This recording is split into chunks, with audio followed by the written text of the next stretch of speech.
Well, hello, everybody, and welcome back to your favorite show on the internet, Raw Law Unfiltered, with your favorite host, the DUI Guy. Plus, folks, today is the day. Today is the day. June 25th, 2024. The day that will live in infamy. The day where we are finally going to hear the closing arguments in the Karen Reed murder trial. Now we know a murder has occurred. We know it wasn't Karen. Now that all the evidence is in the record, in case you have missed it, Karen Reed is not the perpetrator. I hate to break it to you, Canton folk. There were over 200 people gathered yesterday in front of the courthouse. 200. Have you seen those photos? Have you seen those videos of people gathering in front of the courthouse? It is insane. It is insane. Oh my gosh.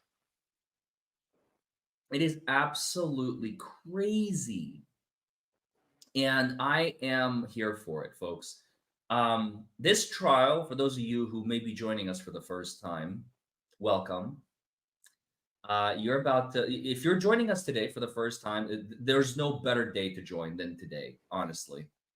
If you feel like you missed a lot, don't worry about it. Everything will be made clear today. Okay? Um, Today at 9 a.m., which is when the actual scheduled time is. I'm looking at a spinning fan still. So if you're wondering if court has started yet, I'm here to tell you it has not. The trial started on April 16th. That's when jury selection began. Excuse me. Jury selection began April 16th and it went through, I want to say, the end of April till maybe like the 26th or something. And then opening statements were either on the 29th or the 30th of April. Maybe somebody in the chat could tell me exactly. So we have literally had 2.5 months of jury trial and just about 2 months of testimony, almost exactly. Today is day 31, but don't let that fool you. It's day 31 of actual, like, in court time. There were many days that were skipped. We had a week, like it was like the Memorial Day week, that we had court just one day the entire week. It was like a Tuesday, and we were off Monday, Wednesday, Thursday, Friday. So you understand the court schedule was very foobar, very all over the place. It was not consistent in any way, shape, or form. And so it is day 31 of actual in court testimony. However, it is approximately day 60, no, day 70. I think it's day 70 of calendar time if you count from the beginning. This is day 70 since the trial began on April 16th, 2024. I can actually verify.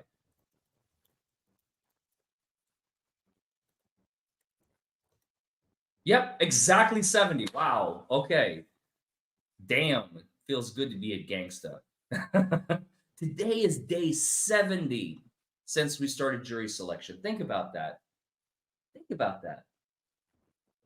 Karen Reed has been in the hot seat for 70 days for a murder she did not commit. Can you imagine? And on top of that, for two extra years, 2.5 years almost, since this whole thing happened, January 29th, 2022. I just I can't. I can't. 2.5 years since this all happened. Um, we are. Thank you for asking, Mercedes Benz. We are feeling better, as you can hear. I'm still. I just can't get over this thing. It's like a lingering, annoying. It's like a sticky. It's like I stepped in some sticky mud, and I can't. I can't. I can't get out of it. But I'm feeling better. I'm not as strong. I don't have as much stamina. I don't have as much energy. I don't have as much strength. It's really annoying. COVID is really, really, really annoying. Like we got it like 3 weeks ago. It feels like I don't know. I lost track. Nah, it's been 2 weeks, right? 2 weeks. I'm getting ahead of myself. This is week three. This is week three. And I thought, like, that's it. I feel good. I feel fine. And my body's like, no, you're not.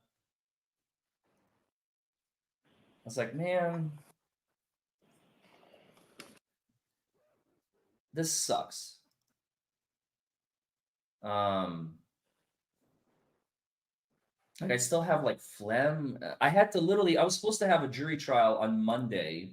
I had to get that sucker continued literally today. And God bless my associate because we have a jury trial the day after tomorrow. We have a jury trial on Thursday. And he took the lead. That was supposed to be my trial. It's a complicated one. It's got experts, it's got blood, it's got breath tests, it's got a lot of stuff. Or not blood, sorry, it's a breath test case. And there's a number, and the number's coming in, and this is his second time dealing with a number, and he's got an expert.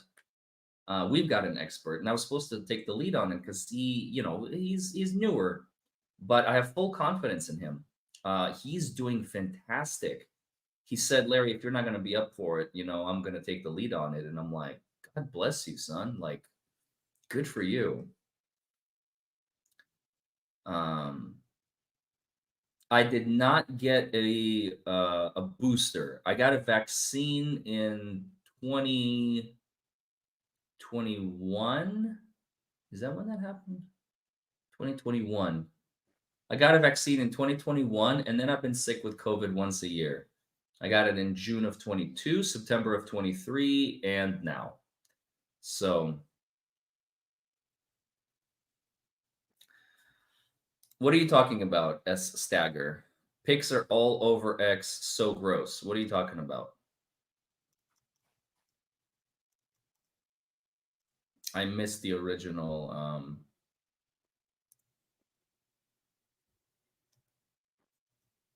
The jury is gonna be out like a couple of hours, no more than that.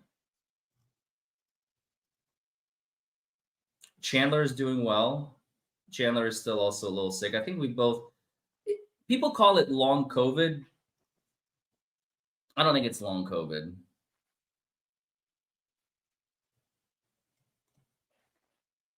The O'Keefes brought Jennifer McCabe, Colin Albert, and Brian Albert to court with them today. I have zero sympathy left for that family. They do not give a fudge about the truth and justice. They care about their disdain for Karen. Oh my God. Jennifer McCabe? Oh, we get to look at that skeleton again? Oh no. Oh God. And I'm not coughing because I have COVID. I'm coughing because I have to look at her face again. Um, yeah, long COVID is like months, years, but this is shit. We're gonna heal from this in like a week, hopefully, because we got work to do. Chandler and I are going to New Mexico, folks. You know what's in New Mexico? Alec Baldwin. Oh, we're gonna have feet on the ground, folks. I am in. I am officially in on Alec Baldwin, by the way. I don't know if I told you guys yet. I kind of held it close to the vest, but because I didn't want to like spoil the news. But now that the cat is out of the bag, Karen Reed is almost done. I can tell you all that I officially have an in. So does Chandler. We are officially in with the Santa Fe, New Mexico people, and we are going to be in the courtroom. They're doing a lottery, so I can't say like I'm going to be there every single time because they're doing a lottery. Because there's so much interest and there's only so many spots. So they're going to be doing the Alec Baldwin trial. It's only supposed to last 2 weeks. I'm a little surprised. They've only planned it on the on the calendar from July 9th to July 19th. That's it. It's literally from a Tuesday to the next Friday, and that's it. So that's going to be interesting. I think he's going to be convicted. I think he has to be. Just because you're a celebrity doesn't mean you get to walk. He should get convicted. But it's going to be another trial of the century. A celebrity accused of a crime, a serious crime. That's in New Mexico. Good afternoon from Ireland. Not even 10 days, Alice G. 9 days. 9 days. Jury selection begins on the 9th. They're probably going to be done with the jury selection, I don't know, let's say the 11th maybe. And there's only going to be like 5 days of testimony and then closing arguments. That's it. And the jury's going to start deliberating like either Friday afternoon, Friday evening, or Monday morning, the 22nd. And I'm going to be gone by then probably. We won't stay longer than that, but today is going to be really good. Today is going to be really, really good. I'm really excited for closing arguments finally. Closing arguments are going to be on the Karen Reed case. Let's get back talking about the Karen Reed. Now that you know you're primed and ready for Alec Baldwin. Well, actually, before we jump off of that, real quick. So on Alec Baldwin, so Chandler and I are going to be both in New Mexico, and I am going to be in the courtroom most days if I win the lottery, and then Chandler is going to be streaming, and then vice versa. The days that she's in the courtroom, I'm going to be streaming from the hotel or whatever. So that's going to be something, folks. I'm really, really excited for that. So we're going to have hopefully every single day of the trial streaming on this channel. I specifically, because I knew this was a long time coming, I specifically blocked off that time from my calendar and I said, do not disturb. Like, do not schedule anything. Anything. I told my associates, nothing. I don't exist. I'm gone. I'm out. Peace. Deuces, And then at the end of beginning of August, we're going to Europe. That's gonna be fun. We're going to a wedding in Poland. And then we're gonna visit Copenhagen, we're gonna visit Rome, maybe a couple other places.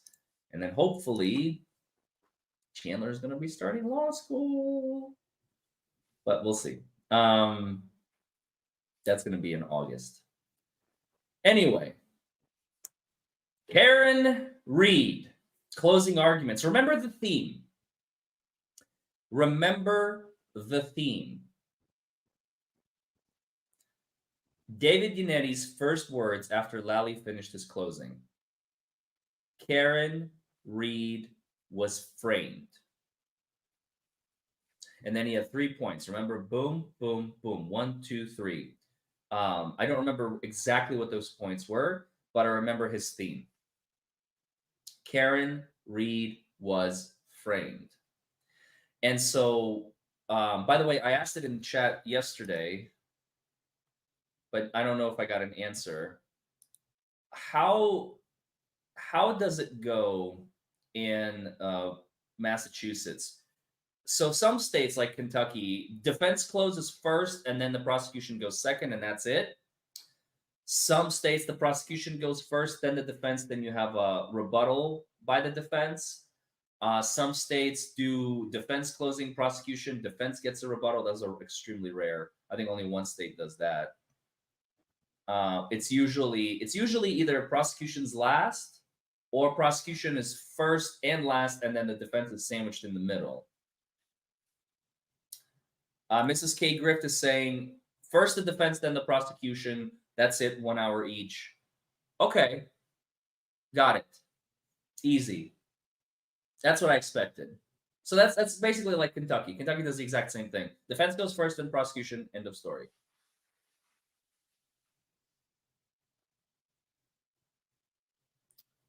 They have to let the extras go. So we lost one juror not that long ago. How many jurors do we have remaining then? We had like 17, right? Or 16 remaining. Are we down to like 15? Do we have 3 extras? Yeah, don't forget to like this video, comment below, subscribe to the channel, or if you're on X, you know, you can just comment right below it, or if you're on LinkedIn, Facebook, wherever you are. We've got 1,000 people watching on X. We got 1,000 people watching on YouTube. 5 people are watching on Facebook. Hi, Facebook people. And we got 1 watching on Twitch. The Lone Wolf. Shout out, Lone Wolf. Where are you on Twitch?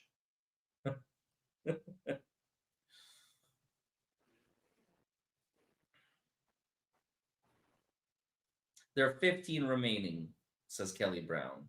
She thinks there are 15 remaining. I hope I have the strength to get through this. Because yesterday, you guys, I was dying. After 4 hours of streaming, my body was just like... I literally took a 4-hour nap. I'm not even joking. After I finished streaming, I was like, I'm just going to take a quick nap. My head was like about ready to literally explode. And I was like, I'll just take a quick nap. And I went to bed at like 1, and I woke up at 5. 5. I slept the entire day.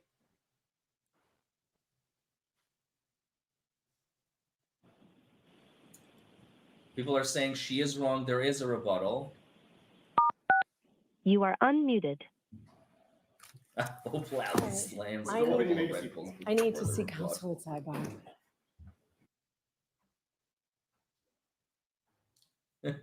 Lally, somebody. Oh, court's in session. Yep, there he is. There's Brian Albert. Oh my God. There's Jennifer. Oh my God, the ugly witch of the West. There's Colin. There's Jennifer. There's Brian. Oh, you ugly mother. Oh, I can't even look at you. Oh my God. Wow, she's gotten really, really dolled up, didn't she? Look at her. Look at her makeup. All that makeup is not going to hide the Skeletor.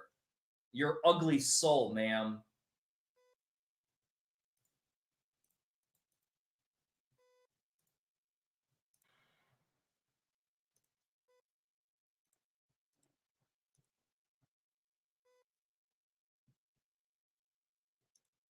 That's disgusting.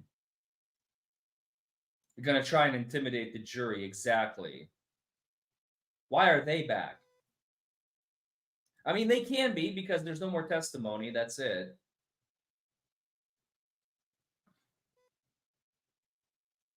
I hope they get comfortable. Oh, they're practicing. Oh, they're practicing.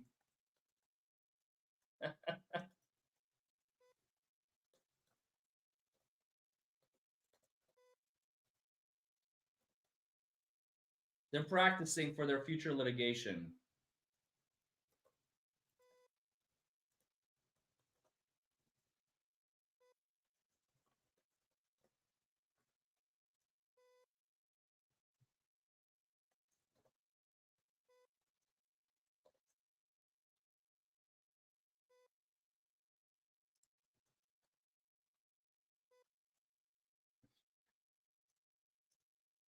God, I'm so happy I'm not in court today. I would want to punch every single one of them in the face.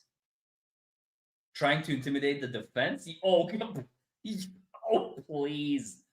No, they're not going to be intimidating Yannetti or Jackson. Are you kidding me? Ain't no way. When will people learn not to name their kids Karen? Mandu, what's up, Mandu? Mandu in the house. What's up, brother? Mandu. For those of you who don't know, Mandu is a homie. I helped bring his channel back from the dead after he got like, what was it, 72 copyright strikes, bro. God, those were the days. That was a couple of years ago, wasn't it? Last year. Wow, time flies. It was like a year and a half ago. It was like January of 23 is when you reached out to me, I believe. I don't know if you're still in the chat or not. This was 9 minutes ago. But yeah, I think it was January because I remember I was in Arizona.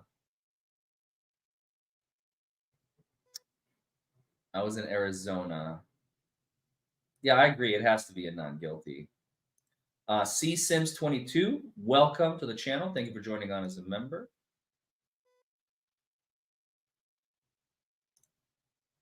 Shelly Hall says Jill Daniels and the other guy that assaulted Turtle Boy has been charged with assault and battery. And why are we back to my OnlyFans? I don't know what's going on. I mean, it is the last day.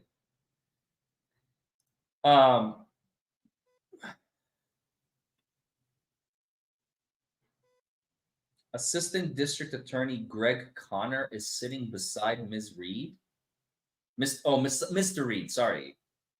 Wait. What? No, probably like in his own little box, right? Not like...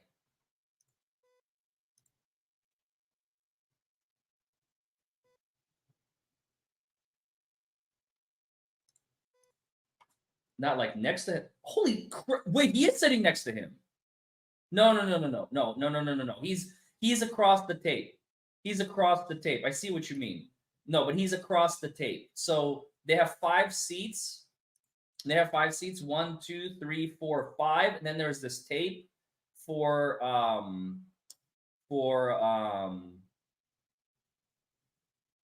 court personnel only. Because I've been in the courtroom, I can tell you that's what it looks like. You see that tape right there, that black tape that separates the two. So no, he's not sitting next to him. He is sitting adjacent to him. He is the Assistant District Attorney, Greg Connor. He's probably there for morale. He's there to boost morale. Yeah, he's close, but there's nowhere else for him to sit, like to be, you know, in the shit. You know what I'm saying? Anyway, let's go back to Shelly's comment. Shelly says, Jill Daniels and the other guy that assaulted Turtle Boy have been charged with assault and battery. Jill Daniels and the other guy that assaulted Turtle Boy have been... Okay, you said it twice. Thank you, Shelly. Yes, good. Larry, will you tweet when there's a verdict? I don't want to... Come on. Don't give the guy hate. He's good. He's fine. He's fine. He's doing fine. He just put himself in the line of fire. That's the only thing that I was upset about yesterday. Not upset, but like, you know, people were like, the people who are just die-harding over him, like, I'm like, oh, eye roll. Come on, man. Whatever happened to like human decency and analysis and thinking things through before you do them, you know?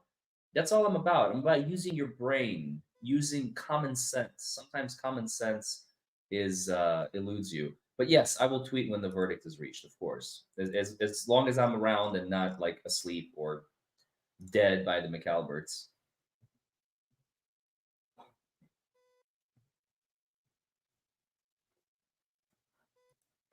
Oh, and is that somebody said Carrie Roberts? Is Carrie Roberts in the courtroom as well? Sitting next to No, that's not Carrie Roberts. Carrie Roberts is not in the courtroom today, is she? I don't see her. Oh, she is? Wait, hold on. I must have missed her. Hold up, geez. Hold up. Where is she then? Is she sitting next to Brian Albert? Is that her? Is that Carrie? On the left? Yeah, next to Brian. Okay. Okay, I see. I didn't watch her testimony because I was in Aruba. No, I was in the Bahamas. I was in the Bahamas when she was testifying, so I missed it. I don't know what she looks like.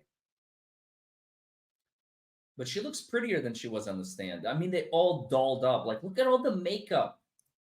They'll, oh my God. Why? Do they really think it's going to make a difference? Do they really think that it's going to make a difference?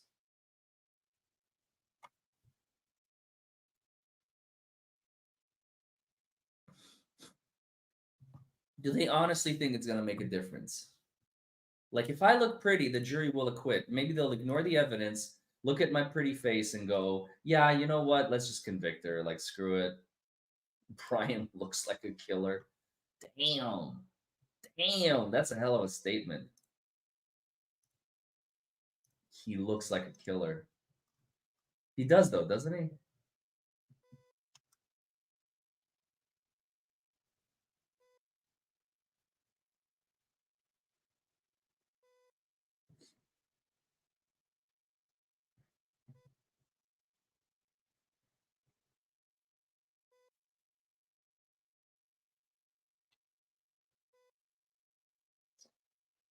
I don't know what's taking him so long.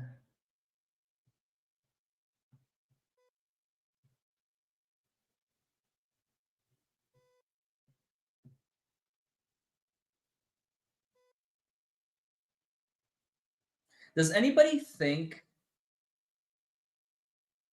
by the way, does anybody think that the jury has been tampered with? I haven't really given that much thought, but the level of corruption. Oh, a juror was just dismissed.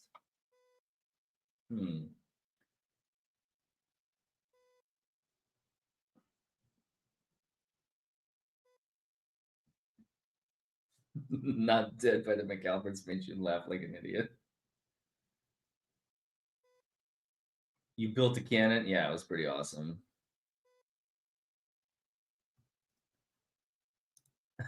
There, I found it.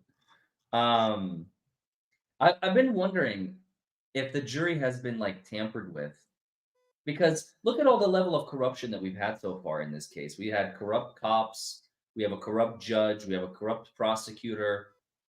Do you really think that these people are beyond trying to buy some of the jurors?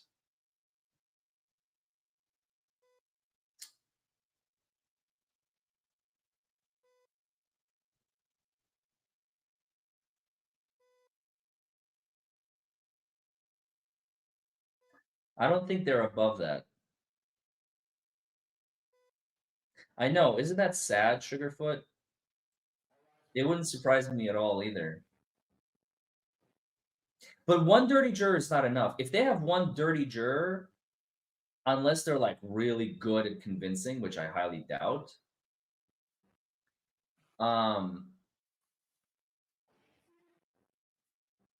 you're gonna have a hung jury, and they're just gonna hold out, right?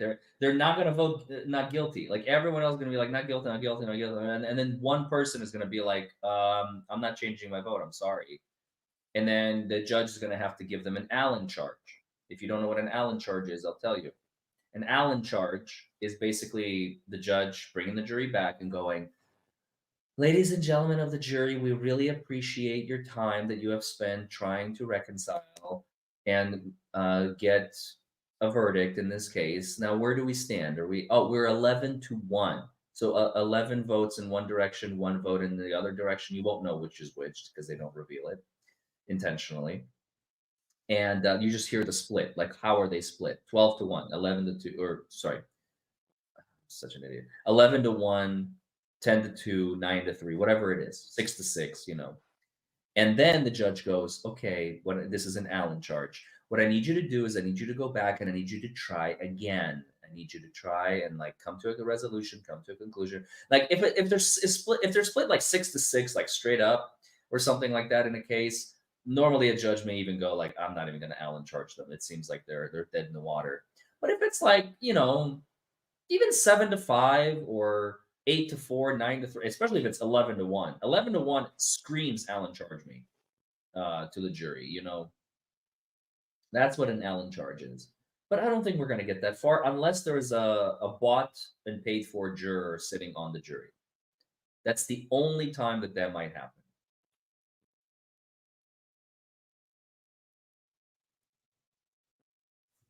All right, let's see what's happening.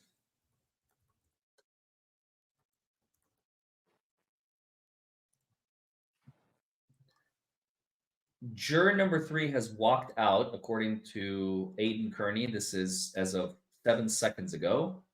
Juror number 3 has walked out. After she did, the attorneys continue to discuss with Judge Cannoni. Some have suggested that she may be the foreperson. I have no idea. All I know is the last time they called a juror up like that, she was kicked off the jury. Ironically, juror number 3 was also called up on the day juror number 5 was kicked off the jury, and sources say she reported juror number 5 for some sort of inappropriate conduct. Juror number 3 took her job very seriously throughout the trial and was alert and took notes with every witness. That's unfortunate. The O'Keefes brought the people who murdered John O'Keefe, Brian Albert, Colin Albert, and Jennifer McCabe, with them to court. They did this in an attempt to have me ejected. Why are you making this about yourself again, buddy? Come on. They did this in an attempt to have me ejected, but Judge Cannoni's order says that I cannot be in the courtroom while they are testifying, so I'm allowed to stay in the courtroom. I'm currently seated directly behind Brian Albert, where I belong, with the media.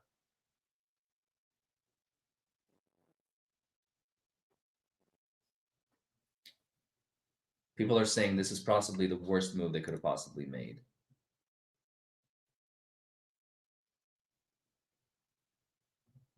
They did this to sway the jury, probably. Like, oh, these people are believable. You can believe them. We trust them. You can trust them too. I trust you. You trust me. We're a whole murderous family. John O'Keefe's life was good and bad, but Brian Albert took care of that.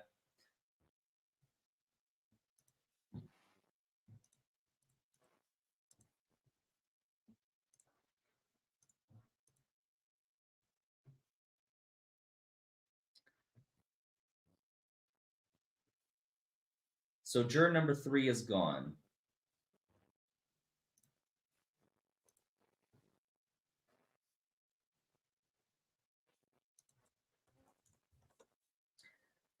And the lawyers are still discussing.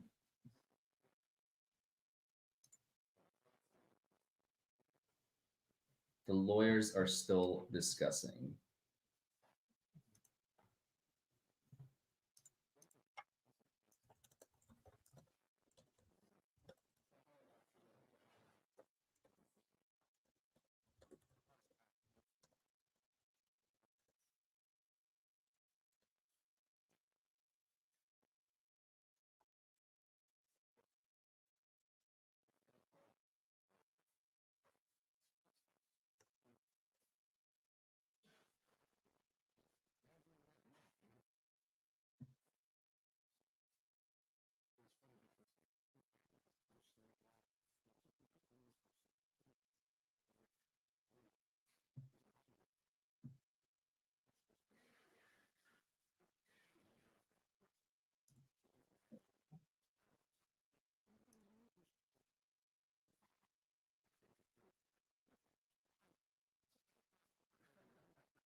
So, I wonder what's taking them so long.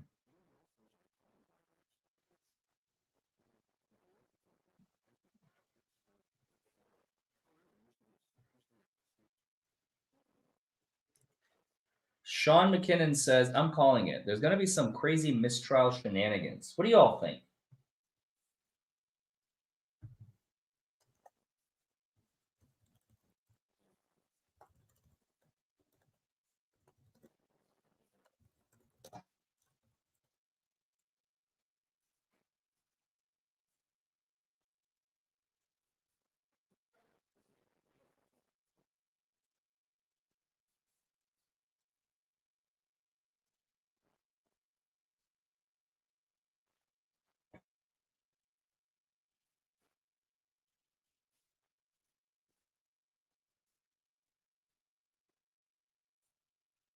Give me 1 second, folks.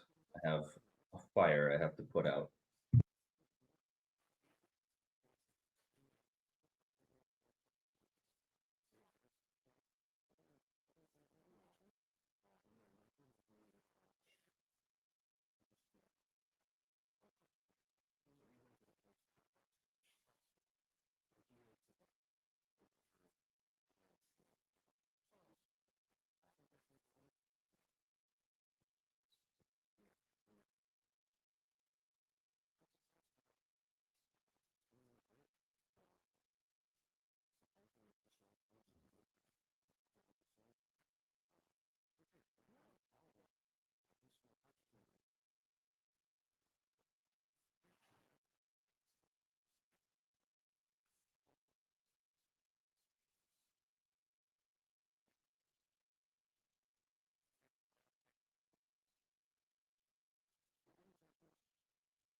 Okay, fire has been put out. So what do you guys think? Are there going to be some mistrial shenanigans? What are people saying? Mistrial, they wouldn't dare to retry, do they? No, I don't think they can. There's too many witnesses involved, too much testimony locked in, and they will screw up the testimony. There's no way there's going to be a retrial. It's either it's going to go down now. It's going to go down now. Margaret Tier says, "Do you think feds talk to the jury?" No, 0% chance. Zero, zero, zero, zero, zero, zero. That's not allowed. That's literally called the. You think the FBI is going to be intimidating legal proceedings? Come on, no. That's so illegal, and the FBI would never. Are you nervous as I am? Why are you nervous? Are you not on trial here, Arcane? Why are you nervous? I'm not nervous. Are you guys nervous? I mean, I don't have a personal stake in this game, you know. Maybe because I try a lot of cases and I have a little bit of a feel for it, so I'm not invested in this one because it's not my client. Um, you feel nervous for her. That's fair. That's fair. I mean, I empathize with her, but I wouldn't say I'm nervous personally.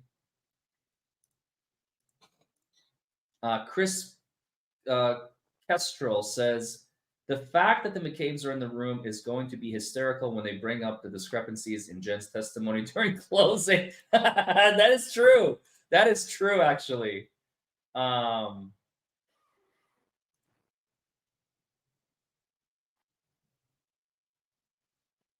What?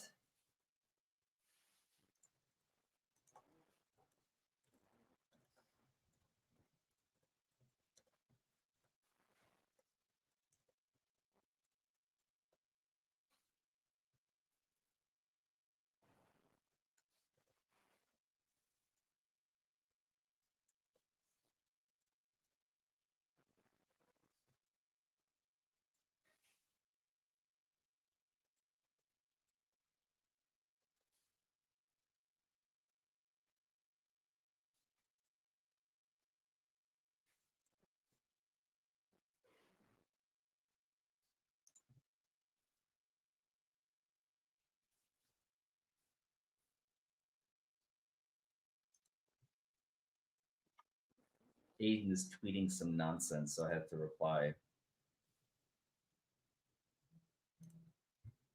Um,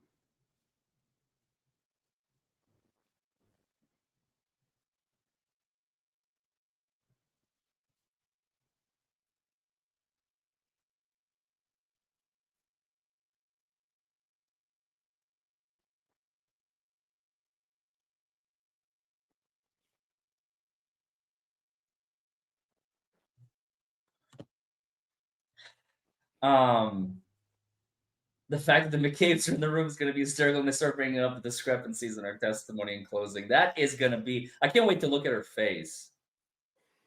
Oh, that's a good poll. That's a good poll. Let's do that. Why not? While we're. Well, shut up, Larry. Start a poll. How long will the jury deliberate? Let's see. 1 hour, 3 hours, 1 day, 2 days. Let's see. What do you guys think? What does chat think?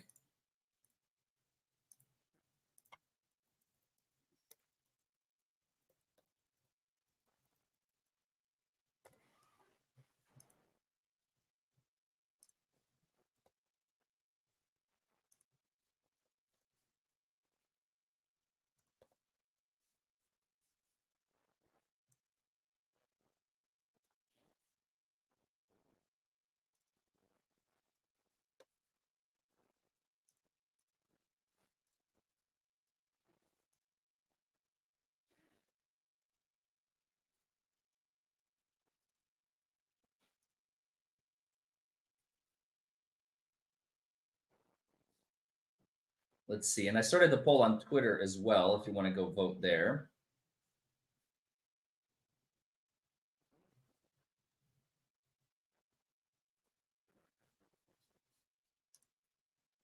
You think some people are saying you think 2 hours? I don't know. I just picked, some random numbers. 1 hour, 3 hours, 1 day, or 2 days. People are saying 3 hours. They're not even going to deliberate longer than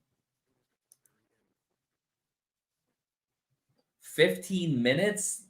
15 minutes, Mark Feather. For those of you who don't get that reference, don't worry about it. It's a What the Hales reference.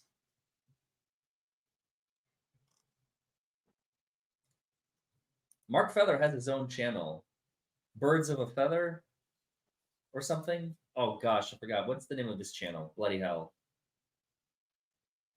Somebody help me out. It's something. Not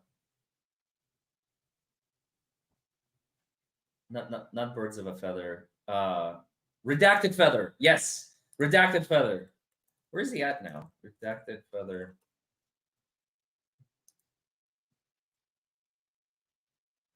Unredacted Feather. He's at 8,000 subscribers. What? That mother effer. I love you, man. Look, check this shit out. Check it. Look at that. Unredacted Feather. Go subscribe to his channel. Give him some love, folks. Unredacted Feather. I love this man so much. He is such a good man. I met him in person when I went to Florida. He is a really, really good man. He's a good person and a good soul.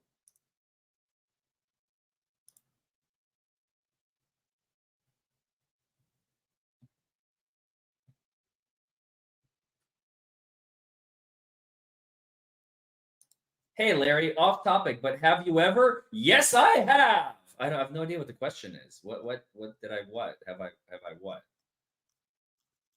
Have I what? Unredacted? Oh dear God, Ron. No, you don't Haktui the Alberts. Haktui is when you spit on the dick, bro. Nuh-uh. No, no, no, no, no. You can't. You can't. Please, please don't.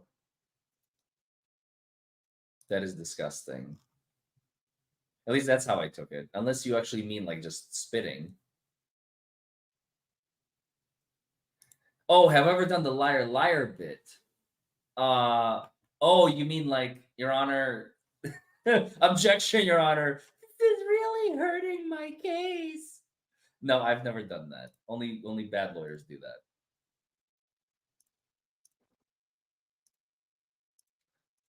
Only bad lawyers do that kind of stuff. I am a good lawyer. Good lawyer. Good lawyer. Good lawyer, Larry. Objection. I mean, have I ever objected to throw a prosecutor off their flow? Absolutely, especially if there's a reason. Sometimes even if there's not a real reason, but I'm like, they're getting off the ground a little bit too hot. Let me slow them down a little bit. I've done that. Who hasn't done that? They've done it to me. That's normal. Yeah, tell Justin Timberlake to give me a holler. 502-931-6788. Oh no, oh my god, I just doxed myself. Dear me. That number is all over the internet, so I didn't really dox myself. Tell Justin to give me a holler. He was good in The Social Network. I liked him playing the Napster guy. What is taking so long? How long until we begin closing arguments? I should make that poll. Good God. Here we go. I already read that one. Margaret here says, I think the FBI has spoken to the jury already. No. Edith Bochichio, do they wait in court for the verdict? Does who wait in court for the verdict? Most likely they're all going to leave. There may be a few stragglers left behind, but I think everybody's going to leave. I don't know your legal system. I live in Ireland. Oh, that's fair. No, no, the feds are not involved in that, in the jury. No. They're going to deliberate for 3 hours because then they get a free lunch. Well, they haven't made jack shit in the last few days. So, oh, here we go. Court's back. Finally. I think they did jury instructions yesterday. I'm pretty sure. I went to sleep. I went night-night. Don't forget to vote in the poll. How long will the jury deliberate?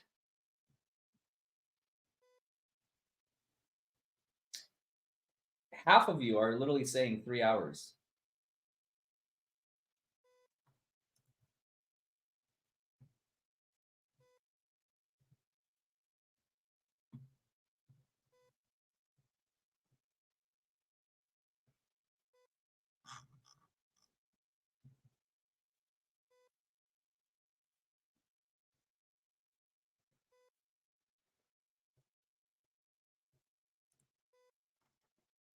Another sidebar. Karen is guilty of being a tour. I don't know if there's ever been a murder suspect. Not murder suspect. A person on trial for murder as affable and lovable as Karen Reed in the history of the United States, or maybe even the world.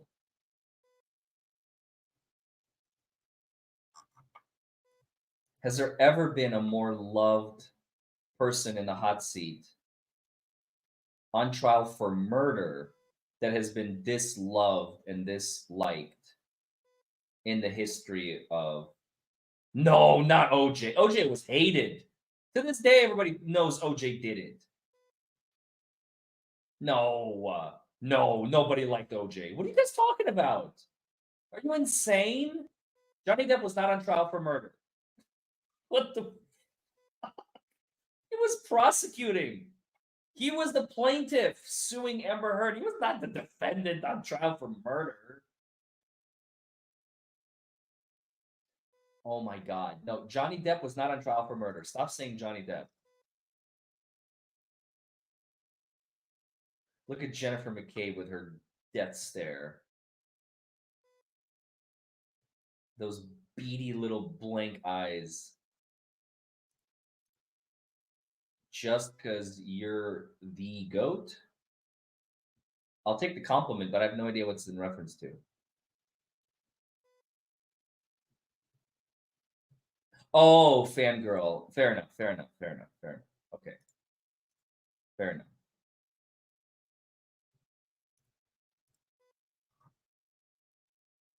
I wish you could blur Skeleton. Oh, by the way, I forgot to tell you, today at 6 p.m., guess what's premiering today at 6 p.m.? Proctor Pooper. I'm premiering the Trooper Proctor series on my channel. That's today.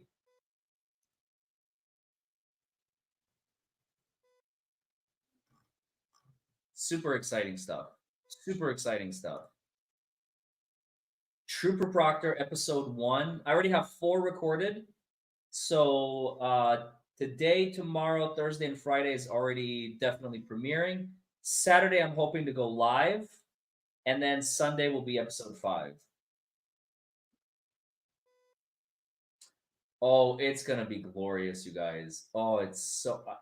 Chandler, so remember, the day that Trooper Proctor testified, I was sick. That's when I started getting sick. Chandler was a day behind me, so she wasn't sick yet.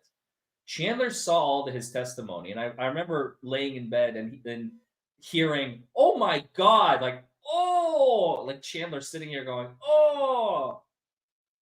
And now I get a chance to enjoy it. Aw, thank you so much, Heart. She says, "I hope you get sued, Goatface." You should call me Goatface. I'm the greatest of all time, Face. Thank you so much. I appreciate you.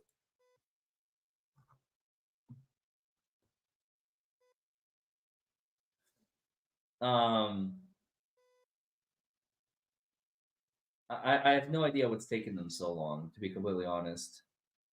They're not doing jury instructions. There's no way. That is way too late in the game to be doing jury instructions.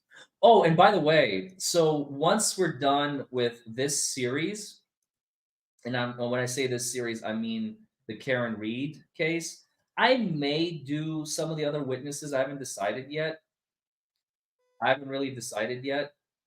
But I have my eyes locked on. Listen to this. Here's my list. Okay, you guys ready? Here's my list. I'm actually going to share it with you. We'll probably make it easier. Oops.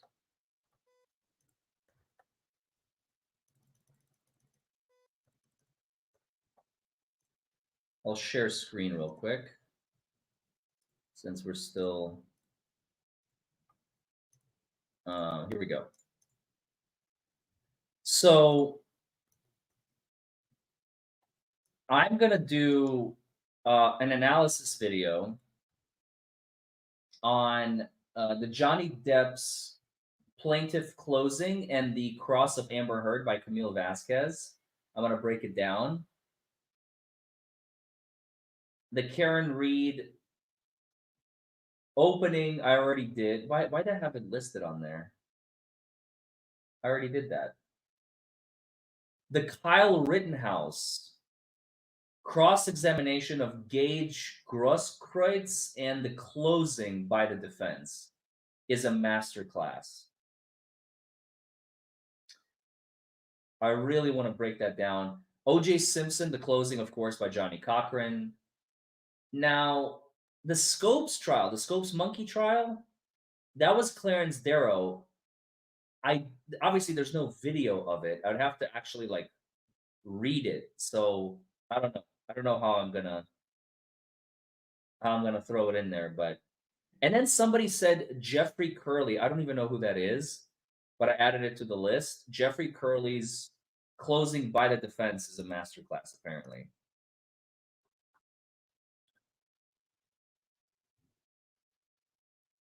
I have to do Trooper Paul. You understand that these series, they take time. They take time. Everybody wants me to do Rittenhouse. Everybody wants me to do Rittenhouse. So I'm going to do Rittenhouse next after I'm done with Trooper Proctor.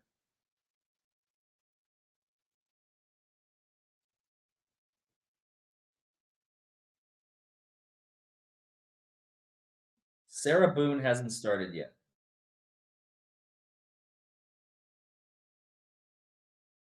My goodness. And my camera just crapped out. There we go. We're back. No Trooper Paul. No, I was going to do Brian Higgins. People wanted Brian Higgins. Remember when I was asking if people want me to do like Carrie, and they're like, no. And then I was like, should I do Brian Higgins? And people were like, yeah, do Brian Higgins. But then I got sick, so I didn't get a chance to do like 2 weeks. I lost 2 weeks of material, unfortunately. I had to like go into my vault and oh, what about Murdoch? But Murdoch wasn't that good. There wasn't really any cross-examination. I was like, oh my God, this was incredible. I will cover Sarah Boone if it ever happens. Trust me, it's on my list of to-do things. Young Thug, I'm not touching that shit. It's too sorrow and too slow and too mild. So definitely gonna do the Johnny Depp Cross of Amber and the closing. Maybe the opening. What do you guys think? Should I do the opening in the Johnny Depp trial? Does anybody even remember the opening in the Johnny Depp trial, April of 22? Yes, I'm gonna be in New Mexico for the Rust case. Smiley Mama 04. Brian Koberger, eh.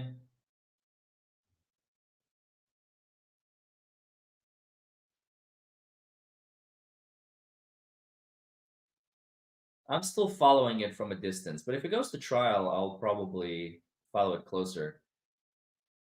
Casey Anthony, Trevon Martin.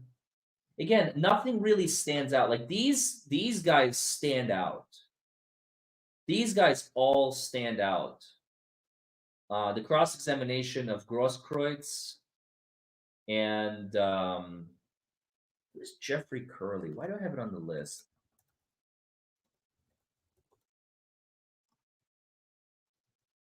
Kidnapping. I don't know. Somebody suggested it, and I guess I added it.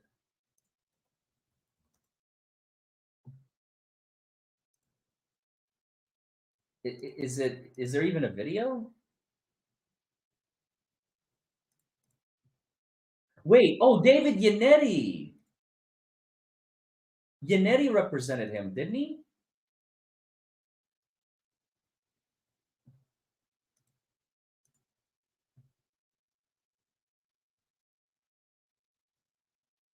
I checked on court. It's got an OnlyFans.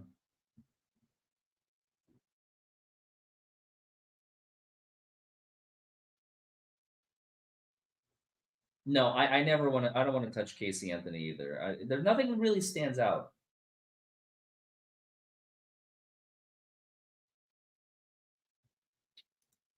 No, you guys are not listening.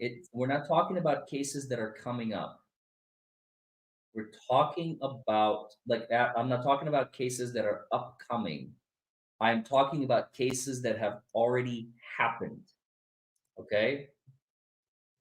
Cases that have already happened. That's all we're looking for right now. And there's video. Cases that have already happened, and there's video. See, Johnny Depp, we have the closing, and we have the cross.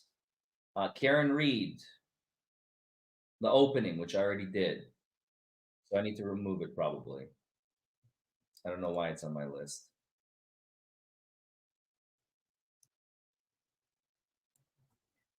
Kyle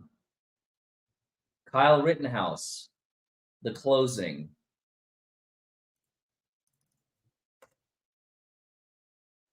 Is a masterclass. So I'm going to do that.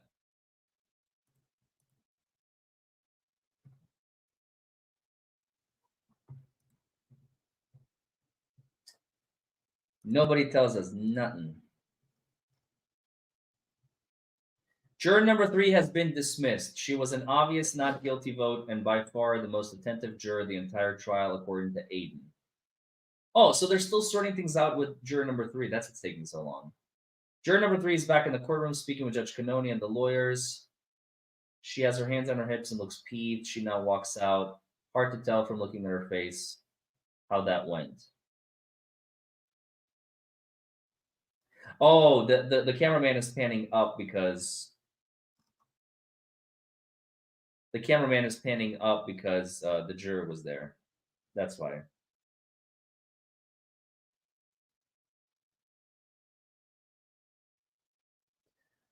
Aiden says that Jennifer McCabe just whispered something in Paul O'Keefe's ear and they laughed.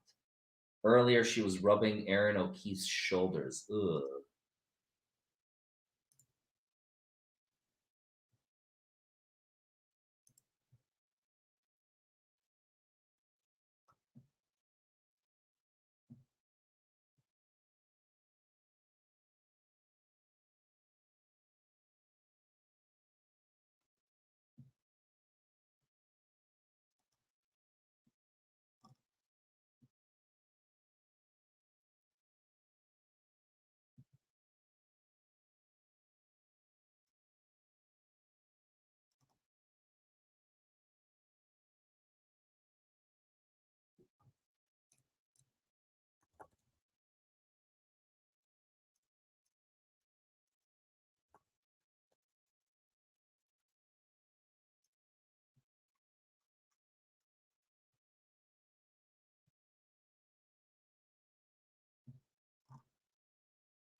Everyone is saying Brian Albert can come to the courthouse but can't step outside to see John O'Keefe dead on his lawn, huh? Oh my god. That is so bad. That is so bad. Oh god. That's hilarious. All right, how's our poll doing? We got almost 1,100 votes. Literally half of you are saying it's going to take 3 hours. Respect. All right, we can end the poll. They dismissed juror number 3. They dismissed juror number 3.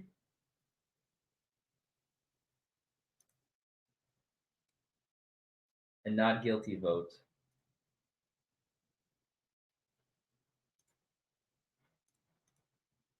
I think our cameraman is drunk today, folks. Look at this, not this.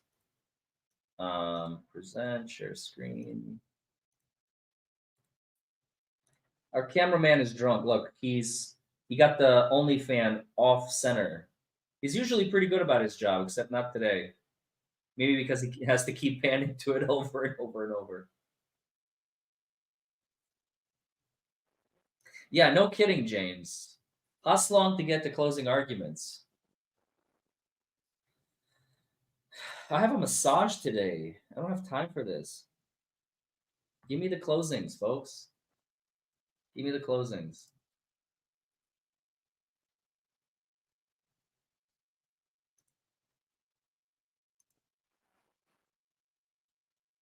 I has massage today.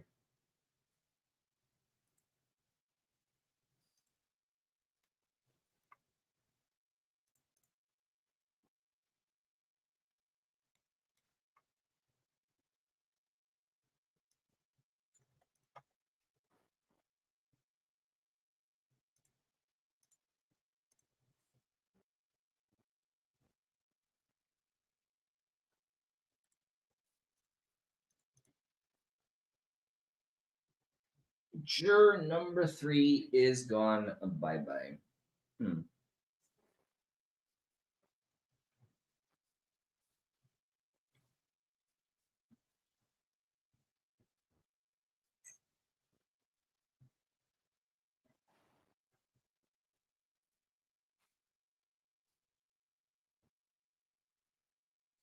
No, I'm no longer contagious. They're like screening the jury right now, I think. That's what's happening.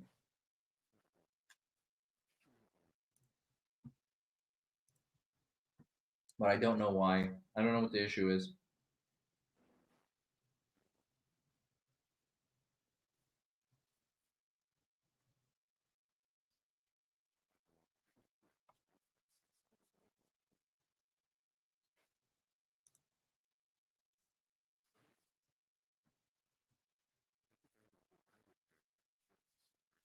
Juror number 3 can talk freely now, yes.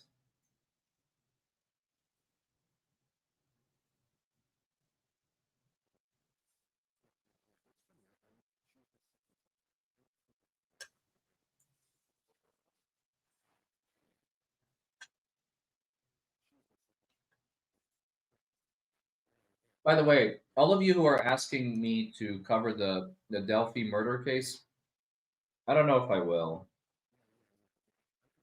It's kind of like the Lori Vallow, Daybell Vallow.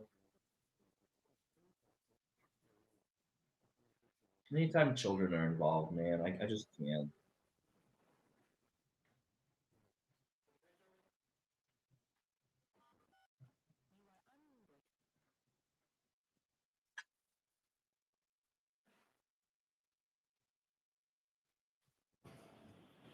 All right, what's back?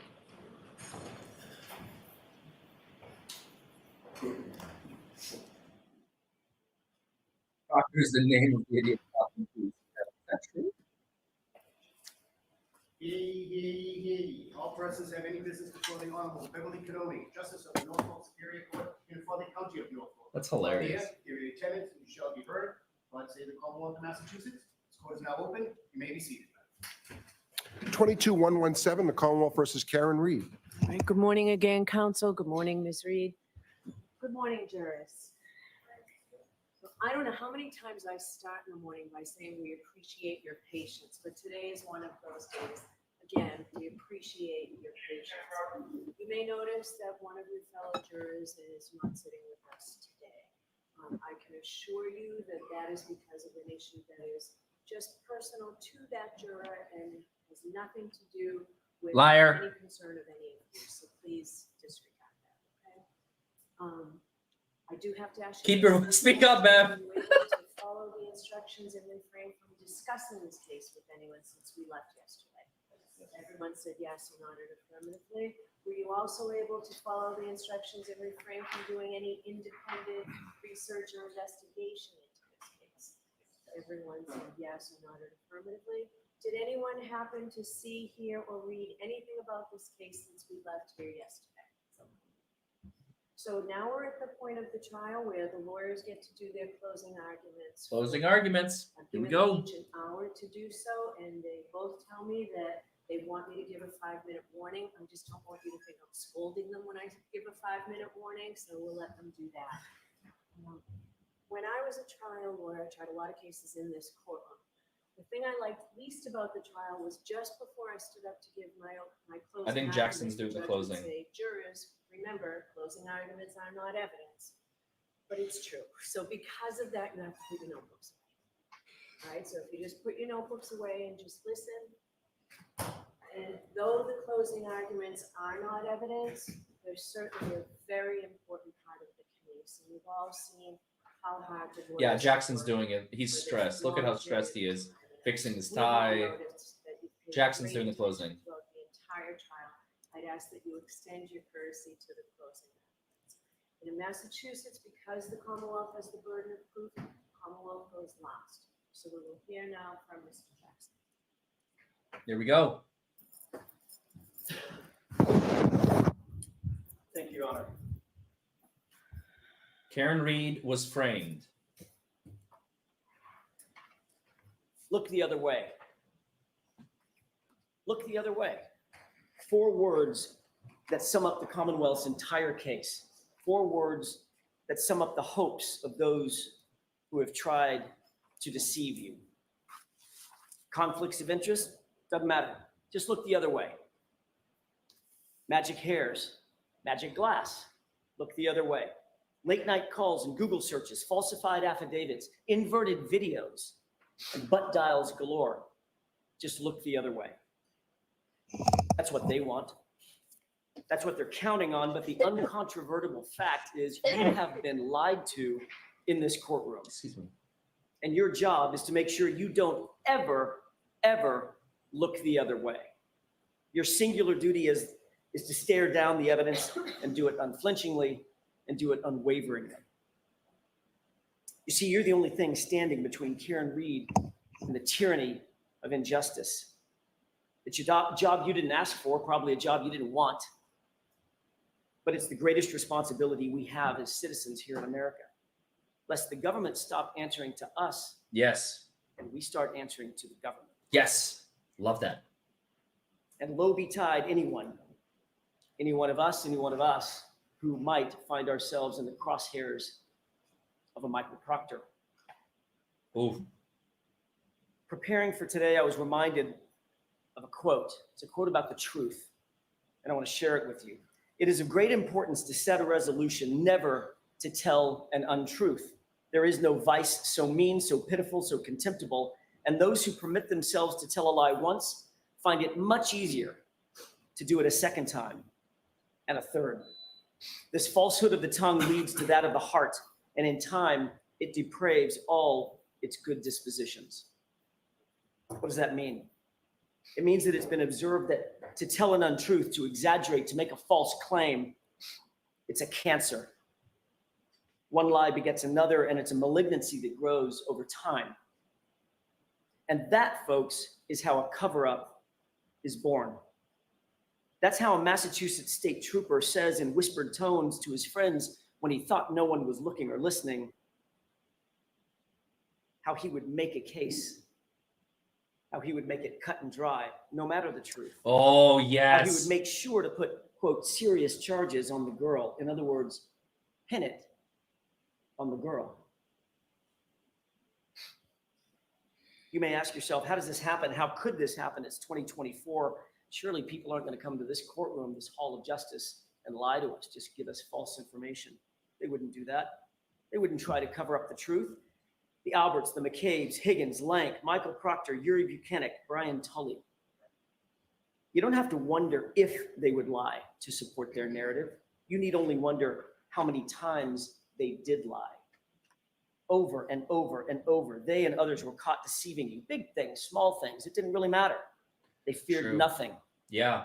They'll look you in the eye and deny phone calls. They'll deny secret meetings. They'll claim that calls are butt dials and butt dials are answered. They'll show you a video and tell you left is right and right is left. They'll magically turn 3 pieces of plastic into 5 right before your eyes. And even when they're caught with their own lies, they won't blink, they don't sweat. They'll just look you in the eye and demand, pay no attention. You folks look the other way. Oh my God. He changed the theme though. Look the other way. Ladies and gentlemen, there was a cover-up in this case, plain and simple. You'll surely say to yourself, I don't want to believe it. I don't want to believe that can happen in our community. But sadly, over the past 8 weeks, you've seen it right before your eyes. So how does a cover-up happen? How could that happen? Well, let's count the ways, shall we? Handpick your investigator. Make sure it's someone we know, someone on our side. Keep him close. Offer him help. Offer him a gift. Have secret friends and family meetings. Get your story straight. Delete your call history. Make mysterious phone calls at 2:22 a.m. Delete Google searches. Monitor police activity. Get rid of evidence. Get rid of your dog. Oh Destroy my your God. phones. Destroy your SIM card. For the investigator, decide on a narrative early on. Don't go to the crime scene. Don't take witnesses in for questioning. Question all the witnesses together. Ignore witnesses who don't fit your narrative. Allow friends and family to contact those same witnesses. Don't record interviews. Oh my Write God. vague and false police reports. Omit witnesses' names. Omit witnesses' interviews altogether. This is so good. Don't photograph the evidence. Don't conduct any forensics. Don't document the evidence. Don't document the logs. Don't create any logs whatsoever, and don't maintain a chain of custody. Keep all the evidence in the hands of one person and then manipulate that evidence, including videos. Don't turn over videos. Invert videos. Turn 4:16 p.m. into 5:30 p.m. in affidavits. Turn 3 pieces of taillight into 5 pieces of taillight. Delete 42 minutes of surveillance footage, hide personal relationships, make this case cut and dry, and ensure the homeowner, quote, never sees any shit because he's a Boston cop. And he's sitting right Most behind importantly, you. pick your patsy and pin it on the girl. It's not that it I could love happen. this. It's that every single one of those things I just mentioned did happen right in front of you. But this sort of injustice can't happen in a vacuum. So what about the prosecution? What about the Commonwealth? What does it look like when the government picks a narrative and then tries to form a prosecution around the narrative instead of the other way around? Looks a lot like this. If you don't have actual evidence, just throw every single thing you can against the wall to see what sticks. Drag her through the mud and make sure you attack her character. And that's what you saw in this case. I'm breaking this down. The Commonwealth I'm doing this spent next. much of their time and resources trying to vilify Karen Reed. They desperately resorted to calling witnesses to talk about Karen Reed and John O'Keefe's arguments. They even stooped so low as to call the children and put them through this ordeal. All to say that John sometimes got upset because Karen was too kind, too nice, spoiled them too much. Their arguments illustrated what anybody could imagine is a normal set of ups and downs for any couple. Even on January 28th, they talked it out, they communicated, they worked out their issues, and they had a nice, affectionate evening out with their friends. And you don't have to take my word for it. Pull the tape, as they say. Look at the videos. C.F. McCarthy, Waterfall. What are the words that every single person who testified in this case used about Karen Reed and John O'Keefe that night? Getting along, no issues, good mood, happy, affectionate, even lovey-dovey. No issues, no toxicity. They were a loving couple right up into the time Karen Reed dropped him off and he walked into 34 Fairview. If an argument with a loved one is a motive for murder, folks, we're all in trouble. Speaking of which, what is the evidence that John went into the house? The Commonwealth will tell you, undoubtedly, no, he never went in the house. And they'll point to certain witnesses who they say didn't see him go in. Well, the question you have to ask yourself is, can you rely on that? First, these are all people who are related to or committed to the Alberts in some way or another. Yes. That all-powerful Canton family, it's easy to say, I didn't see something, because how can that really be challenged? Some actually may not have seen John walk into the house. They were in the kitchen, as you recall, from Nicole. Third, at least one witness, Brian Higgins, forgot his narrative, at least for a second, and he admitted a man did, in fact, come into the house. And then when he was caught and asked to describe that man, he had to. It was a little bit vague. You remember what he said. He was tall with dark hair. That was a telling slip of the tongue by Brian Higgins. But what's the real evidence of the unbiased data, the data that's not connected to the Albert family? How about John's Apple Health data? It shows that at 12:21 a.m., an important time, John arrived. That's established by the monotonic time clock that you heard about in this trial. It was on his phone, and that represents a huge problem for the Commonwealth. It shows that he took 80 steps and ascended or descended 3 flights of stairs at that time. And that makes perfect sense, doesn't it? It matches.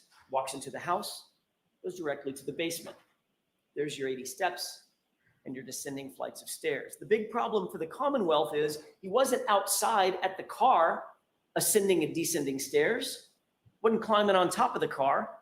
So they'll tell you, wait, don't look at the Apple Health data. Look at this other thing called Waze. But Rick Green explained that if you apply the 3-minute offset that is built into that monatomic time, it aligns perfectly. They don't want you to see that. They don't want you to pay attention. They want you to look the other way. But even more importantly, at approximately 12:32 a.m., someone holding John's phone takes another 36 steps and travels 25 meters. Why is that so important? Because by 12:32 a.m., Karen Reed was gone. She had already left the location. She left at 12:30. Trooper Garino told you that Karen Reed's phone connected to John's Wi-Fi at what time? 12:36. It is undisputed in this case that it's a 6-minute drive on a good day from 34 Fairview over to One Meadows. She was gone by 12:30, and John's phone was taking 36 steps and logging 25 meters at 12:32 after Oh, that's So don't be fooled. huge. John walked into that house, after which Karen drove away, and the scientific data all prove it. But Oh my also- God. Ryan Nagel and Heather Maxson prove it. In addition to the Apple Health data, Ryan and Heather both independently testified that they passed Karen's SUV as they drove away after talking to Julie. And Karen was alone in the SUV. John was not with her. He wasn't in the car. He wasn't standing outside the car. He wasn't sitting beside the car. He wasn't laying on the ground beside the car. He was nowhere in sight. There's only one other place that John could have been, and that's in the house. Exactly where the Apple Health data places him. So it all fits. And Ryan was right behind her, remember, staring at her taillights, undamaged, brightly lit. Yep. That brings up another difficulty for the Commonwealth, and that's their star witness, Jennifer McCabe. You'll Oh, recall that Jennifer McCabe claimed that she was looking out the door, staring at that SUV over and over and over again from 12:29 to 12:50. She was very specific about that time frame. But we know that the SUV was gone from 34 Fairview by about 12:30. Had to be in order to connect to the Wi-Fi at 12:36. So unequivocally, Jennifer McCabe was lying about watching that SUV, and it makes you wonder why. And to add to that deceit, she was also blatantly lying about the calls to John's phone. You remember that colloquy back and forth. She said that every single one of those calls to John's phone during that time was a butt dial. How are those lies connected? how convenient. And why are they connected? Jennifer McCabe knows. Was she butt dialing John over and over? Or was someone looking for John's phone that went missing? Yep. Yep. Let's talk for a second about what actually happened in the time leading up to everyone going to 34 Fairview. Brian Albert, Brian Higgins show up drunk at the waterfall. They'd been drinking in the afternoon. You know about the flirtatious texts that were sent between Karen Reed and Brian. Higgins was clearly pining over Karen, but for her, the flirtation had ran its course. It was done. She was happy and committed to John. You could see that in her actions with John that night. You don't have to guess. Brian Higgins, however, you can see in his actions, he wasn't quite so satisfied and he wasn't done. His text message, well, meaning, what the hell, Karen? What about me? Seemed aggressive, seemed annoyed. He didn't like being ignored. That was pretty clear. So he's 5 or 6 whiskeys deep into the night by this time, and she continued to ignore him. Then oddly, Higgins, who doesn't know John all that well, seems to want to coax John to 34 Fairview. I draw your attention to the waterfall tape if you want to take another look at it. It's at the 11:57 mark, between 11:57 and 11:58. Take a look at that tape. He's just about to leave. Higgins is just about to leave. He points over at John and he motions for him. Come on, come with me. And then at 12:20, he texts him, you coming here? This is a person he doesn't really know and didn't really talk to that entire night.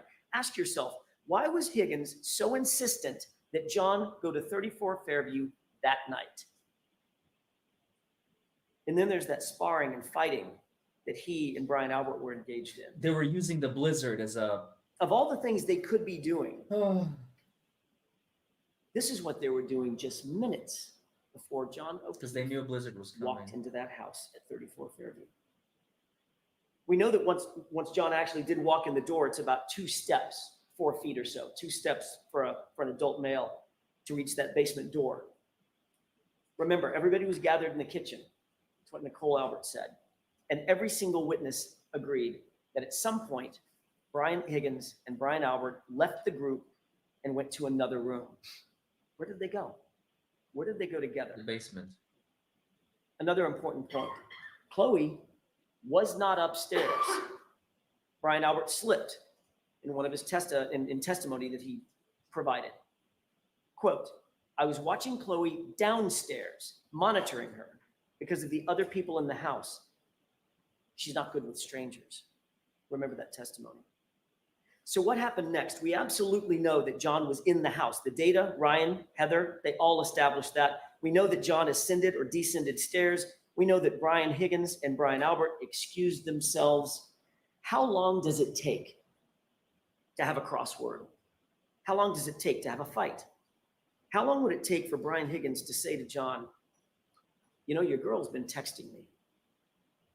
A push, a punch, a fall, pull Chloe off his arm, and now it's done.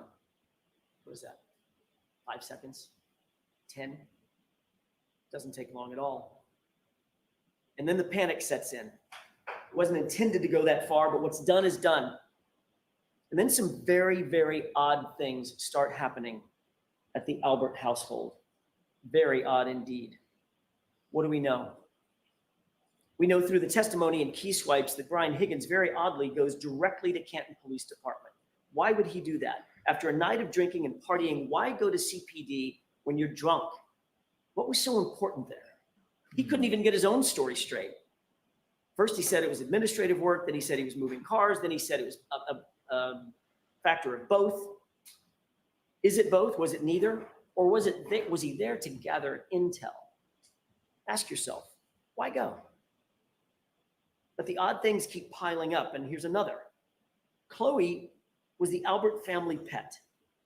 Not only did she appear to be gone from the house that morning on January 29th, nobody saw her there. Even Jim McCabe admitted, yeah, I didn't see her there. But they actually got rid of the dog altogether. Yep. Within months of this incident, the dog was gone, out of the house, rehomed, never to be seen again.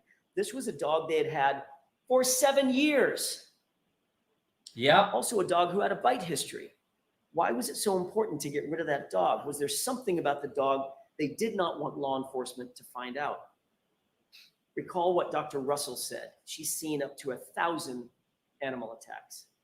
In her expert opinion, John's right arm, those injuries are from an animal, quote, most likely a large dog. And Dr. Russell's testimony, I'll remind you, was undisputed by any witness for the Commonwealth. But there are more odd and unexplained things. After a night of drinking and hanging out and partying, after being together for the entire day at 2:22 a.m., Brian Albert decides to call Brian Higgins. That call was missed, but 17 seconds later, Higgins calls Brian back, and they speak for 22 seconds. Now, that call is odd and suspicious enough, and just in and of itself, the fact that the call was made. But what's even more incriminating is that both men, both of them, lied about the calls happening. They both claim astonishingly that those calls are, you probably say it with me, they're butt dials. Amazing. But Albert and Higgins take it a step further. Not only did they claim that they were making calls as butt dials, but they were answering calls as butt dials. And Higgins seemed awfully defensive about that call, didn't he? Remember on cross-examination when I was asking him, can you have a conversation in 22 seconds? He unequivocally said, no, that's impossible. It's not reasonable. You can't do it. Well, let's test that out. Hey, did you make it over to Canton? Yep. Haven't been any calls. Nobody knows a thing. All right, don't talk to anybody until we talk again. Okay, fine. And by the way, come back over. I need help moving something heavy. Oh. How long did that take? Oh. 15 seconds? Maybe? Oh, God. Yes. But the odd behavior isn't done yet. 5 minutes after that call that we just talked about, Jennifer McCabe is on her phone at her house, Google searching how long it takes for someone to die in the cold. That was at 2:27 a.m. That timeline seems to fit, doesn't it? And it fits a very telling and a very clear story. That search became a focal point of the Commonwealth's entire case. This case was starting to look a lot more like the defense of Jennifer McCabe than anything else. That's probably because there is no innocent explanation for that Google search at 2:27 a.m. None.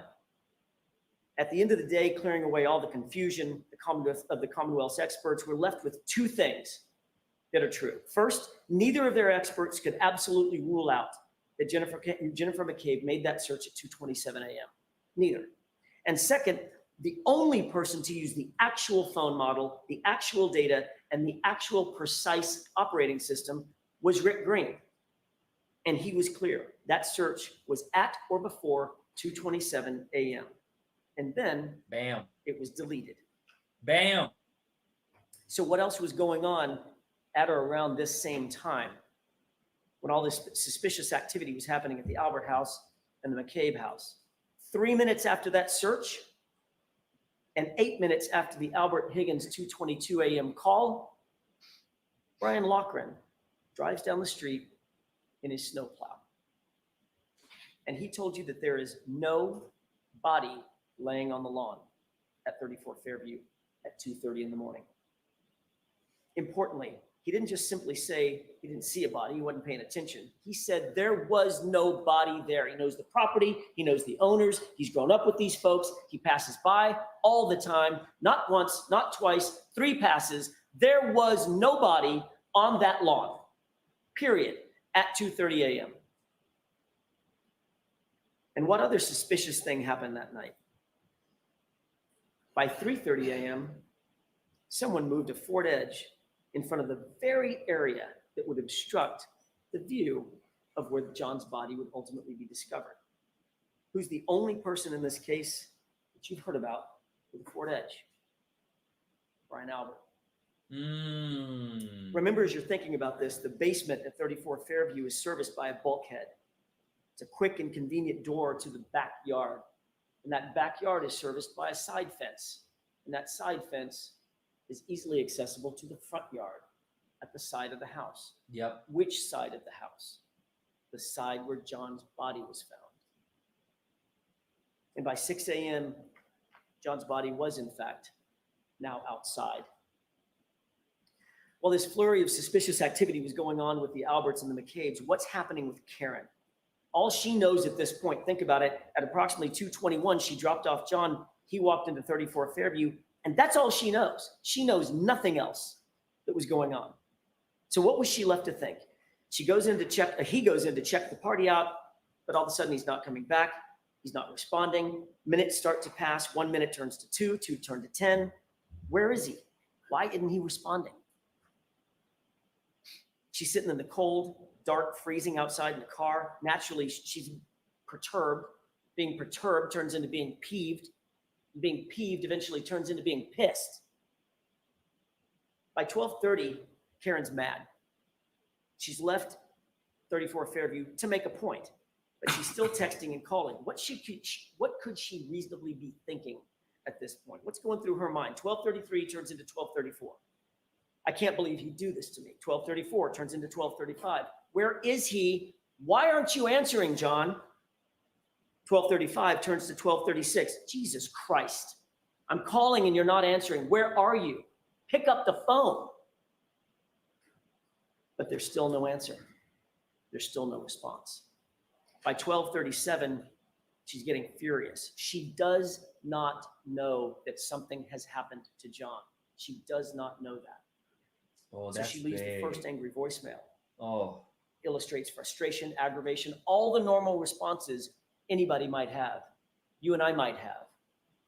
But little did she know. The next open voicemail has Karen parking at John's garage after she gets home. You can hear her heels clicking across the garage floor. For all she knows at this point, John's just drunk, he's been partying, he's hanging out, just forgot about her, blowing her off. oh. But John's still not responding, and as the minutes tick by, Karen becomes increasingly upset. Those are the voicemails that you heard. How could he do this? Why is he ignoring me? Why is he ignoring the kids? Those are the thoughts bearing down on Karen Reed as she sat in an empty house late at night by herself. Ladies and gentlemen, she did not know what had happened to John.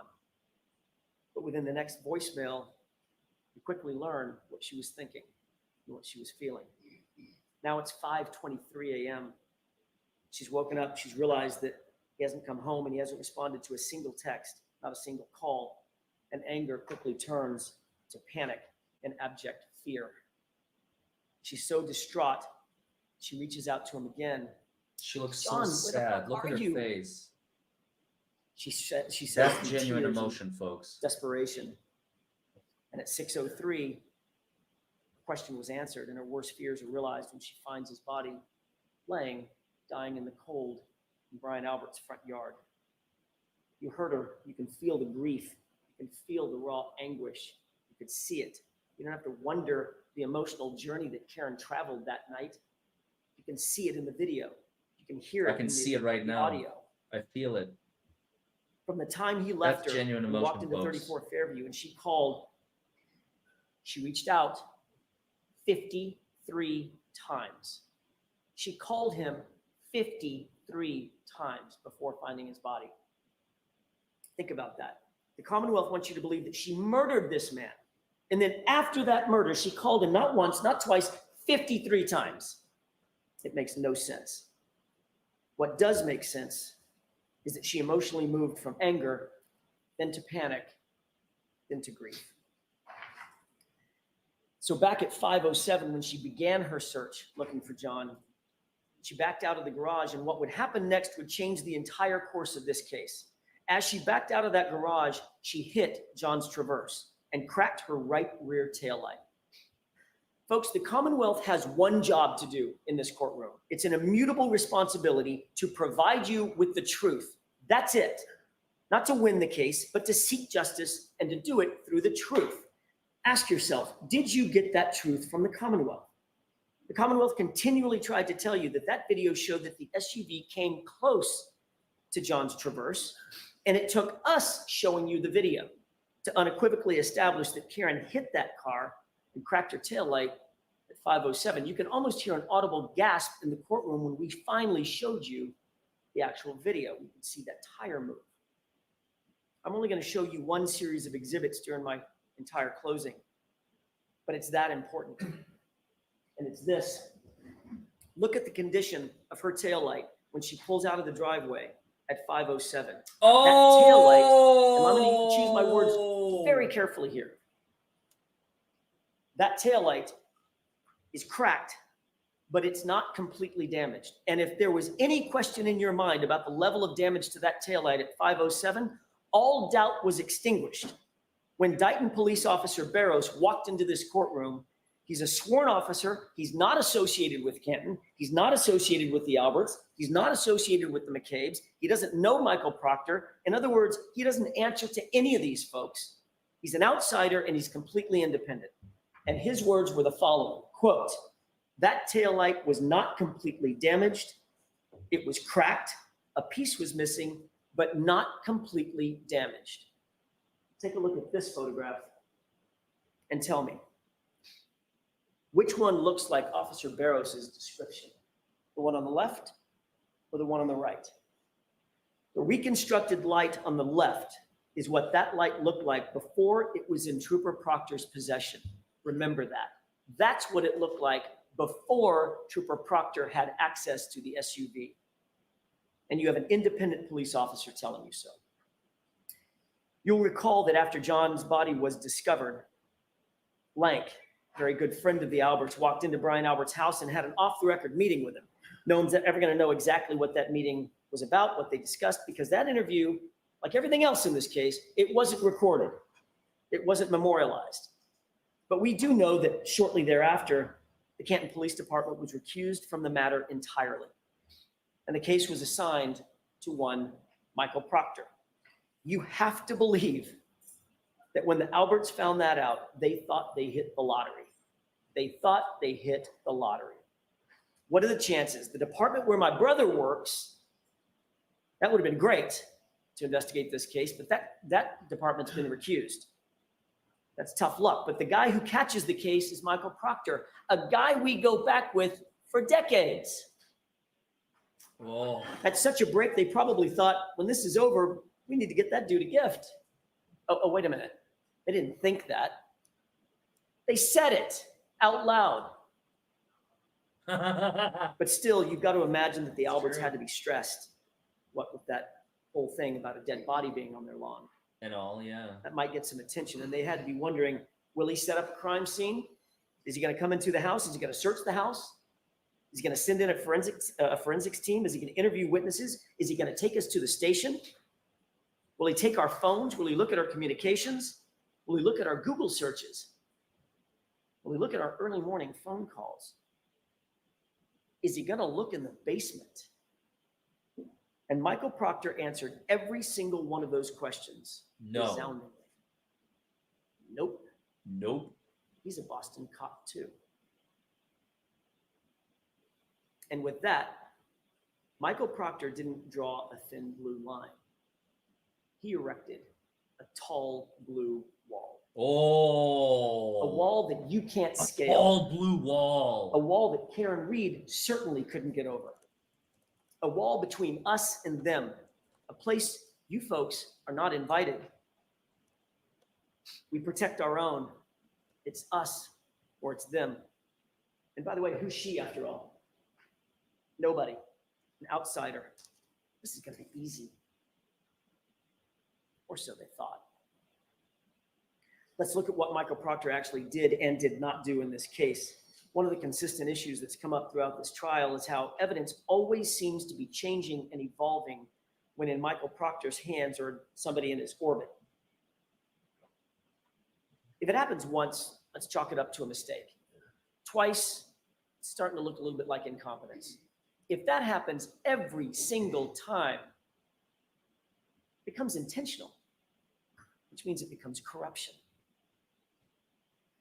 The defense spent some time, we spent some time discussing the toe time that Michael Proctor swore to in affidavits. There was a reason that we believed it was so important, and I want to talk about that for just a quick second. Because this was a concerted effort by Michael Proctor to falsify the time the car was seized so that no one would know that he actually had possession of the car before the first pieces of taillight were ever discovered at the scene. But he got caught. And when he did, the best he could come up with was it was a typo. Like a dozen times, a typo. You'll remember what that testimony was. The truth is that car was in Michael Proctor's possession from about 4:12 in the afternoon. He said it was 4:16 when he finally had to tell the truth or some version of the truth. Those first pieces of taillight were not found until after 5:45 p.m. That is the very fact that Michael Proctor was trying to hide by those falsified affidavits, saying he didn't seize the car until 5:30. But that wasn't Michael Proctor's only manipulation of the investigation. What about Brian Loughran? You met him. Michael Proctor did his level best to not just hide evidence, but to hide human beings from you and from us. Michael Proctor was informed that the plow drivers were out that night. There would be a witness, potentially along 34 Fairview, at the exact times in question. Even Michael Trotta expressly told Michael Proctor that 34 Fairview had in fact been plowed that morning, and by whom. Proctor not only did not interview Brian Loughran, he never disclosed his name in a single report. He hid him. This is a witness who was literally on 34 Fairview at the time in question where a body was found on the lawn. Wouldn't you want to get the truth from an eyewitness? Wouldn't you want to seek that out? Not if you're Michael Proctor, a close friend of the Alberts. If it were up to Proctor, you literally never would have heard of or from Brian Loughran. That's a scary prospect. I want to touch briefly on the additional physical evidence or some additional physical evidence presented by the Commonwealth in this case. You'll recall Christina Hanley. She established to a scientific certainty that the glass on the bumper, which was told to you in opening statement, was going to have something to do with this case. The glass on the bumper was going to match that cocktail glass. She told you unequivocally the glass on the bumper did not match the cocktail glass. They came from two different sources. The glass on the bumper has nothing to do with the cocktail glass. So that glass on the bumper had to get there somehow. It didn't get there by being broken from the cocktail glass. See the point? It had to get on the bumper. Somehow it didn't jump up there by itself. And what's really interesting is that there was one piece on the bumper, only one, that matched something else in the case. It was a perfect match to a piece of glass that was supposedly found at the scene. Who do you think had possession of that matching glass? Michael Proctor. So the glass on the bumper had to be placed there. And the only person who had anything close to matching the pieces that had to be placed there Is is Michael Proctor. Yep. You do the math. Yep. That leads us to the magic hair. The Commonwealth spent a lot of time bringing in experts about mitochondrial DNA and maternal DNA lines and comparative analyses, and all that sounds really great and really sciencey, except for the fact that it just doesn't matter. Why? Because you would have to believe that that little hair, tiny, tiny little hair, barely perched on the side of that SUV survived nearly 75 miles of a raging blizzard outside. That would be a magic hair indeed. That magic hair means nothing. The DNA means nothing, and that's because the hair was from somewhere else. Planted. It certainly was not from a motor vehicle incident at 34 Fairview on January 29th. That hair was placed there. The DNA on the outside of the taillight housing also merits very little discussion. John's DNA would be expected to be found all over that SUV, inside, outside, the exterior, the interior, everything he touched would have had his DNA on it. Here's what's actually important about that DNA. No DNA was found on the interior of that taillight. The taillight that they now claim crashed into his arm and shattered. Oh, yes. No blood was found anywhere on that taillight or any taillight pieces. And no tissue was found anywhere on that taillight Yep. or any taillight pieces. Yep. But we're to believe that that taillight literally exploded on John's arm at 25 miles an hour Yep. with 1,000 pounds of pressure. Yep. We talked about the evidence doing very funny things when in Proctor's possession or the possession of somebody in his orbit. Now think about the videos that you saw. How many videos appear to be somehow manipulated or altered? Just about every single one of them. Look at the video of the Sally port. Let's take that one, for example, that grainy one. It's missing the exact time that would show the condition of the taillight when it was pulled in to the Sally port. Pretty important time, wouldn't you think? Did someone not want you to see what the condition of the taillight was at that exact time? But the good news is there's a second video. It's much clearer. And it's from the same time frame. We didn't get that one for about 2.5 years into the investigation. Literally, it was after the trial started that one was turned over. And this is important. The Commonwealth introduced you to a person by the name of Yuri Buchanan. Bukaki. They presented video showing what was clearly the right side of the car. They asked questions about the right side of the car. You'll recall, Mr. Lally asked Sergeant Buchanan, did you or Trooper Proctor ever go at, or near the right side of that taillight? And while he was asking the question, what appeared to be the right side of the car was looking at you. The video was still up. Buchanan paused, turned earnestly into the microphone, stared at you and said, never. We never went anywhere around that taillight. While he was showing you the right side of the car. And that trick might have worked until we got up to cross-examine him. And only then, on the second day of his testimony, did he have to admit that the video was actually inverted. It was That's backward. huge.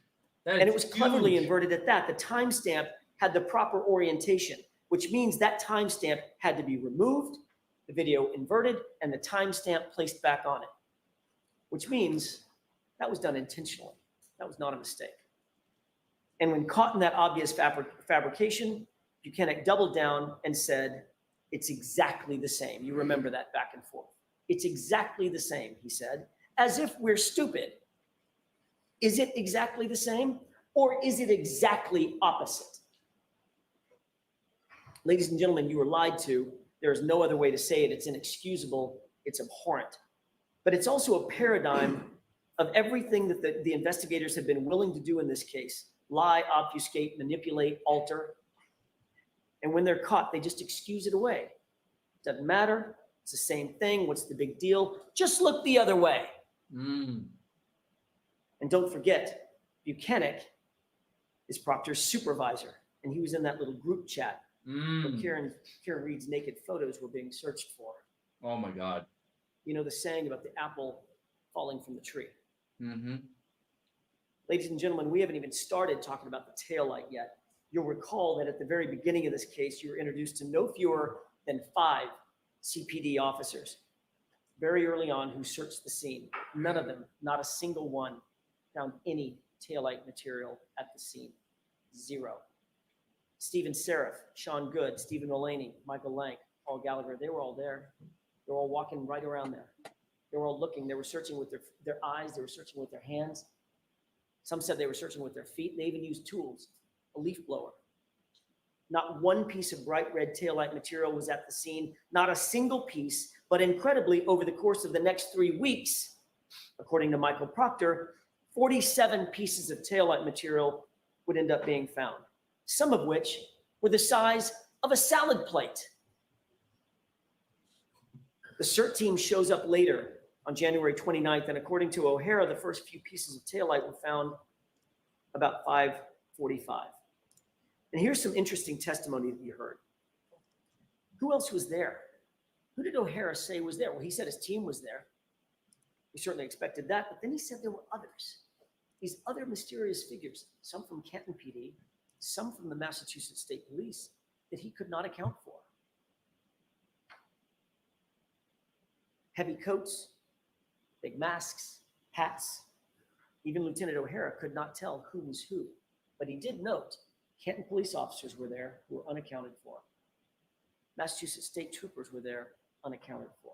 And during that search that was overseen by Trooper Tully, Proctor's supervisor, 3 pieces of taillight material were found. That's super important, and I want to concentrate on that for a second. O'Hara said all 3 pieces were in an area about 12 inches square. That's an area about as big as your dinner plate.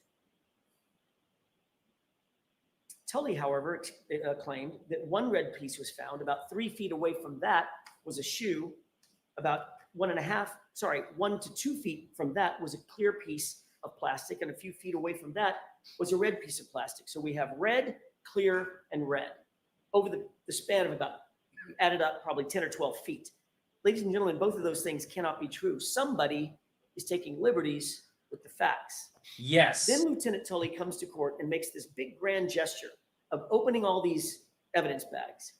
These 2 evidence bags in particular represent exactly what we're talking about. Those 3 pieces, red, clear, red. They're marked, they're sealed, they look official. They're not Stop and Shop bags, thank God. At least they've moved up from that. They've even got evidence tape on them. Who knew? There's evidence tape around here. Stop and Shop bag. So this must be real evidence, right? It must be real evidence in this case. And after making that big theatrical display, he opens up the bag with the red pieces and he pulls 2 pieces out. That's okay. Put the 2 red pieces together. Good so far. Then he opens up the second bag under Mr. Lowley's questioning. And you remember he hesitated just a second. Opened that bag and pulled out 1 piece of clear plastic. Then pulled out a second piece of clear plastic with no explanation as to how that could have possibly happened. And he quickly returned all 4 of those back into the bag, sealed them up, and we're done for the day. The next day, I asked about that evidence again. I asked him to open up that bag with the red pieces, and he did the same thing. Pulled out 2 red pieces of plastic. And I said, you'll recall this, I said, look deeper, look closer, sir. Pull everything out of that bag. Would he have had I not suggested it? And then he pulled a 3rd piece of red plastic out of the bag. So miraculously, Trooper Tully's 3 pieces of plastic became 5 pieces of plastic right before your eyes. Ladies and gentlemen, the forces at play that multiplied those pieces of plastic inside those evidence bags are the same forces at play that multiplied the pieces of plastic at 34 Fairview. Think about that. Let that sink in for a second. How easy is it? That's not sloppiness. That's evidence manipulation. That's how over the course of 3 weeks, those pieces of plastic go from 0 to 3 to 5 to 47, ever increasing in size with every single search. Now, knowing all that, ask yourself the looming question: who had access to that taillight, the cracked taillight? Who was it? Go back and watch the Sally Port video. I'll give you the timestamp, 5:37, and see it for yourself. We know that Trooper Proctor, with binder in hand, walked by himself. Once we corrected the video from being inverted, you can see that he walked back by himself to the right rear taillight where nobody could see what he was doing. Higgins' own key swipes put him in the Sally Port that same afternoon and evening. And then the Sally Port video magically skips and Chief Berkowitz appears right next to Proctor at the back of that vehicle in the same spot, and they walk out of the Sally Port together.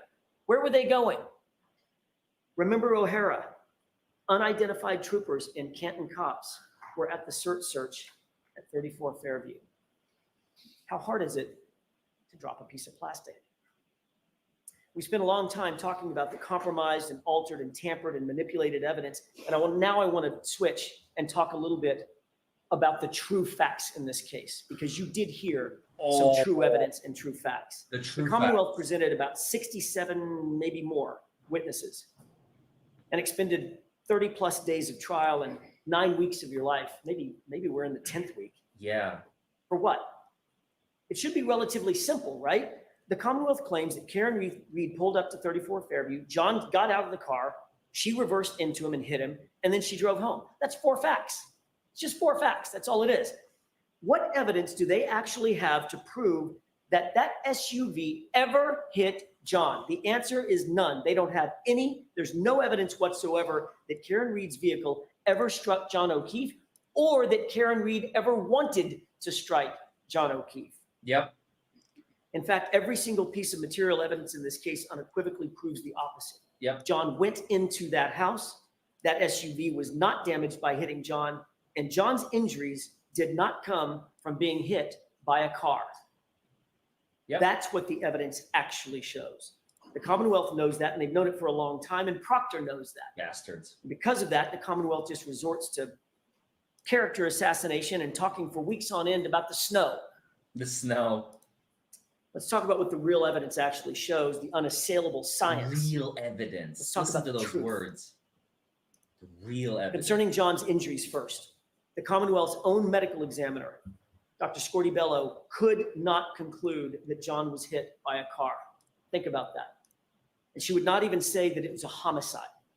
She told you without any dispute in this case, quote, evidence pointing toward one manner of death is no more compelling than evidence of a competing manner of death, end quote. Her words, not mine. She went on to say it's just as likely that he was punched and fell backward. His injuries are consistent with that.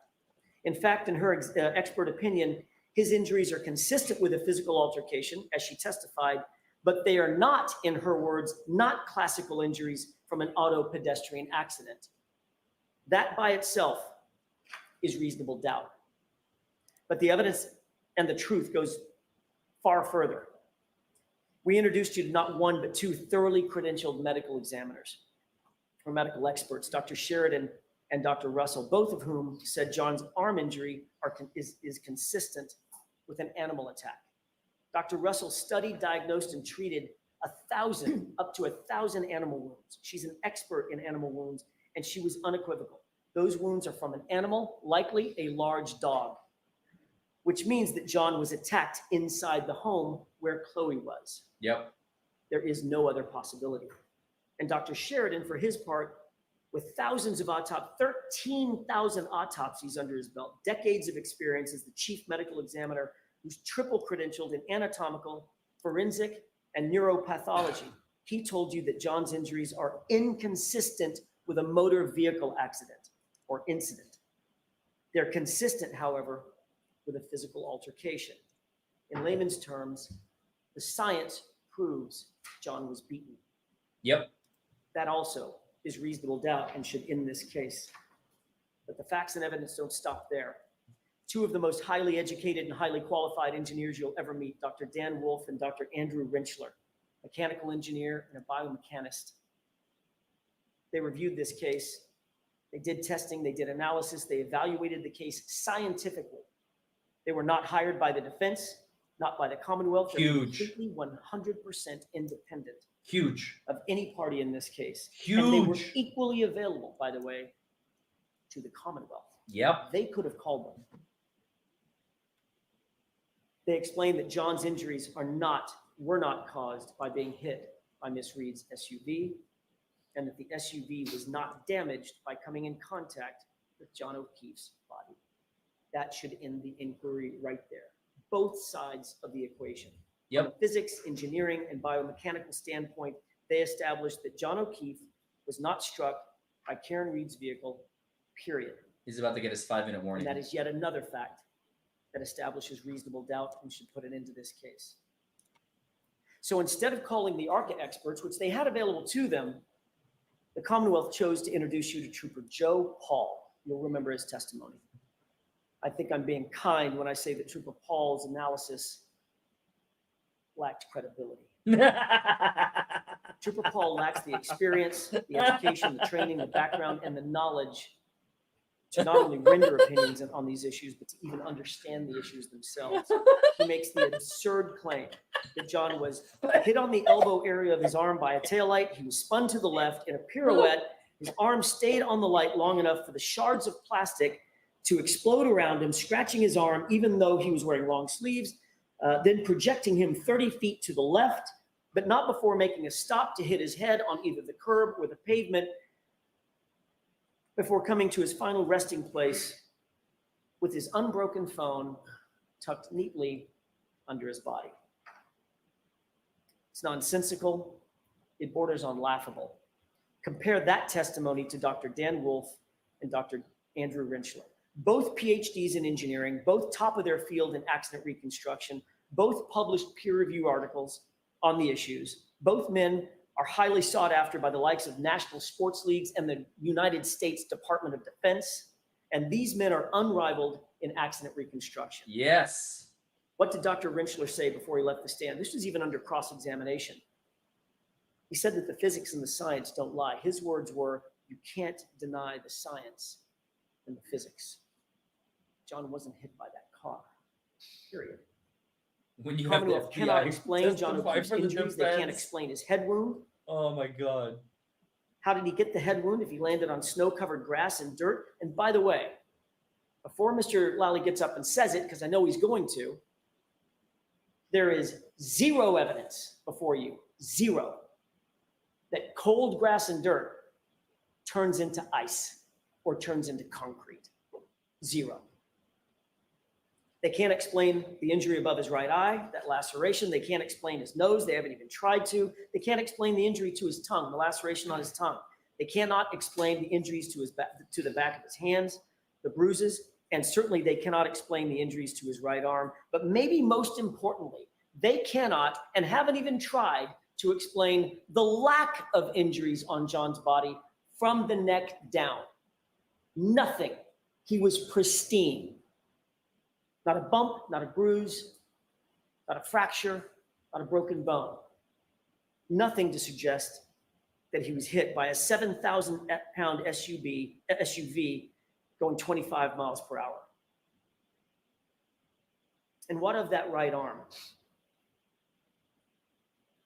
According to the Commonwealth's best and brightest, Trooper Paul, John absorbed the entirety of the collision, the whole collision, with that 3.5-ton SUV entirely with his right arm, launching him some 30 feet. But amazingly, the arm suffered no break, no fracture, and didn't even get a bruise. So how are those injuries properly explained? The evidence is simple. John got into an altercation. He was punched. He tried to defend himself by putting his hands up. He may have even scratched his own nose by putting his hands in front of his face to defend himself. His hands were bruised and covering up. Five minutes, Mr. There it Jackson. is. There it is. Thank you, Your Honor. As he continued, he got hit, punch went through, and he fell to the ground, fracturing his skull. At some point during that altercation, the dog got a hold of him, and the dog was pulled away. Every single injury is answered. Every single injury is explained by that. Ladies and gentlemen, given what we know about the facts and the physical evidence in this case, the actual truth in this case, how did this happen? How did we end up here? We ended up here because of relationships, insider trading, playing the who you know game, Insider and trading. building a tall blue wall, which takes decades and generations. But the real question is it going to continue? Will this festering malignancy that allows a lead detective and his supervisor to gloat and sneer while looking over naked pictures or looking for naked pictures of the woman that they've targeted, will that continue? And the answer should be, not if you have anything to say about it. Michael Proctor is the lead investigator in this case, and much as the Commonwealth might try, they cannot distance themselves from the stench of him on this case and this investigation. Those secret group chats illustrate the quality and character of his investigation. Remind yourself how an, quote, unbiased and an objective investigator, someone who's supposed to be looking for facts. Ask yourself, how did he approach his job? Late at night, sitting there in his office, deviously looking for naked pictures of Karen Reed and talking about her like she's a piece of meat. Yep. Talking about her bodily functions, her medical conditions, calling her vile names. I don't even have it in me to repeat what he said about her. He reduced her to an object, and he went further by insulting her. He went further than insulting her, and he dehumanized her.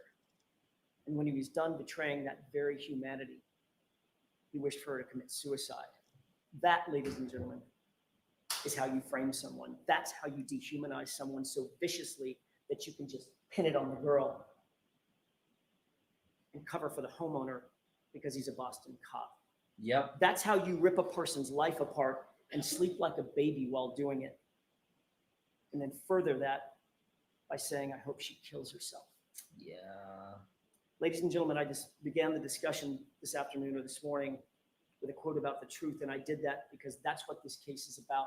Top to bottom, tip to tail. It's about the truth, not hiding it or concealing it, but exposing the truth. The truth is immutable. It's not a feeling. It's not a whim. It's unflinching. It's unchanging, and it's everlasting. That's why the law is steady.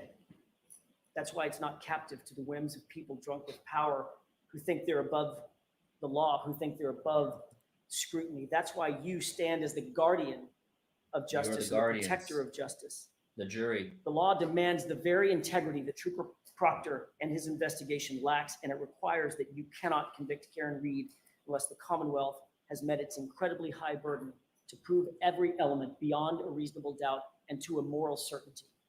And a moral certainty is defined as the highest degree of certainty possible in matters related to human affairs. It's the highest degree possible in your life.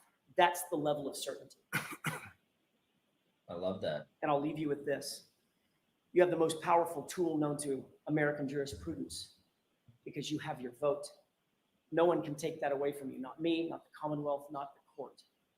You may not have asked to be here, but each of you have given something very special of yourselves. You've agreed to do that, which is the highest calling a citizen can answer in any way. You've agreed to give your community your best. And my question to you is, what will you do with this moment? Ignore the lies and the manipulations, the misogyny, the bias, the lack of evidence? Could you ever do that? Would you ever do that? Or will you say with your verdict, I see the truth and I will not ever look the other way? When you stare the truth down, you'll see that the Commonwealth 30 has not seconds. proven its case beyond a reasonable doubt into a moral certainty, not even close.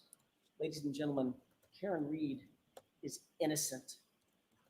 Do justice and find her not guilty. Thank you. Thank you very much, Mr. Jackson. All right, Wow. Mr. Lally. That's going to be a hard act to Thank you. follow, Adam.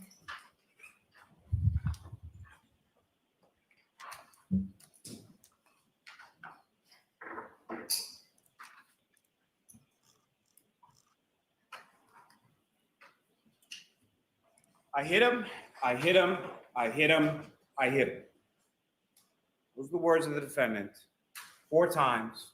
You heard testimony from 4 different witnesses who overheard and observed those statements from the defendant on January 29th, 2022. You heard testimony from firefighter Timothy Nuttall. He was trying to bag valve mask Mr. O'Keefe. He was working on resuscitative efforts to try to save Mr. O'Keefe's life. Wait a minute. He asked if He anyone dives saw right into anything testimony. or Where's your knew theme? what Where's happened. your And narrative? the defendant said, I hit him, I hit him, I hit him, I hit him. Firefighter Anthony Flamati was asking if anyone had information on He's just why Mr. regurgitating O'Keefe was there in the testimony? snow. The defendant repeatedly said, I hit him, I hit him, oh my God, I hit him. Firefighter Katie McLaughlin was tasked by firefighter Flamati with asking Wow. for biographical information and for what Where's your cause narrative, was, bro? the traumatic injuries that all the firefighters testified that they observed on Mr. O'Keefe. She asked the defendant, and the defendant said, I hit him repeatedly. Firefighter McLaughlin asked for clarification. You did what? And the defendant repeated, I hit him. Jennifer McCabe stated initially over the phone when speaking with the defendant that the defendant said, could I have hit him in the car while they're on the phone with Ms. Roberts going from Ms. McCabe's house to Mr. O'Keefe's house? Did I hit him? Could I have hit him? Once He's on regurgitating scene, the lies. once asked, as Ms. That's McCabe your described case? by an EMT, for name, age, things like that related to Mr. O'Keefe, what caused the trauma? She indicated in her testimony that the defendant said repeatedly, I hit him. You heard testimony from Officer Saraf, statements that he attributed to the defendant as saying that morning, this is all my fault. This is all my fault. I did this. This is what the defendant is saying on scene. Since then, stories changed a little bit. But those were the words that came from the defendant's mouth on January 29, 2022, as John O'Keefe lay dying on the front lawn of 34 Fairview Road, where the defendant had left him after striking him with her motor vehicle several hours before, and then left him freezing there in a blizzard. There's certain things that have come up over the course of this trial as far as evidence and testimony are concerned, little things. And what I would suggest to you, it's those little things that are quite telling as it pertains to the defendant's statements and the defendant's actions over the course of January 28th and January 29th and beyond. And I'm going to bring some of those to your attention as I go through, but just ask you to keep that in mind as far as when you're deliberating, when you're reviewing this testimony and this evidence. The little things matter. The little things start piling up in this case. And they're all against you, Lally. Throughout the course of this trial, you've heard a lot of purported evidence or questions of witnesses in an attempt to distract you from the evidence in this case. Distract. Essentially, defense by obfuscation. It's a three-card monitor. The facts and the evidence in this case are your card. They're the Queen of Hearts. And so what I want you to, or what the defense wants you to do is not look at that card. Look at anything else. Look at movement. Look at this person. Look at that person. Look at text messages. Look at this. Don't pay attention to the facts and the evidence, because if you do, what it will ineluctably lead Calling the defense's that the act a defendant magic is trick? guilty of each of the three indictments before this court.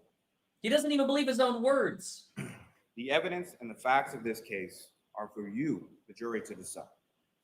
Using your common sense, using your life experiences as your Like guide every through that. shitty prosecutor, he's trying to lower the burden from beyond a reasonable Before I doubt to common turn to sense. that I would evidence object that here. I will submit to you ineluctably demonstrates the defendant's guilt, let me first just address Trooper Proctor.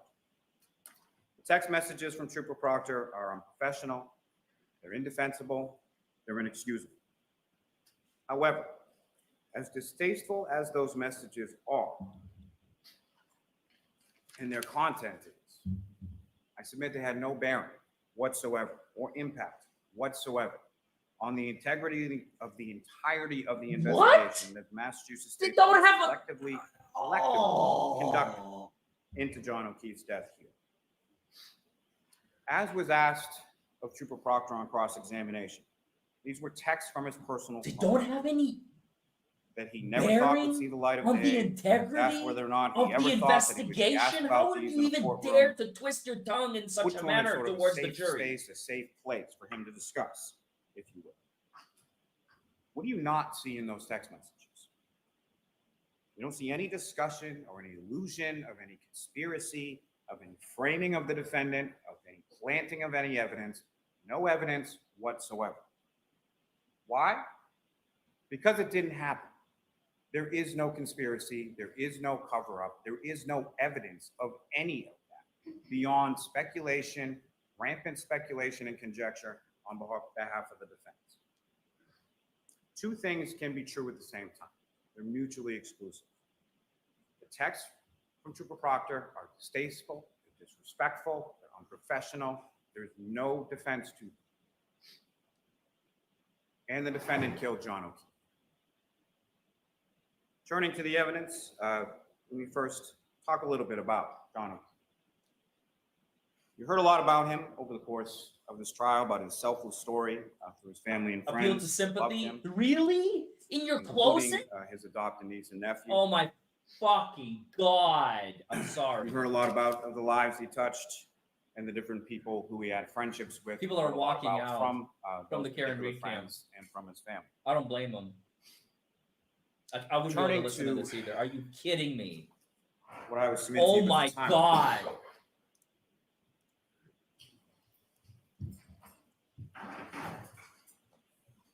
This may be a little hard to see up here. What I'm going to go is from left to right. January 28th, 2022, 9:49 in the morning, Karen and John begin fighting over text messages. 2:25 p.m. in the afternoon, the defendant texts Mr. O'Keefe, "Tell me if you are interested in someone else. Can't think of any other reason you've been like this." John texts back, "Nope."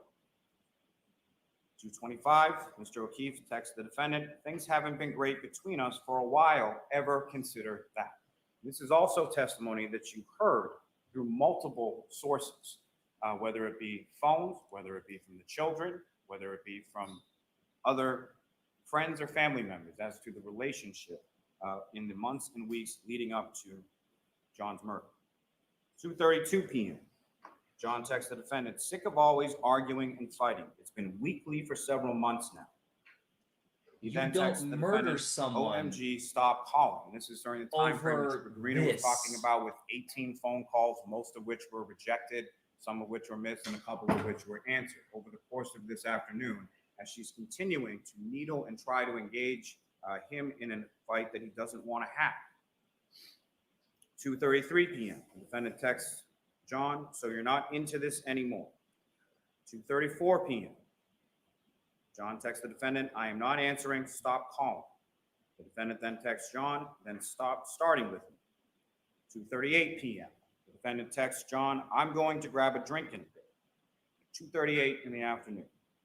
Around 3 p.m. is the testimony you heard from Erin O'Keefe in regard to the defendant texting her, asking if she can go out without her husband, Paul, asking to go out for a drink. This is while Erin O'Keefe testified she was waiting for one of her children at the bus stop, picking that child up around 3 o'clock in the afternoon. This is also the point in which the defendant says to Ms. O'Keefe, "Wish I didn't speak to another O'Keefe after 2004. 7:30 p.m., you have Mr. O'Keefe and Mr. Camerano arriving at C.F. McCarthy's, with the defendant arriving at 8:51. 8:58 p.m. is when the defendant receives drink number 1 at C.F. McCarthy's. Vodka soda, tall cylinder glass, lime, and a straw. 9:13 p.m., drink number 2. 9:20 p.m., drink number 3. 9:33 p.m., drink number 4. 9:57 p.m., drink number 5. 10:22 p.m., drink number 6. 10:29 p.m., drink number 7. 7 drinks from 8:58 p.m. through 10:29 p.m. when she receives that last drink at C.F. McCarthy's. A drink that she indicates to Sergeant Mechanic and several others on the next day that she did not take with her from C.F. McCarthy's to the waterfall, which several individuals at the waterfall testify that she produced from her coat when she walked in, and that you can clearly see on the C.F. McCarthy's video her walking out the door with the same tall cylinder glass in her right hand. Now, keeping understanding that some of these drinks are not the full tall cylinder drinks, what she's doing is she's getting shot glasses of vodka and then pouring them into the drink after she's consumed the drink. 10:54 p.m. The defendant and Mr. O'Keefe arrive at the waterfall, during the course of which About an hour that they're there, the defendant receives drinks number 8 and drinks number 9. 12:10 a.m. From the waterfall video, you have Ms. McCabe, Ms. Kolokithis, and the defendant departing the waterfall together. Interestingly, around the same time, you also have the text and screenshot communications between Colin Albert and Allison McCabe in reference to him getting picked up at that time. You also have testimony from Brian Albert, Nicole Albert, Caitlin Albert, Brian Albert Jr. in reference to them sort of walking in from the waterfall as Colin Albert is walking out of 34 Fairview Road, gets picked up by Ms. McCabe, and then is driven home. 1 minute later, 12:11, Mr. O'Keefe is then on the waterfall video walking out with cocktail glass in his right hand. At 12:14 a.m., Mr. O'Keefe texts Ms. McCabe, "Where to?" 12:14 a.m., based on the fact that she's driving, and Ms. McCabe indicated in his testimony that she should call him instead of texting while driving, Ms. McCabe calls John O'Keefe. Speaks with him regarding directions, or going over which way to come in Chapman Street, over Cedar Crest, as far as coming into Fairview Road.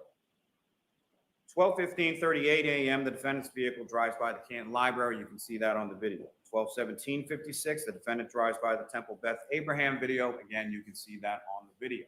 Remember also the testimony from Lieutenant Tully in regard to the CSLI data and the ranging data in reference to it coinciding with what you observed, the black SUV, from each of those respective videos. 12:19:32, Mr. O'Keefe enters 34 Fairview Road into his Waze app on his phone.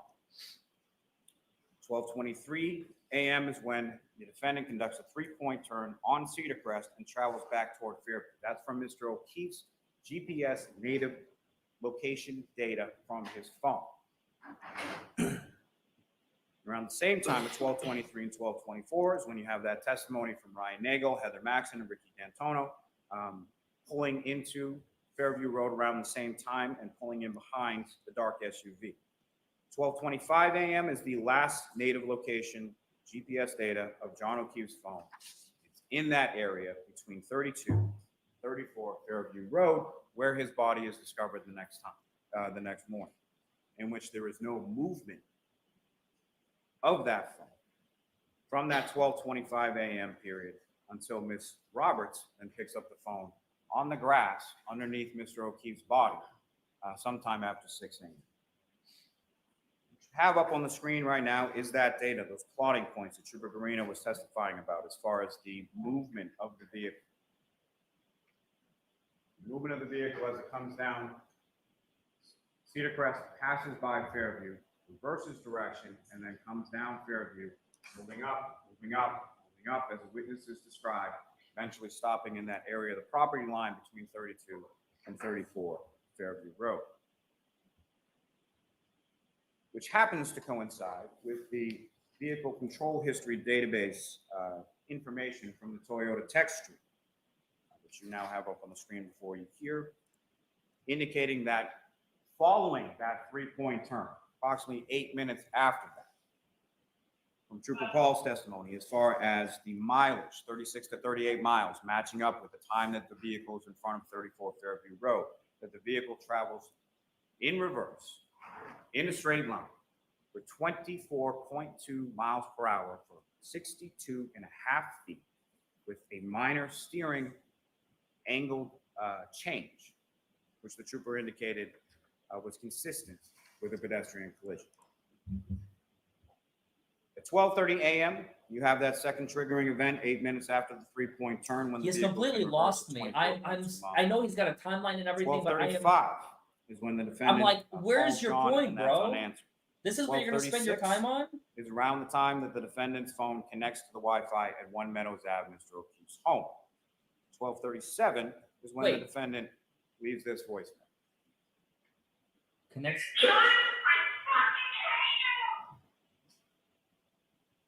So within minutes, Because he doesn't respond. that vehicle He stayed calls him 50 times. going 24.2 miles an hour. I would hate him in too. reverse for 62.5 feet. The defendant leaves that voicemail, seething in rage as she's screaming, "John, I fucking hate you." 12:40 to 12:42. Ms. McCabe is texting Mr. O'Keefe. She tries calling Mr. O'Keefe, gets no answer. If you recall from her testimony around this time frame, about 12:40, she was unsure whether the vehicle was actually still out front. She was looking for John because she had seen the defendant's vehicle in front of the house and no one had come in.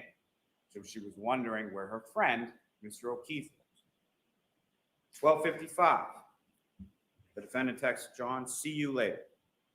12:59, the defendant calls, leaves another voicemail for Mr. O'Keefe. Exhibit 637, it sounded like this. John, I'm here with your fucking kids. Nobody knows what the fuck you are, you fucking pervert. But somebody did know where Mr. O'Keefe was. The defendant knew exactly where he was. She 34 had driven him there, she had struck him there, she had left him to die. Why would you leave voicemails like that if you 1:02 killed someone? a.m., the defendant leaves another voicemail with no content. And then she texts John, "Your kids are fucking alone." Yeah, because he left them. 1:09 a.m., the defendant texts John, "I'm back in Mansfield. The kids are home alone." Why would she keep She's not- texting a dead man? That makes no sense. As far as it never disconnects from the Wi-Fi. This is until the actually following proving day. the There's no defense's indication case. that Mr. He's Reed proving the left, defense's went to her case home in for them. Mansfield at any point. Oh my God, 1:10 what a a.m., the defendant calls her dumbass. parents. 1:11 a.m., she calls Mr. O'Keefe This is and proof leaves that she this voice. thought he was alive. John, I'm going home. I cannot babysit Amy. I need to go home. You are fucking using me right now. You're fucking another girl. Oh my God. You're sleeping next to me. You're a fucking loser. Fuck yourself. Yeah, leaving his 19 a.m., the kids. defendant leaves another voicemail. Now, about 1:43 or 1:45 a.m. is when Julie Nagel testified that they were leaving the house. And she sees a large black object on the lawn near the flagpole while leaving 34 Fairview Road. Doesn't think much of it at the time, isn't expecting Mr. O'Keefe or any body to be out on the front lawn. 4:42 a.m., the defendant calls and speaks. The calls to her parents are finally answered. 4:49 a.m., the defendant calls Miss Camerano, screaming, "Where's Mike?" 4:53 in the morning is when the defendant instructs Kaylee, Mr. O'Keefe's niece, to call Miss McCabe. Why? Because the defendant doesn't have Miss McCabe's phone number. Indicates that John didn't come home. We got in a fight and I left him at the waterfall. Those are the first statements or the first version of events that she's able to communicate out to the world as to what happened to Mr. O'Keefe and where he is. We got into a fight. I left him at the waterfall. 5 a.m., the defendant calls Kerry Roberts, saying, "John's dead, Kerry, hangs up the phone. 5:01, the defendant calls Kerry Roberts again. And it's at this point that she indicates that John's dead, he must have been hit by a cloud. 5:07 a.m., the defendant leaves One Meadows Ave. You have the video of that. It's number 153 in Exhibit 6. We'll get to that a little more in a moment. About 5:10 a.m., the defendant calls Kerry Roberts. Ms. Roberts starts calling hospitals, calling KCD, calling 911, something that you would do if you didn't know where Mr. O'Keefe was for all of these hours, that all of these other phone calls are being made and these text messages are being sent, and calling your parents, and all of these other things. No calls to 911 from the defendant. While John O'Keefe is laying, freezing, and dying from a brain injury and a skull fracture on the front lawn of 34 Fairview Road. Because he got hit in the back of the head. 5:11 a.m., the defendant's vehicle is seen on the Canton Library camera heading towards the waterfall. Seems to be sort of retracing the steps. 5:18 a.m., the defendant's vehicle is seen at Washington Street and Chapman on the Temple Beth Abraham video, heading in the same direction that it was the night before when it was heading to 34 Fairview Road. 5:35 is when the defendant arrives at Ms. McCabe's house. Ms. Roberts arrives shortly thereafter. Both of them see the broken taillight at that time in the driveway. Now that gap of 5:18 to 5:35 is way too much time to be driving from the area of the waterfall to Jennifer McCabe's house. What? As I indicated a moment before, heading in the same direction, same directionality, retracing the steps from the night before, heading towards 34 Fairview Road. What Why is it this that guy the defendant talking can about? see Mr. O'Keefe when they eventually I'm get scared, serious, they you wrote, guys. I'm "No not one trying to else be a can." dick here. I'm It's being because dead she serious. I knew don't understand what exactly he's where talking he was. about. She had hit him and left him there the night before. And she had gone back during that time frame between 5:18 a.m. when she's seen on the Temple video and 5:35 when she arrives at Ms. McCabe's house. 5:33 is when the defendant, Ms. McCabe, and Ms. Roberts returned to One Meadows Ave searching for John. 6:03 is when the defendant, no one else, spots Mr. O'Keefe's body buried in the snow. Exhibit 12, They wanted her to find him. indicating this cruiser camera video, which I know you've seen a dozen times.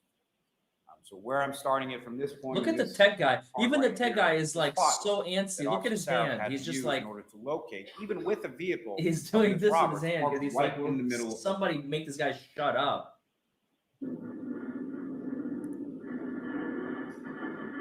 Does he even know what he's talking about?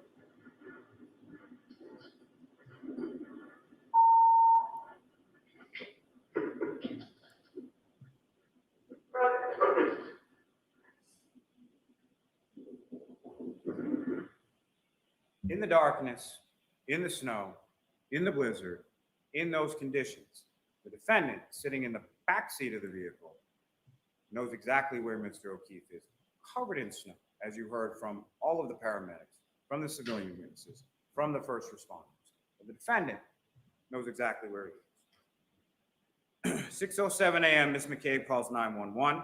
6:08, the defendant leaves that 4 or 5 minute voicemail, leaving the phone in the car for some reason to Mr. O'Keefe's phone.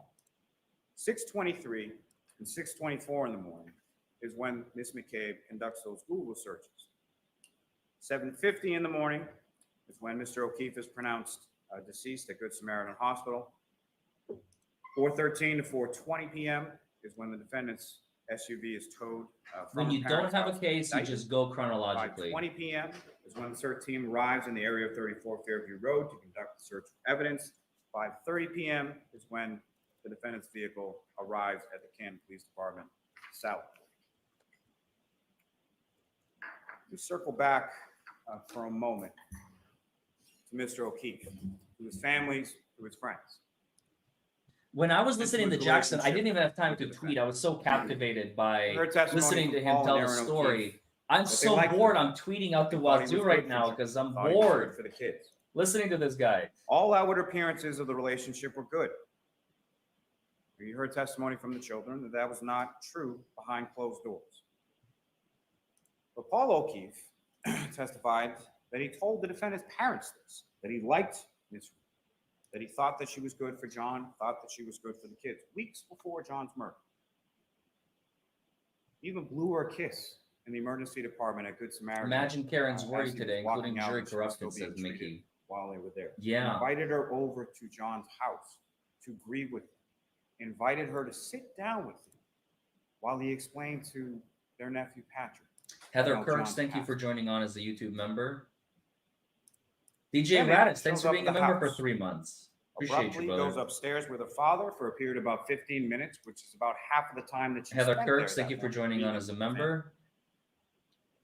She left with a bag of her T42, belongings, thank you for being a drove with member her for 3 family months. there, and then took an extra vehicle in the height of the blizzard, around 1 o'clock in the afternoon, drives that vehicle all the way from Canton, where it was parked at her boyfriend's house, where she stayed over on many occasions, drove that vehicle or felt the need to drive that vehicle from Canton all the way down to her parents' house in Dighton at the height of the blizzard.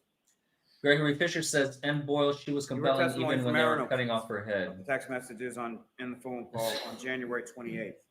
Robert Langer says, I just wonder how many adult diapers Lely has in his briefcase today. You've heard that Aaron O'Keefe called the defendant on the morning of the 29th because she was concerned for her. She wanted to know what was going on with someone she considered her Over friend. under how many minutes to return and not Defendant yells guilty. John is dead. People are saying Ms. about 3 Robertson grabs hours. the phone and then updates Aaron O'Keefe as to what's going on with John. Aaron O'Keefe again calls back later because she's concerned for someone that she considered her friend. How does the defendant respond? These are some of the little things. Defendant indicates to Miss O'Keefe that she just has to remember the bad times, and indicates to her, I don't think I'll ever see you guys. This is after she's done her quick in and out at One Meadows Ave and is now with her parents or with her father, driving that car, essentially taking the murder weapon from Canton and bringing it down to her parents' house in Dayton. She's indicating over the phone to Aaron O'Keefe, I don't think I'll ever see you guys. Why? If she didn't kill John, why would she say it? You heard a lot of testimony about New Year's Eve in Aruba. You heard the testimony from Miss O'Keefe in regard to them exchanging, her and the defendant exchanging text messages on the flight down, arranging times to meet up.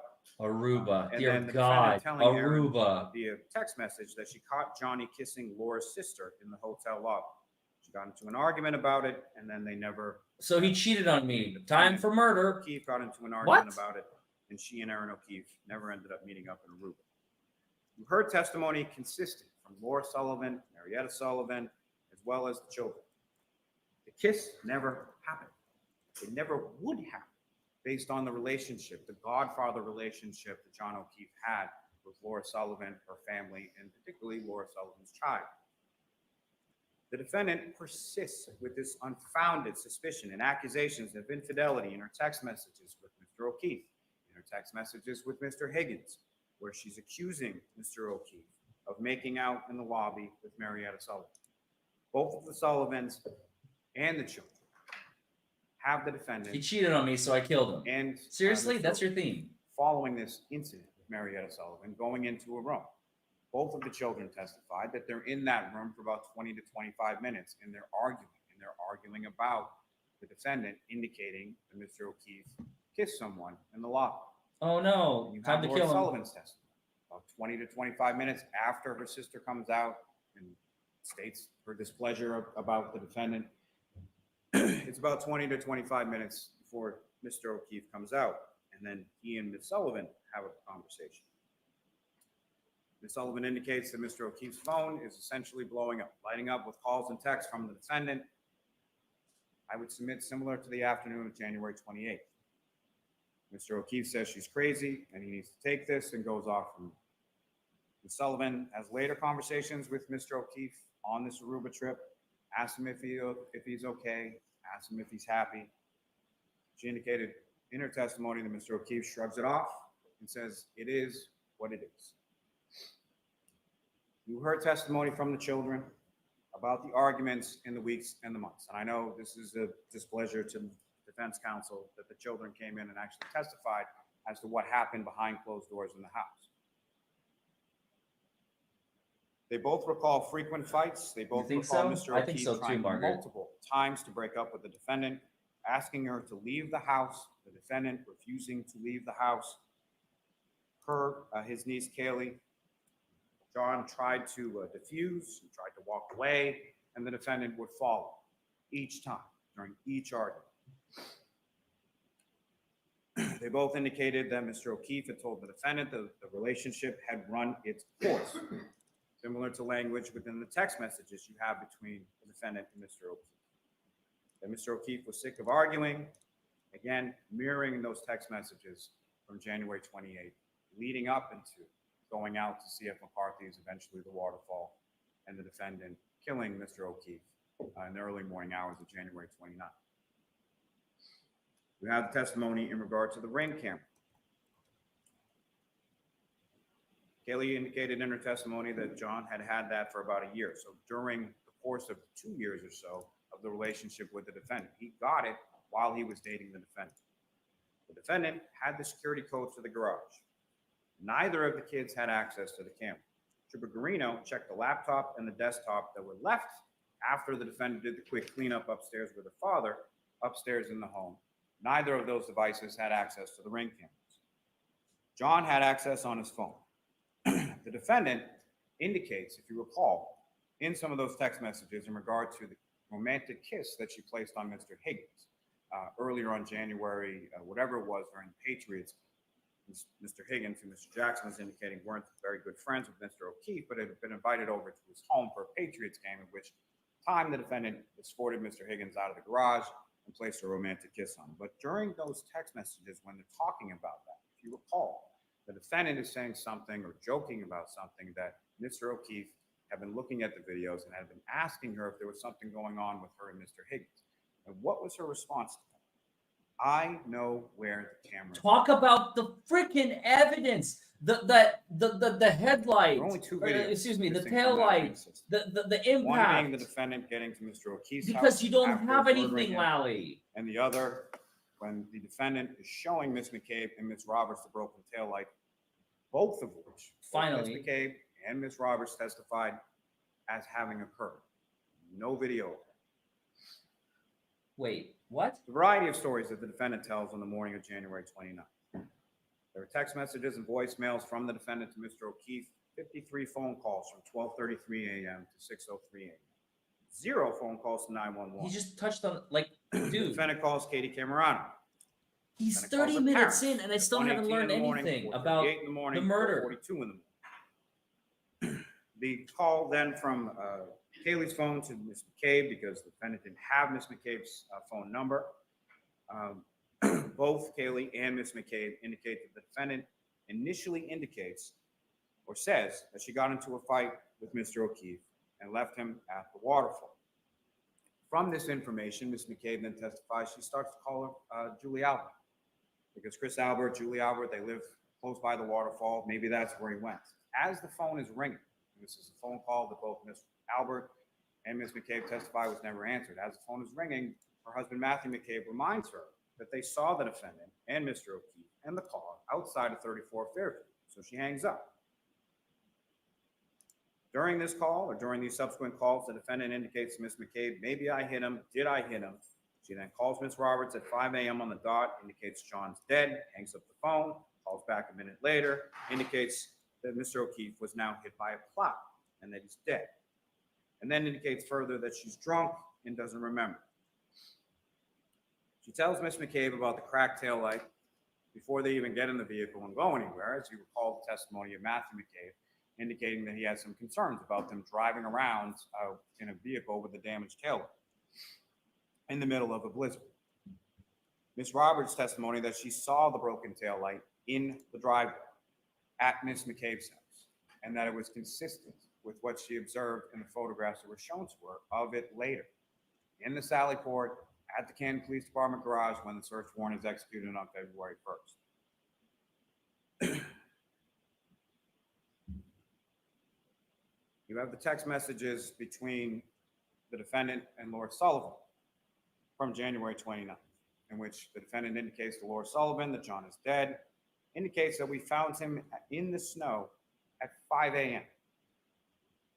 And every indication is that he was found in the snow by the defendant, Ms. McCabe, and Ms. Roberts around 6 a.m. 5 a.m. would be about an hour before.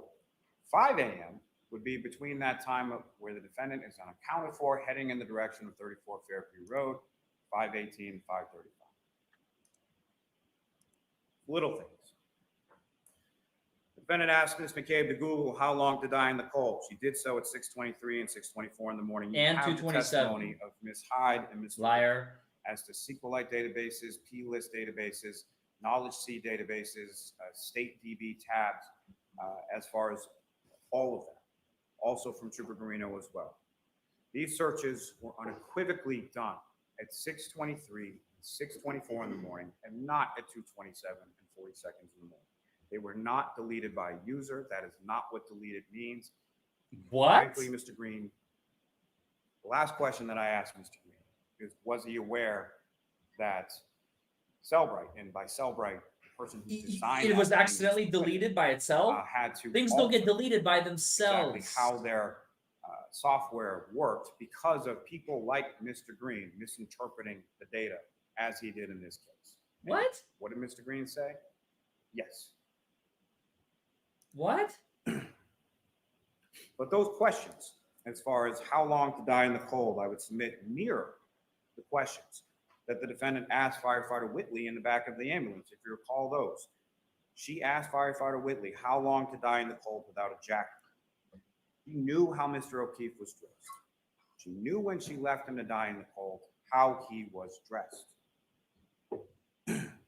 The defendant made statements to firefighter Becker that the last time that she saw Mr. O'Keefe, they were in an Look the argument. other Again, way. back of the same ambulance as firefighter That's Whitney. good spyglass. You I have like that testimony a from lot. firefighter Woodbury. Same kind of questions. If Mr. O'Keefe could be alive without a jacket. You have the testimony from each of these firefighters as to sort of the vacillating emotional state of the defendant that morning. What you have in the testimony from firefighter Woodbury is that despite all that, there were no tears that he observed from the defendant at that time. What each of those first responders indicate is that the defendant repeatedly stated, is he dead? Is he dead?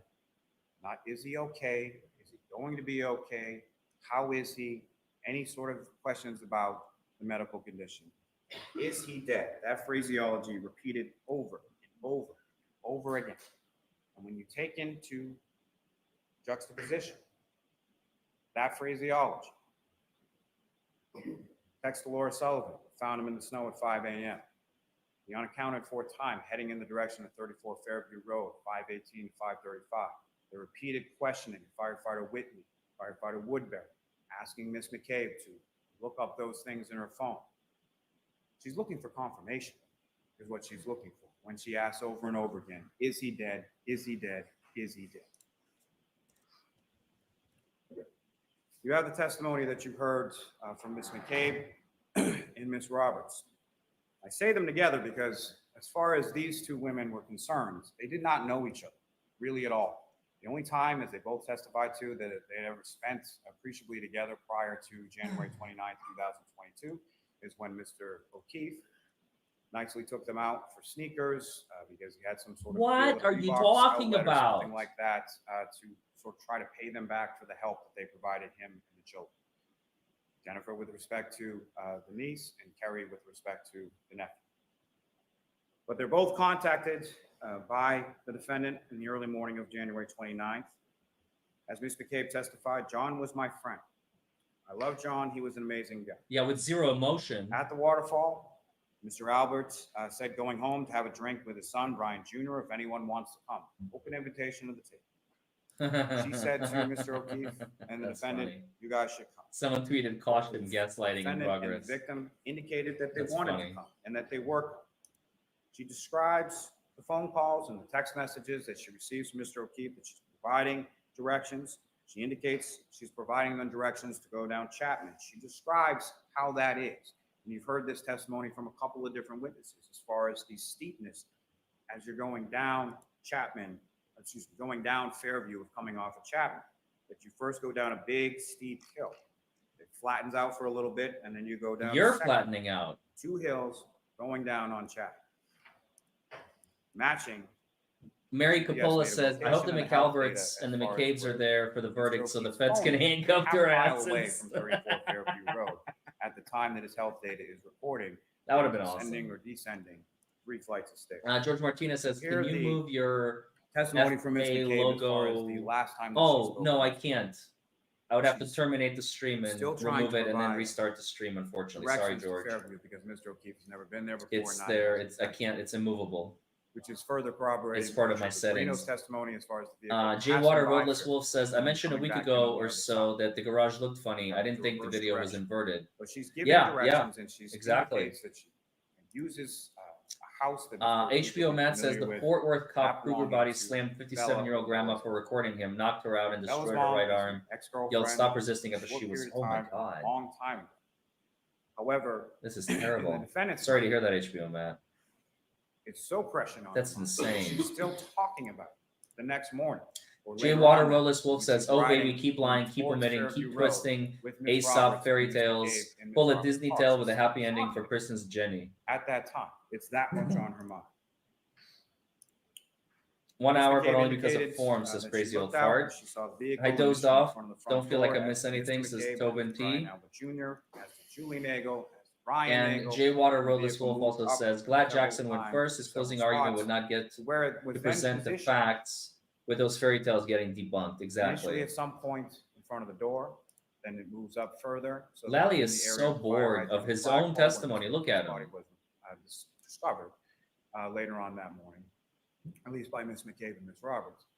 and then moves up. He doesn't believe his further own words. beyond that. How are we supposed to And I believe say you if that you in don't a believe sense, your but it own moves words, up further Lally? beyond that with sufficient distance for it to then go in reverse for 62.5 feet at 24.2 miles per hour, striking Mr. O'Keefe and leaving him where he was found later on the 29th.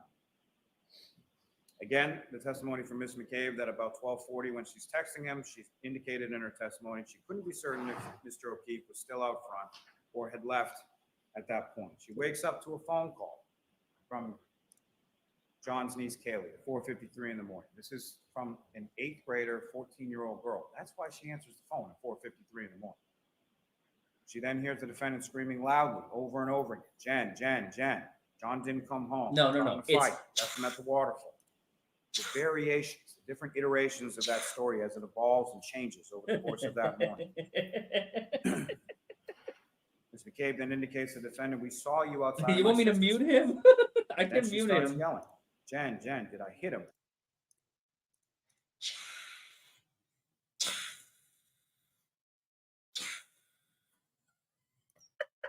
And Mr. McCabe hear the defendant screaming outside of their home at about 5 o'clock in the morning, or shortly after 5 o'clock in the morning. They go to Mr. O'Keefe's house.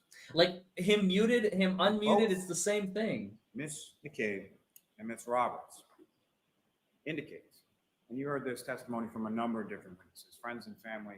Time update, he's got That 15 minutes?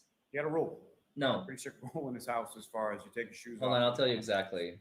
So what did Ms. McCabe How and much Ms. more of Roberts this torture both we have to do take? when they're entering in that house? They take off their boots. They 18 come out in the minutes. Snow, they take off their boots in the mudroom, and then they walk in. What did they both Take off your indicate boots. that the defendant Take off your did booties. that morning when she came back to the house? Because that's important, Lally, Walk right for the in jury with to know. You hear that second voicemail. It's after the defendants arrive back at 1 Meadows Ave, after her phone is reconnected with Mr. O'Keefe. Because the jury cares about how people keep their houses clean. Part of that may be in the garage, part of that might be in the house. Who cares?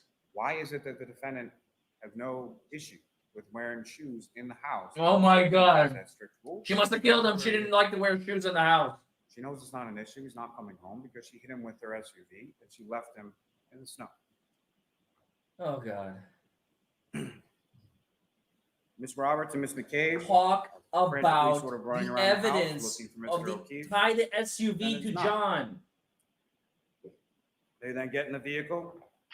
They drive back towards Fairview Has he Road. done that yet? Again, I don't think he's done defendant that in the yet. backseat of the vehicle immediately sees the You defendant have to starts tie pulling and kicking on the door and runs prove beyond a inside the door, reasonable doubt straight over to where Mr. O'Keefe is laying on the that front lawn. there was impact and contact between the taillight and John's body. You have the testimony from Ms. Roberts, Oh my far as- God. John's phone. John's phone, when the firefighters pick him up, and you recall several witnesses testifying about that, pick him up on the scoop stretcher and then bring him over to the ambulance while they're conducting the resuscitative efforts trying to save Mr. O'Keefe's life. But Ms. Roberts indicated that she observed underneath it, only the phone, but the phone on the grass. On the grass in the area that is completely covered in snow in every other area except under Mr. O'Keefe, which I would submit indicates how long Mr. O'Keefe has been there. Now recall, around 12 o'clock or so is when it starts to snow and it starts to stick a little bit. And you heard all that testimony.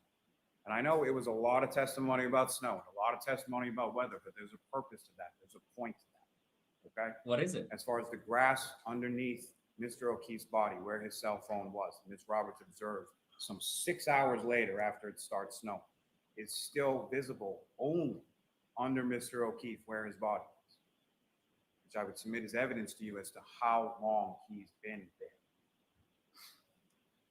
Now, Yeah, on top since of like that, 2 a.m. you also have hours of ring videos of the driveway as far as shoveling and Paul O'Keefe and other people snow blowing and shoveling and all those kinds Who of things. cares?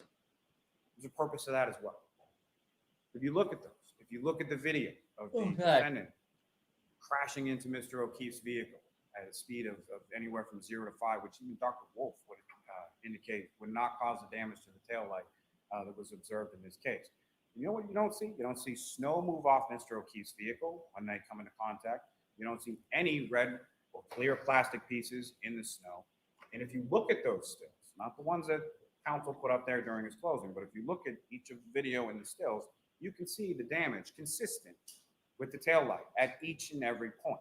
You see Especially damage when the consistent taillight with is the just taillight cracked from and the not 570. broken You see at the 5 distance a.m. Damage consistent from the You 822 knucklehead. from Lieutenant Ray from the I camera video. despise you, See sir. into the driveway. I hope See you're the out of damage a consistent job from the when this Dyson is video over. at the defendant's home. Although I know See what's going to the happen. He's going to get a freaking damage promotion. consistent That's what's going to on the happen. right here, February 1st, 2022, when the search warrant is conducted, Ms. Hartnett removes all those pieces from the vehicle.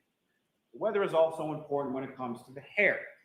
The magic hair, as Mr. Jackson likes to call it. See, the magic hair was actually frozen to the vehicle, as was the glass to the bumper, because the vehicle looked like that on the left when it was caked in snow, when Officer Barrow saw it in the driveway in Dayton as they were wading through 1.5 feet of snow, walking up, because remember, they didn't even pull into the driveway because they had to have someone come down and plow it before they could get into it. That's what the vehicle looked like. What you can see, however, is the damage to the taillight, to the side of that taillight, consistent with it. So that hair, that 7/8 of an inch hair, was frozen to the side. And as you remember, the testimony from Sergeant Buchanan about the heated condition of the Canton Police Department garage, and that's one of the reasons that they took it there, because the other barracks that they could have taken it to didn't have that heated condition. So yes, after it's been in there from January 29th at about 5:30 p.m. until February 1st, when they conduct the search warrant, the hair isn't still frozen as it's contained within heated garage, and the pieces of glass on the rear bumper have melted. The snow has melted, as you can see from left to right. The weather, also important, I would submit, weather was a weapon. Remember, the cause of death here is not just blunt Yes, impact Brian injuries, Albert used blunt that as a impact weapon. injuries and hypothermia. You heard all that medical testimony in relation to it, and you heard all that testimony in relation to the snow and the weather and the wind. Wind gusts up to 37 miles per hour while he's out, Mr. O'Keefe is out there in just a shirt. AJ was 100% correct, says A. Kane. This is all look the other way, quote Now, unquote. you heard Lally also has zero testimony proof that from Karen Ms. Roberts struck, in relation to the Karen's injuries truck she hit observed John, to end Mr. of story. O'Keefe. SUV, but That's yes, Initially on scene, absolutely correct. there was one eye that was swollen, not the other. That's indication of the swelling that Dr. Scortibella was testifying to, and no indication of physical altercation. And then both eyes being swollen when Ms. Roberts viewed Mr. O'Keefe's body after his passing at the Good Samaritan.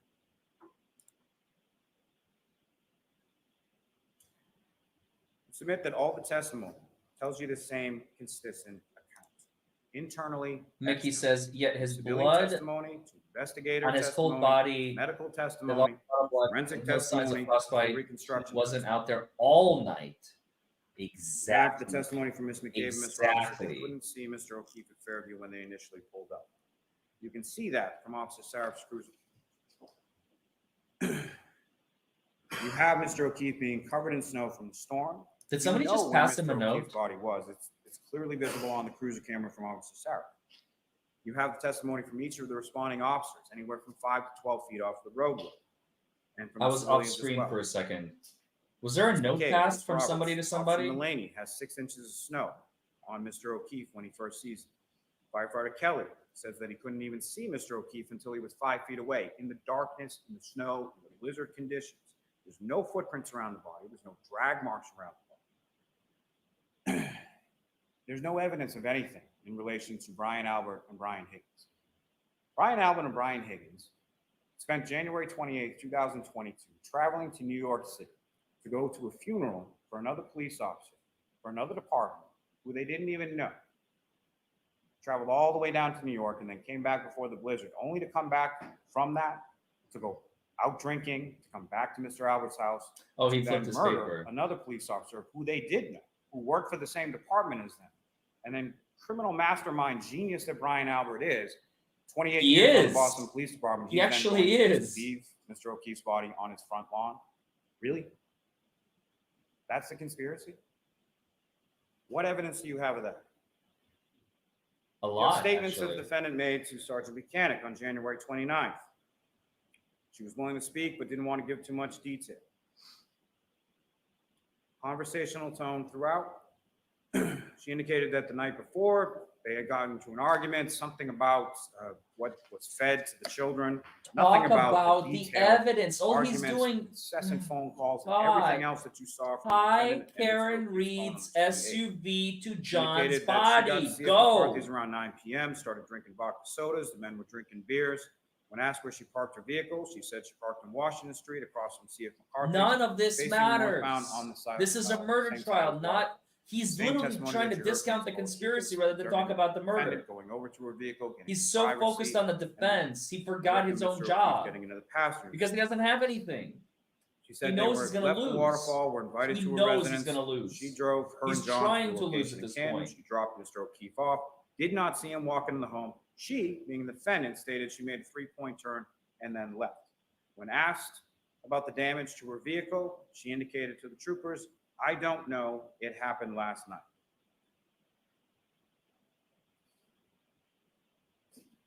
June 2022, you have that other recording of that other version. Well, now we're which in now has June. evolved into as far as stating to Sergeant Buchanan, "Are you aware that John was beaten up by Brian and Colin Albert? We're all in on the same joke, right?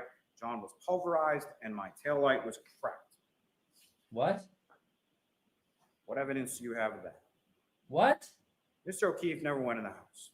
Is You he? have Does he testimony from realize Nicole that the Albert, Brian burden of Albert, proof is Jennifer on him McCabe, or not? Matthew McCabe, Caitlin Albert, Brian Albert Jr., Sarah Levinson, Julie And by the way, Nagel, why did the judge never all read the jury indicating instructions never to went the in the jury? house. John O'Keefe's phone never went in the house from the testimony and the data points that you have from Trooper Guarino. You know how Mr. O'Keefe was dressed, and you know the defendant knew that. You have the testimony from Kurt Roberts, Jennifer McCabe, Matthew McCabe, Karina Kolakithis, Nicholas Kolakithis, Brian Albert, Nicole Albert, Brian Higgins, all indicated in the testimony, and the defendant knew, based on our questions to the firefighters the next morning, that Mr. O'Keefe was not dressed for the weather when he left the waterfall. The weather was a weapon. You have the testimony about the car, the defendant's car being there in front of the house, moving multiple times. You have that from multiple sources.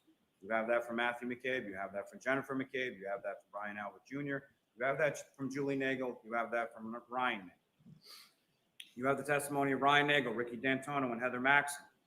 Ms. Maxson Oh indicates my she God, saw a I'm male so passenger, bored. female operator as the vehicle was turning. Remember, they're coming towards Fairview at the same time. The defendant, after conducting that reverse, a 3-point turn on Cedar Crest, is then taking a right onto Fairview, while Mr. Nagel, Mr. D'Antonio, and Ms. Maxson are taking a left onto Fairview. Mr. Nagel indicates that Mr. D'Antonio then flashes lights. 7 minutes. During that time, Ms. Maxson can see inside the vehicle. She sees Thank the God. passenger. She sees the female 12:12. They follow the vehicle. That's his as calling they're time, turning onto the 12:12. street. Lo and behold, they're going to the same residence. They park. There's nothing in between them and the defendant's vehicle. They indicate that at no time do they see anybody get out of the vehicle. At no time do they see any damage to the vehicle, or it hasn't happened yet. Oh my At no God, I time can't stop do yawning. they I'm see sorry. anyone leave the vehicle and Not go into the intentional. house. The vehicle moves up. On Yes, different Bev is gonna warn successive him in about occasions, 1 minute. Testified to by Mr. Nagel and several others. And then Minute and a as half. they're passing that vehicle, Mr. Nagel indicates that he sees a female operator in the vehicle with the dome light on. Interesting, when I asked Mr. Nagel, as far as when Julie Nagel came out to the vehicle, did he roll down the window or did he open the door? He indicated he opened the door. And I asked him, what happened? Is when he you ever opened going to door? talk What about happens the when you open taillight the door and to John the vehicle? O'Keefe's body? Dome light comes The mitochondrial DNA that he so Whose loved reason, I would submit, in the pretrial inference conferences. is that no one sees Mr. O'Keefe in the vehicle because that's the moment he steps out of the vehicle. And then they're gone. The Nagels, Ryan Nagel, How convenient. They leave D'Antonio, right before she hits and Heather him. Maxson drive away from them. We have the testimony from Julie Nagel and Sarah Levinson, the peanut butter and jelly sandwich conversation they have. Oh, with for the Ms. love of McCabe, God, the which, peanut butter and while they're jelly. pulling away from the house where everybody's attention is drawn. Ms. McCabe is turned around facing both of them in the backseat. Ms. Nagel is facing Ms. Sally is Levinson killing on the passenger entire side, looking out the nation. window Death by towards, closing. 34 Fairview by Road. snow, Ms. snow. Levinson is looking back at Ms. Nagel, away from Here that comes area, the warning. in which Ms. Nagel indicates that 5, she sees a 5 to 6 foot dark 4, blob on the lawn near the pole in the 3, hydrant, which is just where Mr. O'Keefe is discovered. 2, 1. You have testimony. 5-minute warning. Recall, and you have text messages in regard to 5-minute warning. when he gets picked There she up goes. from home. Mr. Lally, 5 minutes. Yes, Called it. Colin Albert, Miss Allison McKay, Brian Albert, Nicole Albert, Objection Keaton Albert, relevance. Brian This is Jr., rage hunting. all indicating that it was picked up around that time of 12. Thanks to the looking glasses, Ryan. Chris and Julie Albert, his parents, as far as when he comes So home, true. kisses them goodnight before he goes to bed. You have that testimony in regard to Chris Albert, as far as how John O'Keefe and the defendant come to be at the waterfall in the first place, as far as John O'Keefe and his Like and coming in subscribe. early in the day, getting a couple slices of pizza. What are you doing later on? Contained within those texts. You have the testimony from Lieutenant O'Hara, Lieutenant Tully, Sergeant Mechanic about those items being recovered. And in particular, the items being recovered on January 29th by that search team. What did Lieutenant O'Hara say? The items were found close to the curb. The items were at ground level, 3 feet of snow that they had to sift through in order to find those particular things. The detail or the delay in the recovery of evidence. The photos in the video, most of which you have in evidence, is earlier in the storm. This is before the 18 inches of snow falls down, before there's drifts and 3 feet of snow in places. They found the evidence where it had been at that same ground level, in the grass, under the snow, at 34 Fairview Road. We heard all of the medical testimony, which I would submit is consistent, from firefighter Famati to Dr. Rice. We heard the testimony regarding the defendant's blood alcohol concentration from Dr. Fowler and Nick Roberts, 93 milligrams per deciliter, 0.07 to 0.08% at 9:08 in the morning. We heard it, Mr. Roberts' testimony in regard to the retrograde extrapolation. He's trying to 0.13 to 0.29. Extrapolating back to finagle the time of the a win operation. without The defendant proof. admits to drinking vodka. It's on the receipts we see at the parkings and from the With a waterfall. Julie You Nagel have and the the Brian witness testimony in Nagel, the surveillance video in regard to he's trying to finagle. the forensic testimony that you have. Ugh. In regard to the medical testimony, you have the sort of pattern abrasions, clear plastic that's recovered by Lieutenant O'Hara and Lieutenant Tully on January 29th. The clear plastic that has the dimples on it. The No clear one plastic wants that has to call dimples on it. anyone, any Sounds point like my in time ex-girlfriend. ever said Mr. O'Keefe's arm was out like this at the time that he struck him, and he did a pirouette and then flew 30 feet in the air. 12 inches of abrasions that the doctors were, Oh, God. biomechanical people were talking about yesterday. 12 inches and then 6 inches for the tail end. It's easily solved by this. And the dimples on his arm are, that I would submit, are consistent with the dimples on the tail light cover piece, are right around this area of the elbow. Objection, not Have- in evidence. The testimony in regard to forensics, as far as Mr. Porto, Mr. Bradford. Bro, you have a minute 30. O'Keefe's I don't DNA know is on where that you're tail light. launching into a the brand couch. new. His DNA is there to the exclusion. Oh, as well finally. of Sergeant Mechanic and Trooper Brock. Finally, Mr. O'Keefe's he's DNA is on the exterior of the broken drinking glass. Mr. O'Keefe's DNA, and only Mr. O'Keefe's DNA, is on his clothing and his fingernails, consistent with Dr. Scortibello's testimony that there is no evidence of a fight or an altercation. There's no one else's DNA under his fingernails. There's no one else's DNA on his clothing. You have the testimony from Ms. Hartman and Trooper Paul as regard to the damage that they observed, the dent, scratches, the 7/8 of an inch hair. You have the testimony from Ms. Chart in regard to the mitochondrial DNA profile from that hair being consistent with the DNA profile of Mr. O'Keefe. You have the testimony from Ms. Valier and Ms. Hanley in regard to the microscopic pieces, 1/16 of an inch by 30 seconds, buddy. You have 1 minute, Mr. Lally. Wrap it up. That was close. all consistent with pieces of taillight that are found. He forgot that 5 minutes actually means 5 minutes. Oh my God, look at how much more text he's got. He skipped like 4 pages. Did you see that? Holy crap, dude. Please find him guilty.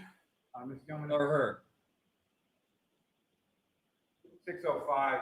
This is what this vehicle looks like. Dude, you backing have up 30 seconds, bro. What are you doing? for approximately that distance.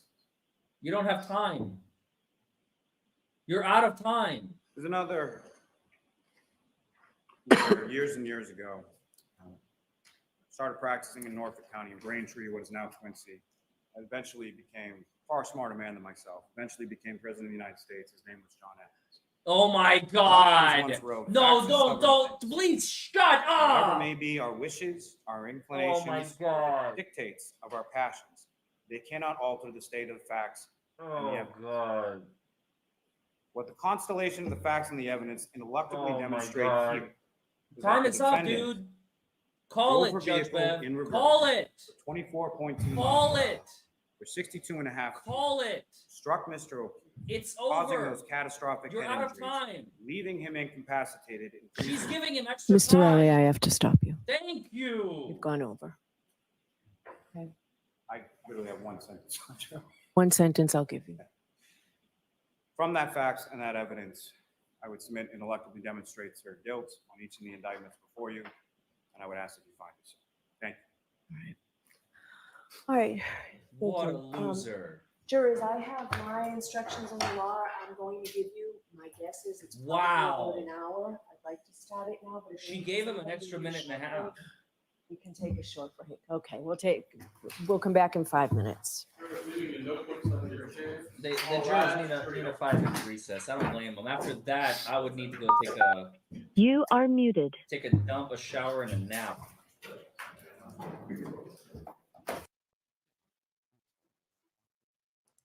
Wow, bro. Wow.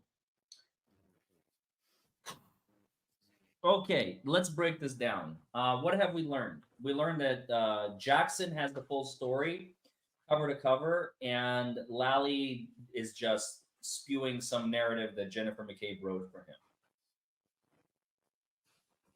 Does that sum it up or not? Literally. Karen does look happy, actually, Matrix. I did notice that as well. The thing that I found most fascinating is that Jackson came in there and he came out swinging. You know, he was not pulling any punches. He was calling people out. He was talking about the evidence. He was talking about the corruption. He was talking about the conspiracy. He was tying it all in a nice little package with a nice bow on top. And he had a theme. He had the facts on his side. He was laying everything out. He was laying it on thick. When Lally got up there, I don't know if y'all noticed, his first words, I hit him, I hit him, I hit him, I hit him. And then he repeated like 4 different people, firefighter so-and-so, Jennifer McCabe, firefighter so-and-so, and firefighter so-and-so. They all said, I hit him, I hit him, I hit him, I hit him. Okay, so she said that. You know, she could be lying. She could be stupid. She could be high on emotion. No matter what she said, they could be lying. None of that matters. I was waiting for him to talk about the facts. I was waiting for him to tie the evidence of the murder to Karen Reed. That's your case, buddy. That's your case. Your goal, you're supposed to do is to show that the taillight, this whole case you've been claiming that Karen Reed's SUV's taillight, right, the right rear one, made contact with John O'Keefe. We heard from Jackson very clearly that the taillight, in an unfortunate set of circumstances, made contact at the garage and was cracked. It was not broken, it was cracked. And even Jennifer McCabe testified the taillight was cracked in previous testimony. And now, when it's convenient for you and you can use that to your advantage, and you can use that in order to try and incriminate an innocent woman, you go, oh, wait a minute, never mind. She's like Amber Heard. I use cracked and broken synonymously.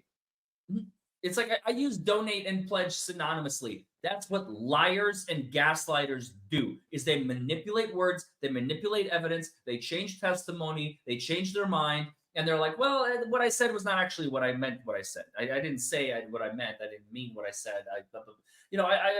And he wrote, like, when the investigative reporter, when the investigating trooper was writing down all the evidence that Jennifer McCabe was saying, she's like, oh, he wrote that down wrong. And that was incorrect. And then that's not what I said. Lady, please. We know exactly what you're up to. We know exactly what's going on here. Remember, Jennifer McCabe, the puppet master. If you have not seen my series on Jennifer McCabe, where have you been? You need to go watch it. It's in the playlists. Oh my God. you guys. It is incredible. I just finished it. I have 11 episodes, and we are starting Trooper Proctor next. Trooper Proctor is going to premiere on this channel in 5 hours and 43 minutes. So absolutely go check that out. I am telling you guys, I am telling you, this was the biggest farce. I've never in my entire life seen a bigger farce of a criminal trial in the history of not just my career, but anyone else's. This is insanity that an innocent woman is trying to be convicted and crime is being pinned on her. I didn't believe in like real deep rooted conspiracies until now. Like now that I've seen it with my own eyes, when it comes to family, remember the key word, the operative word, forget the word conspiracy, familia. Familia, sangre. In Spanish, sangre means blood. Familia, sangre. They're doing this to protect one another. They're all like this. The McAlberts, the McCabe's, and the Alberts are just so deeply rooted, deeply rooted in this corrupt state. Canton is not a big place. Canton is a everybody knows everybody type of situation. Everything that has led up to this moment is them manipulating, one thing or another. Trooper Proctor, whom they go decades, as you heard Alan Jackson say. Alan was so poignant. He was so on point. He's like, this cannot be anything but a conspiracy. Unfortunately, I know it doesn't seem like it's like there's no way. There's so many people involved. It's not possible. Jennifer Koffendorfer has been tweeting this. Come on, there's way too many people involved. It's not possible. Well, now we're learning that absolutely it is. When it comes to a small town, if this was like New York, New York, it probably wouldn't happen because there really are too many independent, keyword, think of it, independent people involved. Chicago, Miami, even Louisville, like big cities. But Canton, Mass, Dedham, if it was all in Boston, we probably wouldn't be having this case like this. It's because it's a small community. You got a couple of families who are just go way back and they control everything and everyone. They're the mafioso. They're the, Brian Albert is the Don. Remember the photo where they all have their arms like this and they're like, "Arr, arr." Like after she gets indicted, when she gets indicted, they're like, you F with us, we throw you under the bus. Actually rhymes on accident. That's what I mean. This is a very dangerous family. And now they're finally going to be under the gun after today. After today, it is over for them.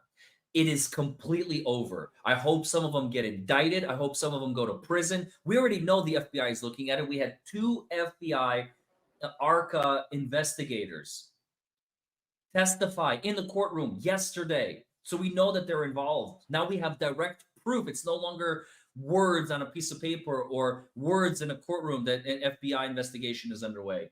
I hope Judge Bev loses her position. I hope all these cretins get investigated. I hope every single one of them goes to jail in some capacity. God, tell us how you really feel, Larry, right?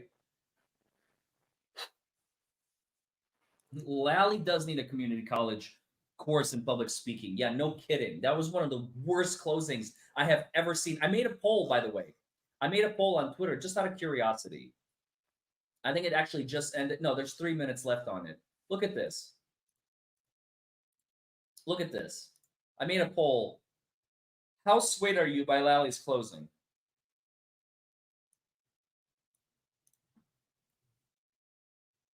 Not at all, a little bit, quite a bit, very much. Can you see that? There we go. 900 people voted, 3 minutes left. 95% of you said, I am not at all swayed by Lally's closing. Just under 2% said a little bit, less than 1% said quite a bit, 2.5% said very much. These are probably government employees. Government employees and cops. Basically, less than 5% collectively said, I am anything but not at all swayed by Lally's closing. If that's not telling, I don't know what is. And I think Court TV also had they had a poll about Jackson. Somebody posted it. Let me see if I can find it. Court TV. Where is it? Here we go. Court TV poll. Where'd it go? Where'd it go? There it is. Court TV poll. Karen Reed's closing argument by Alan Jackson. What do you think? Alan Jackson's poll I found very compelling. Let's see. 13% said not compelling. 83% said very compelling. Interesting. Very interesting. Yeah, glorifying TMZ. Yeah. They really are.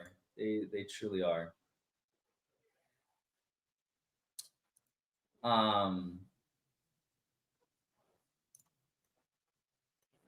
They truly are. I'm telling you, folks, this is madness. This is one of the most insane cases I have ever witnessed as a passive observer. Abby UK, thank you for the 1 gifted membership. Shout out if you got a gifted membership from Abby UK. Taz, thank you for being a member for 2 months. Crosby Rowe, thank you for joining on as a new member. Let's see what people are saying. Donkey's Noggin says Jackson didn't even have to talk because Lally just found Karen not guilty. I know, right? Okay, how many of you, by show of hands, how many of you believe that Lally's timeline, especially the voicemails, playing the voicemails, prove, not speculate, prove Karen's innocence? Show of hands.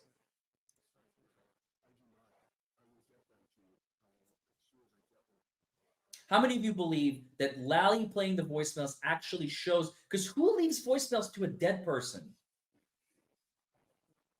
See, this is where Jennifer McCabe screwed up. Jennifer McCabe was calling John's phone, but she was not leaving voicemails. She called him multiple times. She butt dialed. She was looking for his phone. Let's be honest. We all know. She was like panicking. She was wondering where his phone was because she was worried if they don't find his phone and the phone is found in the house later, oh, they're effed to the nth degree. To the nth degree. However, Karen was actually calling and leaving passionate voicemails. You could hear the emotion in her voice. She was emotional. She was upset. She was upset at her boyfriend not coming home, calling him a loser because he's not taking care of his kids. His kids are alone at the house waiting for dad to come home, and dad is not home. What kind of parent does that? I would be upset too. Yo, bro, you need to go take care of your kids. If you can't take care of kids, don't have kids. You know what I'm saying? All right, court's back. Objection, speculative, fictional evidence presented with respect to Lally's. Thank you very much. In the history of all cases, how many have ever had a peanut butter and jelly sandwich used in their closing argument? Probably this is the first one, honestly. Closing summary, nipples, PB&J, strange quote. Chance MP says, isn't it supposed to be a closing argument, not a closing timeline or closing summary? I mean, he can do what he wants. It's his closing. You don't think it could happen? Skidmore, Missouri. All right, jurors. Is that another case that is complete farce? Thank you for Breezy? serving on this jury and for being so attentive. You'll soon deliberate for the purposes of reaching a verdict in this case. Here But we go. before you do that, Jury instructions. it's my responsibility to give This you should have come instructions before concerning the law. closings. The instructions are divided into 3 Good parts. citizen. The first is general instructions that are provided in every criminal case. The second, specific instructions concerning the crimes alleged in this case. And third, guidelines for your deliberations. Please listen carefully to all of the instructions. Do not ignore any instruction or give special attention to any other instruction. To make sure that I give you the instructions accurately, I will read them to you. You will also get a written copy. I'll probably send in 3 or 4 to the jury so that you can refer to it in the jury room during your deliberations. I will try to make sure that my oral instructions match the written instructions. If there is any difference between what I say aloud and what the written instructions say, please follow what I say aloud. You must take the law as I give it to you. You may not quarrel with it. You can't do that regardless of any opinion you may have as to what you think the law ought to be. What the lawyers or witnesses may say or suggest about the law is not necessarily the law. That's because it's my responsibility as the judge and mine alone to instruct you on what the law is. So I now will turn to part one of the instructions, the general instructions that apply to all criminal cases. As I explained to you at the beginning of the trial, there is a fundamental rule that applies in all criminal cases, including this case. Every person who is accused of a crime is presumed to be innocent of that crime. Ms. Reed is presumed innocent of the charges in this case. That means you must consider Ms. Reed to be innocent unless the prosecution is proved beyond a reasonable doubt through evidence presented during the trial that Ms. Reed committed the crimes charged. I will explain reasonable doubt in just a moment. Ms. Reed does not have to do anything to convince you that she is innocent. She does not have to explain anything. Ms. Reed does not have to testify, call, or question witnesses, or provide any evidence at all, because you must presume she is innocent. Instead, it is up to the Commonwealth to prove the charges against Ms. Reed beyond a reasonable doubt. The burden of proof never shifts to the defendant. After you have considered all the evidence carefully and fairly, if you have a reasonable doubt about Ms. Reed's guilt in a particular charge, then your verdict must be not guilty on that charge. You may find Ms. Reed guilty of a charge only if all 12 deliberating jurors agree that the Commonwealth has proved the charge beyond a reasonable doubt. What is proof beyond a reasonable doubt? The term is often used and probably pretty well understood, though it is not easily defined. Proof beyond a reasonable doubt does not mean proof beyond all possible doubt, for everything in the lives of human beings is open to some possible or imaginary doubt. A charge is proved beyond a reasonable doubt if, after you have compared and considered all the evidence, you have in your minds an abiding conviction to a moral certainty that the charge is true. When we refer to moral certainty, we mean the highest degree of certainty possible in matters relating to human affairs, based solely on the evidence that has been put before you in this case. I have told you that every person is presumed to be innocent unless and until he or she is proved guilty, and that the burden of proof is on the Commonwealth.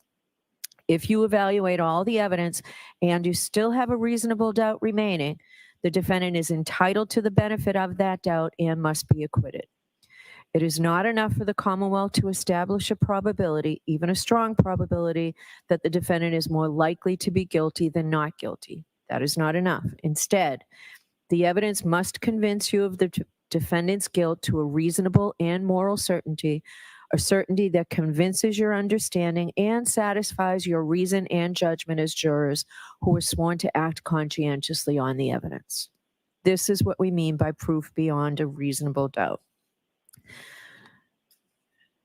Now, how do you decide whether the Commonwealth has proven each element of an indictment is true beyond a reasonable doubt? Let's talk first about the roles we all have. You folks are the most important people in the courtroom. It all begins and ends with your function. You will determine the facts in this case, and that is your job and your job alone. You are the sole and exclusive judges of the facts. If there are any conflicts in the testimony, it is your job to resolve those conflicts if you can do so. Once you determine the facts, it is your duty to apply those facts to the law as I explain it to you, and to determine whether the Commonwealth has proven its case beyond a reasonable doubt. You must determine the facts solely and entirely on the evidence as you have heard it and seen it in this courtroom and on nothing else. No prejudice, no bias, no fear, no favor. You must not be swayed by personal likes or dislikes. Your deliberations are no place for emotion or sympathy, passion or prejudice. The Commonwealth and Karen Reed have a right to have the case judged by fair and impartial jurors. All parties who come before the court stand as equals before you. Therefore, your verdicts must be based on the law as I've given it to you, and on the evidence and the facts that you find, and nothing else. You cannot allow yourselves to be influenced by any personal feelings you may have about the nature of the crimes with which Ms. Reed has been charged or the consequences of your verdict. Buckle up, it's the Just the wire. cool, reflective, and impartial sifting of the evidence so that here in this courtroom, justice may be done. Now, your focus is on the evidence. I am the judge of the law. My job is to teach you the law that Alar? you must follow in this case. However, I have no opinion about how you decide this case. You should not consider anything I have said or done during the trial as reflecting any opinion by me about how you should decide this case. If you believe that I have an opinion about the facts of this case, you must disregard it. You must decide this case based solely on the evaluation of the evidence. Now, the arguments of the lawyers are not evidence. They are not witnesses. If a lawyer during argument made a mistake in summarizing the evidence or argued something not supported by the evidence, you must disregard it. It is the jury's collective memory of the evidence that controls the matter. Lawyers' objections are a proper part of the court's procedure and are not part of the evidence. So don't hold it against the lawyers or their client if they made objections, motions, or other requests. They're simply doing their job during a trial. There was testimony at trial that the lawyers interviewed witnesses when preparing for and during the course of the trial. You may not draw any unfavorable inferences solely from that fact. There is nothing improper about conducting such interviews. On the contrary, the lawyers are obliged to prepare their case as thoroughly as possible and may interview witnesses. Now, the verdict must be based only on the evidence and the jury's collective reasoning applied to the evidence in a fair and impartial manner. The extent to which you believe or disbelieve a witness or what an exhibit purports to show, the importance to give any testimony or other evidence is entirely up to your own good judgment. The evidence consists of the testimony of the witnesses and the exhibits in the case. There are some things you have heard about that have not been introduced into evidence, such as written statements by witnesses, police reports, autopsy, and accident reconstruction reports. Occasionally during the trial, you have heard references to such documents, and you may naturally wonder why neither side introduced any of them into evidence. The answer is that under our rules of evidence, such reports usually may not be admitted, although the parties may refer to them for certain limited purposes while questioning witnesses. So you should not hold it against any party that you do not have them, and neither should you speculate on what they may or may not contain. Similarly, as you view exhibits, you may find that some information has been removed because it is not relevant. Please ignore that and don't try to guess what may have been removed or why. Any information that you may have read, heard, or seen about this case outside of the courtroom is not evidence. My instructions to you and any other comments I made, the lawyer's opening and closing statements, and any comments they may have made are not evidence. Answers that I struck from the record and told you to disregard are not evidence. Only the testimony of the witnesses, that is, their answers to questions, and the exhibits are evidence. It is important to remind you folks that the verdict cannot be based on emotional reaction or sympathy for any person or side of this case. Certain of the testimony and exhibits may have provoked an emotional reaction in all of us. You may feel sympathy for the family of Mr. O'Keefe, and you may feel sympathy for the defendant as she sits here in this courtroom. But your job is to decide the case without bias, fear, sympathy, or favor, to view the evidence with a certain clinical detachment, and to decide the case based solely on the evidence and the application of the law to that evidence.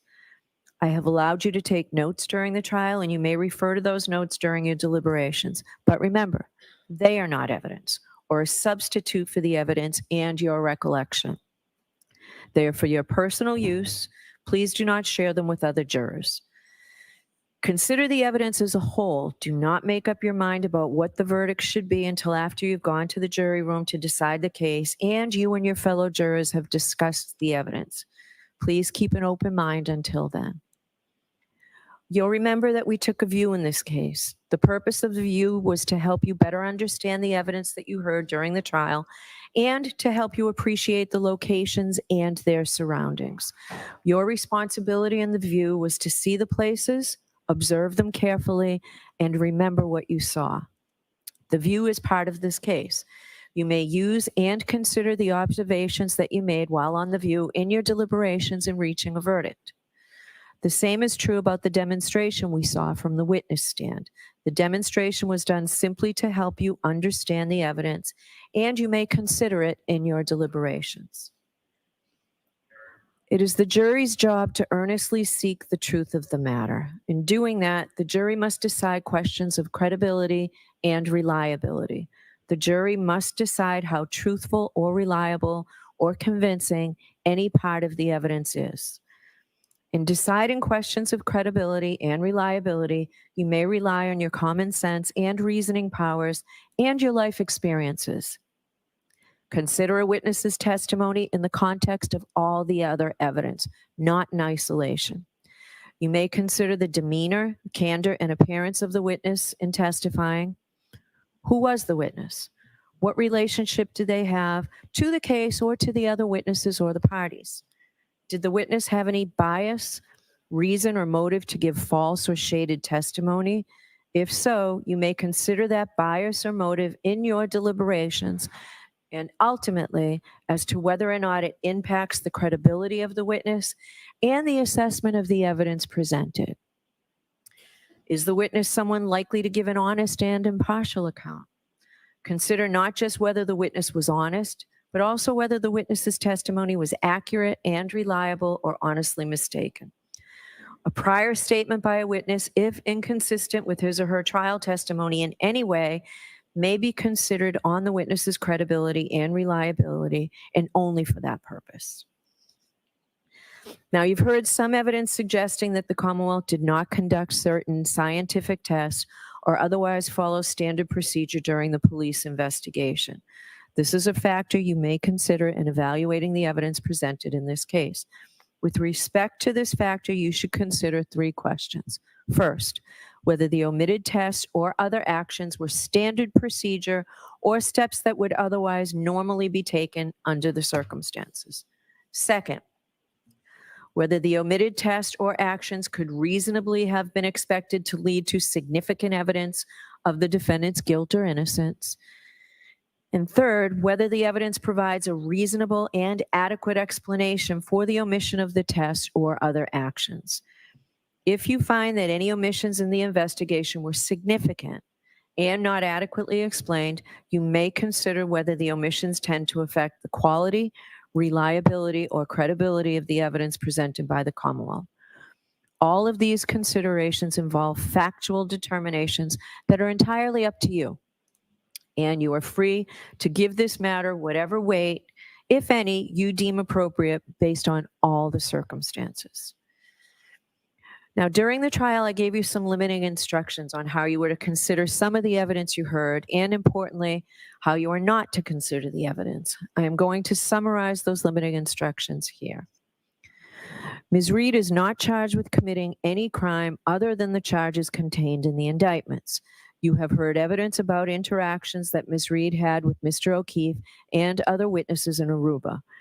The evidence was admitted solely for your consideration as evidence of the nature of the defendant's relationship with Mr. O'Keefe and whether it goes to her knowledge or intent or motive on January 29th, 2022. You may not consider that evidence as proof that she has a criminal personality or bad character. You may not take the defendant's prior acts as a substitute for proof that the defendant committed the crimes charged here, or to conclude that if she committed the acts in Aruba, she must also have committed the offenses with which she is charged here. You can only use the evidence for the limited purpose of how it goes to the defendant's state of mind, motive, and nature of her relationship with John O'Keefe. Before you consider any electronic communication in your deliberations, you must first find that it is more likely true than not that the persons who authored them were in fact John O'Keefe, the defendant, or the witnesses who testified about their communication with John O'Keefe and or the defendant. If you do not find it is more likely true than not that John O'Keefe, Karen Reed, or the witnesses who testified here before you were the persons who authored or transmitted the electronic communications, then you may not consider the electronic communications in deciding the case. Now, the Commonwealth has introduced photographs into evidence. The photographs may be graphic and unpleasant. As I told you when you first saw them, your verdict must not in any way be influenced by the fact that these photographs may be graphic or unpleasant. The defendant is entitled to a verdict based solely on the evidence and not one based on pity or sympathy. Consider a photograph only as it may show a medical condition, the nature of the injuries, or the details of the incident itself. You've heard evidence of statements made by John O'Keefe. These statements were admitted only for a limited purpose of establishing John O'Keefe's state of mind. You are not to consider this testimony as proof that the defendant has bad character or propensity to commit crimes. The testimony of witnesses recounting conversations with Mr. O'Keefe or messages the defendant's cell phone received from him can only be used as they go to the defendant's motive or intent on January 29th, and only if you find that the defendant was aware of John O'Keefe's state of mind at the time of the crime and would be likely to respond to it. There need not be direct evidence that the defendant learned of Mr. O'Keefe's state of mind, so long as you reasonably can infer from the evidence that she did learn of it. You've also heard testimony about statements allegedly made by Ms. Reed. Before you may consider any such statement, you are going to have to make a preliminary determination whether it can be considered as evidence or not, and for what purpose it may be used. You may not consider any such statement in your deliberations for the truth of any such statement unless, from all the evidence in the case, the Commonwealth has proven beyond a reasonable doubt that the defendant made the statement that she is alleged to have made, and that she made it voluntarily, freely, and rationally. In determining whether or not any statement made by the defendant was voluntary, you may consider all of the surrounding circumstances. You may consider any evidence that you have heard about the defendant's physical and mental condition, her intelligence, age, education, and experience. Your decision does not turn on any one factor. You must consider the totality of the circumstances.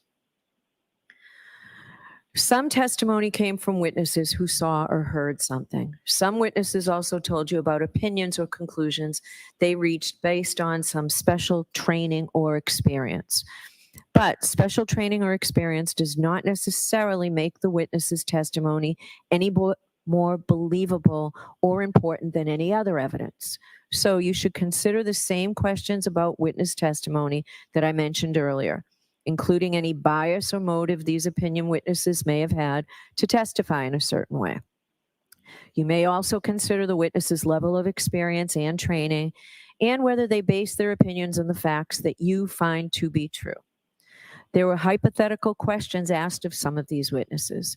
You may give whatever weight you deem appropriate to the opinion based on the hypothetical, but only if, after careful consideration, you find that all the assumed facts are true.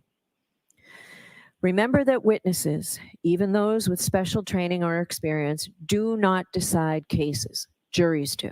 Yes. It is up to you whether to accept or reject Very in important. whole or in part any opinion or conclusion that a witness offered during the trial. Now, you have the same powers with respect to the exhibits that you have and the testimony of the witnesses. Look them over and decide the weight, that is the value they deserve to receive in helping you resolve the case as you make your ultimate judgment about whether the Commonwealth has proved its case beyond a reasonable Did Jennifer doubt. McCabe go on vacation? You do Why not does she have look to so believe tan? something simply because it is written on a piece of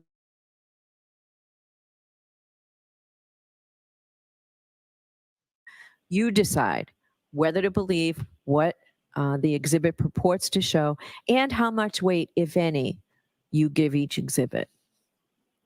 Now, you've heard me talk about the sources of evidence in this case. Those are the tools that we have to decide the case.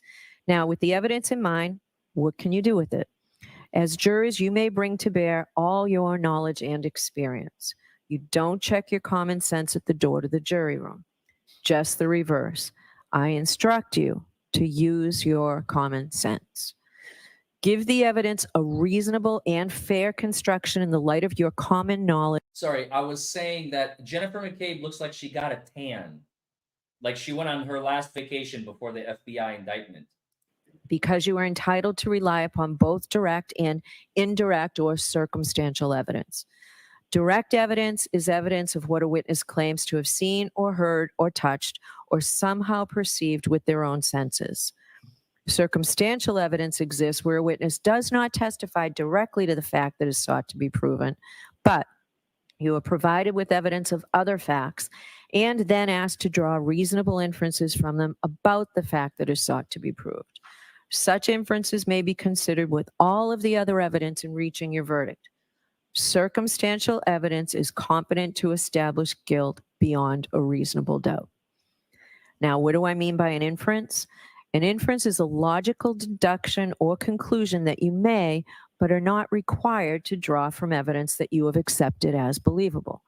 Inferences are little steps in reasoning, steps in which you take some known information, apply your experience in life to it, and then draw a conclusion. Drawer. Sometimes you can draw more than one inference. Drawer. You and have to lard. decide which inferences are reasonable and decide which seems more reasonable to you.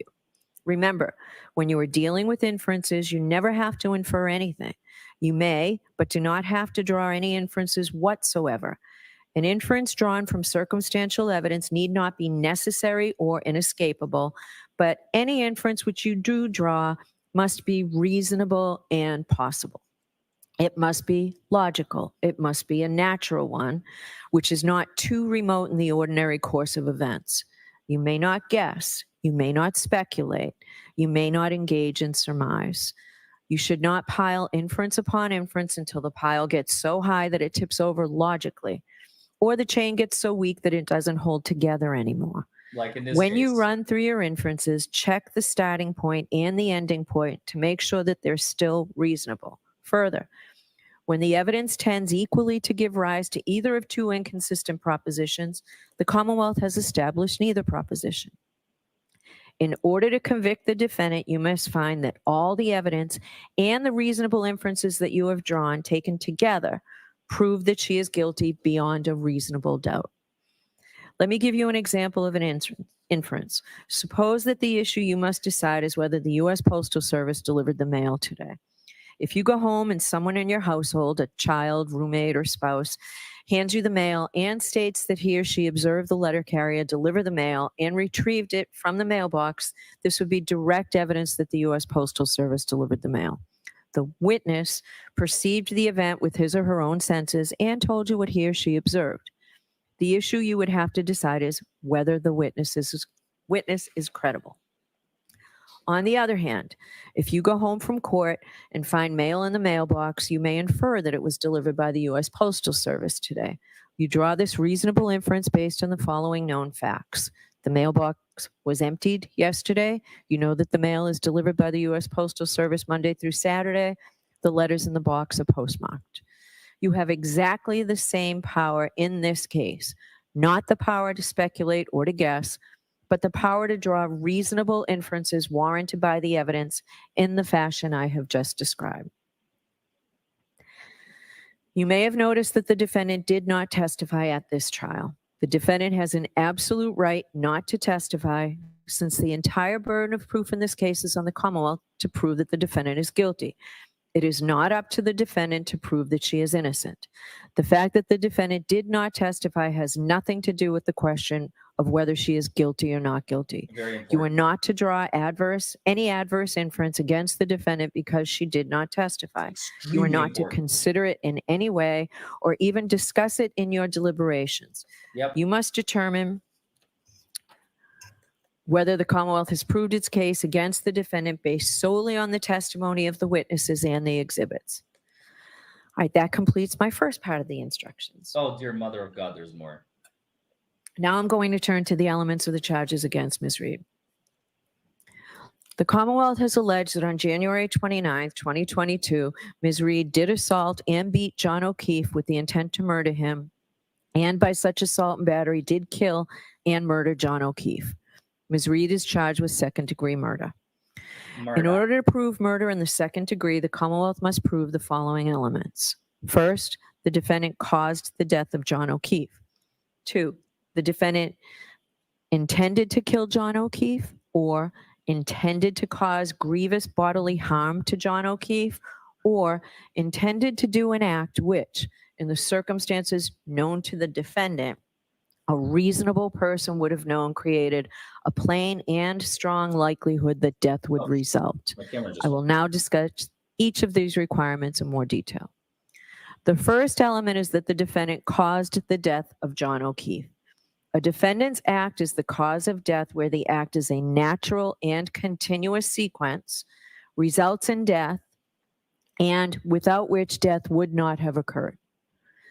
The second element is that the defendant intended to kill John O'Keefe or intended to cause grievous bodily harm to John O'Keefe or intended to do an act which, in the circumstances known to the defendant, a reasonable person would have known created a plain and strong likelihood that death would result. As you can see, the second element has three subparts, which I will call prongs, and the Commonwealth satisfies its burden of proof if it proves any one of the three prongs beyond a reasonable doubt. The first prong is that the defendant intended to kill John O'Keefe. This means that the defendant consciously and purposefully intended to cause John O'Keefe's death. The second prong is that the defendant intended to cause grievous bodily harm to John O'Keefe. Grievous bodily harm means severe injury to the body. The third prong is that the defendant intended to do an act which, in the circumstances known to the defendant, a reasonable person would have known created a plain and strong likelihood that death would result. Let me help you understand how to analyze this third prong. You must first determine whether the defendant intended to perform the act that caused the victim's death. If you find that she intended to perform the act, you must then determine what the defendant herself actually knew about the relevant circumstances at the time she acted. Then you must determine whether, under the circumstances known to the defendant, a reasonable person would have known that the act intended by the defendant created a plain and strong likelihood that death would result. If you have a reasonable doubt as to whether Mr. O'Keefe's death was accidental because the death was caused by a negligent, careless, or mistaken act of the defendant or resulted from a cause separate from the defendant's conduct, you may not find that the Commonwealth has proved that the defendant intended to kill, intended to cause grievous bodily harm, Learn how to read, Bev. or intended to do an act which, in the circumstances known to the defendant, a reasonable person would have known created a plain and strong likelihood that death would result. In deciding whether the defendant intended to kill, intended to cause grievous bodily harm, or intended to do an act which, in the circumstances known to the defendant, a reasonable person would have known created a plain and strong likelihood that death would result, you may consider any credible evidence that the defendant was affected by her consumption of alcohol. If the Commonwealth has proven both elements beyond a reasonable doubt, you should return a verdict of guilty. If the Commonwealth has failed to prove one or more of those elements beyond a reasonable doubt, you must return a verdict of not guilty. The next is manslaughter while operating a motor vehicle under the influence of liquor. In order to prove manslaughter while operating a motor vehicle, the Commonwealth must prove the following 5 elements. First, that the defendant operated a motor vehicle. Second, that she operated the motor Thanks, vehicle Steve. upon a public way or in a place in which the public We're has so a right close. of access. Don't forget to subscribe.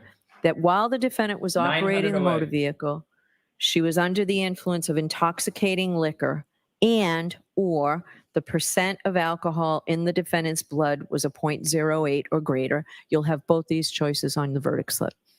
Fourth, that the defendant operated the vehicle wantonly or recklessly so as to create a high degree of likelihood that substantial harm will result to another. And fifth, that by such operation of the motor vehicle, the defendant caused the death of John O'Keefe. So to prove the first element, the Commonwealth must prove beyond a reasonable doubt that the defendant was operating a motor vehicle.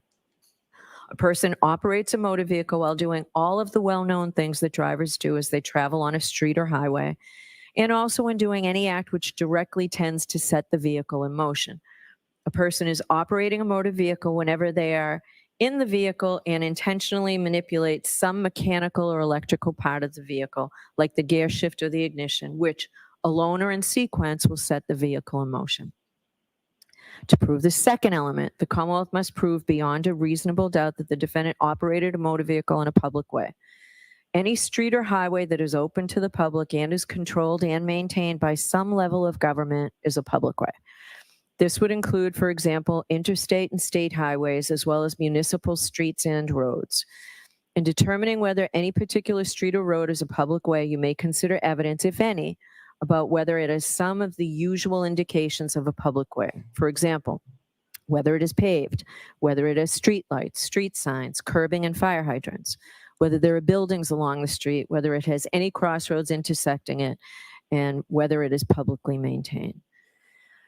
To prove the third element, the Commonwealth must prove beyond a reasonable doubt that while operating a motor vehicle, the defendant was under the influence of intoxicating liquor, that is alcohol, and or the percent of alcohol in the defendant's blood was a 0.08 or greater. I will now instruct you on both theories. What does it mean to be under the influence of alcohol? It is not illegal to drive after consuming alcohol as long as the operator is not under the influence of alcohol. However, neither does someone have to be drunk to be under the influence of alcohol. A person is under the influence of alcohol if they've consumed enough alcohol to reduce their ability to operate a motor vehicle safely by decreasing their judgment, alertness, and ability to respond promptly and effectively to unexpected emergencies.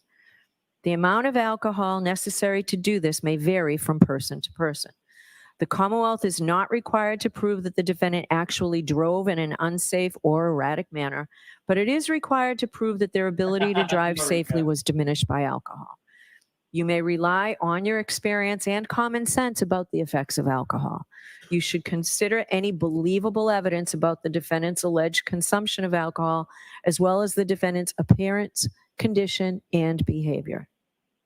In deciding this first theory of whether the defendant operated a motor vehicle under the influence of alcohol, you may also consider whether a blood test showed that the defendant had consumed any alcohol. However, no matter what the reading is, the blood test is not sufficient itself to prove that the defendant was under the influence of alcohol. Now, under the second theory, and again, both will be on the verdict slip and you should decide each one. The Commonwealth must prove beyond a reasonable doubt that at the time of operation, the percent of alcohol in the defendant's blood was a 0.08 or greater. The Commonwealth may prove a person's blood alcohol level by a chemical test or analysis of their breath or blood. In deciding whether the Commonwealth has proved the defendant's blood alcohol level beyond a reasonable doubt, you may consider evidence, if any, about whether the test was administered within a reasonable time of operation of the motor vehicle, whether the person who administered the test was properly certified, whether and how the pre-test procedures were followed and employed, whether the testing device was working properly at the time the test was administered, and whether the test was administered properly. You may also consider any other evidence pertaining to the test. Mr. Court Officer, I know it's traditional to not allow anybody in and out of the courtroom while I'm charging, so I'm going to ask you to follow that at this point. Thank you. It's distracting, and I don't want it to be distracting for you folks, okay? The fourth element that the Commonwealth must prove beyond a reasonable doubt is that the defendant operated the vehicle wantonly or recklessly. A person drives recklessly when they ignore the fact that their manner of driving is very likely to result in death or serious injury to someone, or they are indifferent to whether someone is killed or seriously injured. It is not enough for the Commonwealth to prove that the defendant acted negligently. That is, acted in a way that a reasonably careful person would not. It must be shown that the defendant's actions went beyond mere negligence and amounted to recklessness. The defendant was reckless if she knew or should have known that such actions would pose a grave danger or death or serious injury to others, but chose, nevertheless, to run the risk and go ahead. Whenever I refer to the defendant's state of mind or her intent, you may consider any credible evidence that the defendant was affected by her consumption of alcohol. A defendant may have the requisite state of mind or intent even if she consumed alcohol, but you may consider such evidence in determining whether the Commonwealth has proved the element. Here, the defendant must have intended her acts in the sense that they were not accidental. But it is not necessary that the defendant intended or foresaw the consequences of those acts, as long as a reasonable person would know that they were so dangerous that death or serious injury would probably result.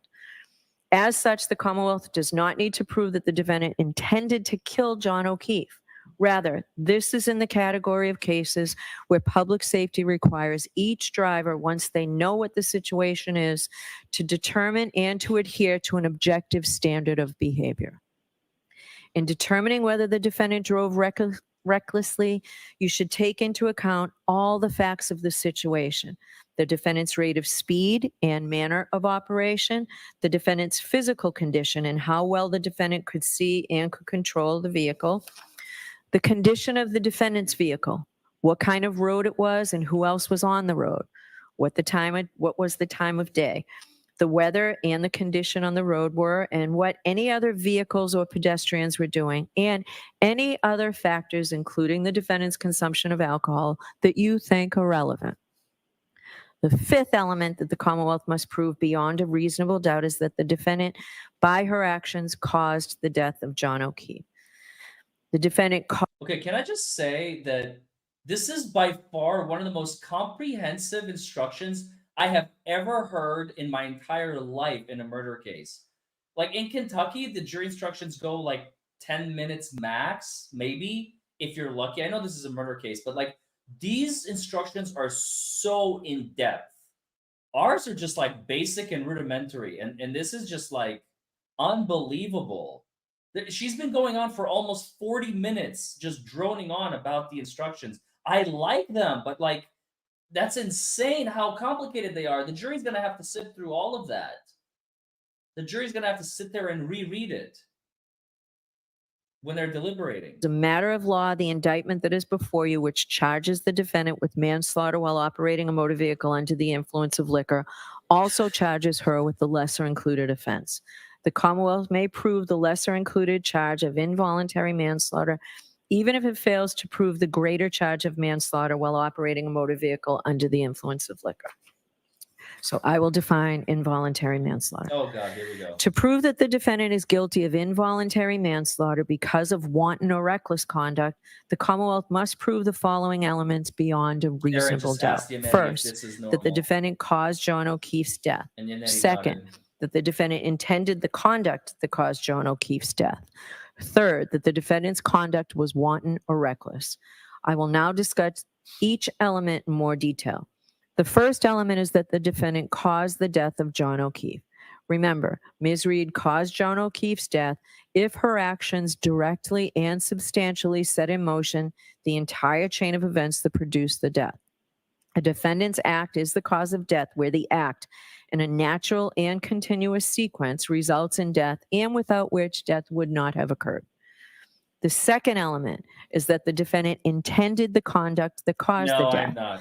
The Commonwealth is not required to prove the defendant intended to cause the death. You may consider any credible evidence that the defendant was affected by her consumption of alcohol.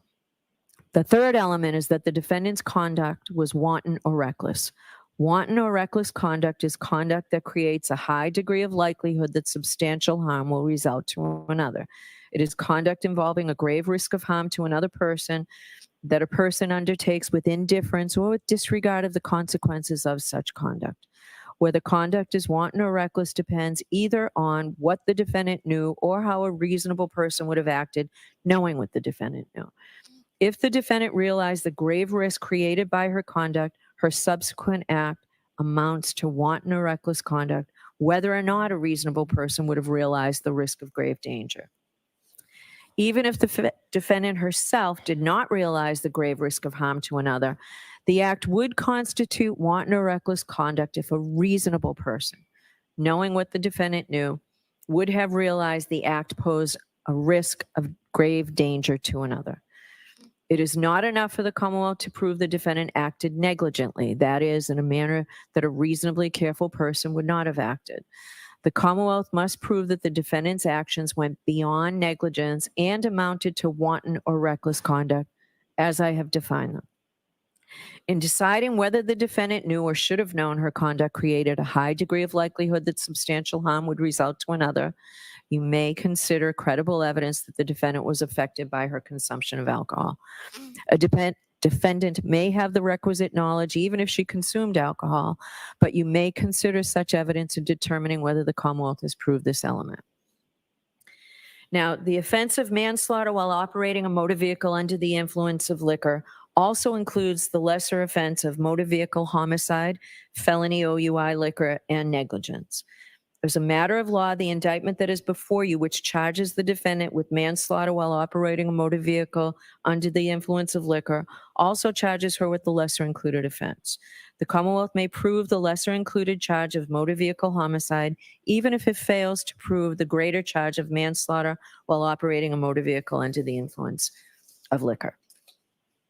You may find the defendant guilty of motor vehicle homicide only if you are not convinced beyond a reasonable doubt that the defendant is guilty of manslaughter, and you are convinced beyond a reasonable doubt that the defendant is guilty of motor vehicle homicide. So I will define that for you now. Oh, God. In order to prove the defendant guilty of motor vehicle homicide, the Commonwealth must prove the following 5 elements beyond a reasonable doubt. First, that the defendant operated a motor vehicle. Second, that she operated the motor vehicle upon a public way or in a place in which the public has a right of access. Third, that while the defendant was operating the motor vehicle, she was under the influence of intoxicating liquor and or the percent of alcohol in the defendant's blood was 0.08 or greater. Fourth, that while operating a motor vehicle, the defendant did so in a negligent manner so that the lives or safety of the public might be endangered. Fifth, that by such operation of the motor vehicle, the defendant caused the death of John O'Keefe. Elements Am I gonna 1, miss my 2, 3, massage and because I want 5 the are the Bev? same as manslaughter while under the influence of alcohol, as I've previously instructed you just moments ago. The difference between manslaughter while operating under the influence and motor vehicle homicide is the 4th element. To prove the 4th element of motor vehicle homicide, the Commonwealth must prove beyond a reasonable doubt that the defendant drove negligently in a manner that might have endangered the lives or safety of other people. A person acts negligently when she fails to use due care. That is, when they act in a way that a reasonable person would not act. This can happen either by doing something that a reasonable person would not do under the circumstances, or by failing to do something that a reasonable person would do. The defendant acted negligently if she drove in a way that a reasonable person would not have, and by doing so created an unnecessary danger to other people. By the way, let me say this while I have like 8,000 people in here.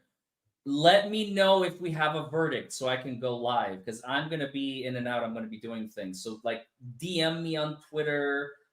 Where else can you message me? DM me on Twitter is probably the best one. DM me on Twitter. I'll be checking my DMs on Twitter only. Okay. If we have a verdict and I don't know about it, DM me on Twitter. Okay.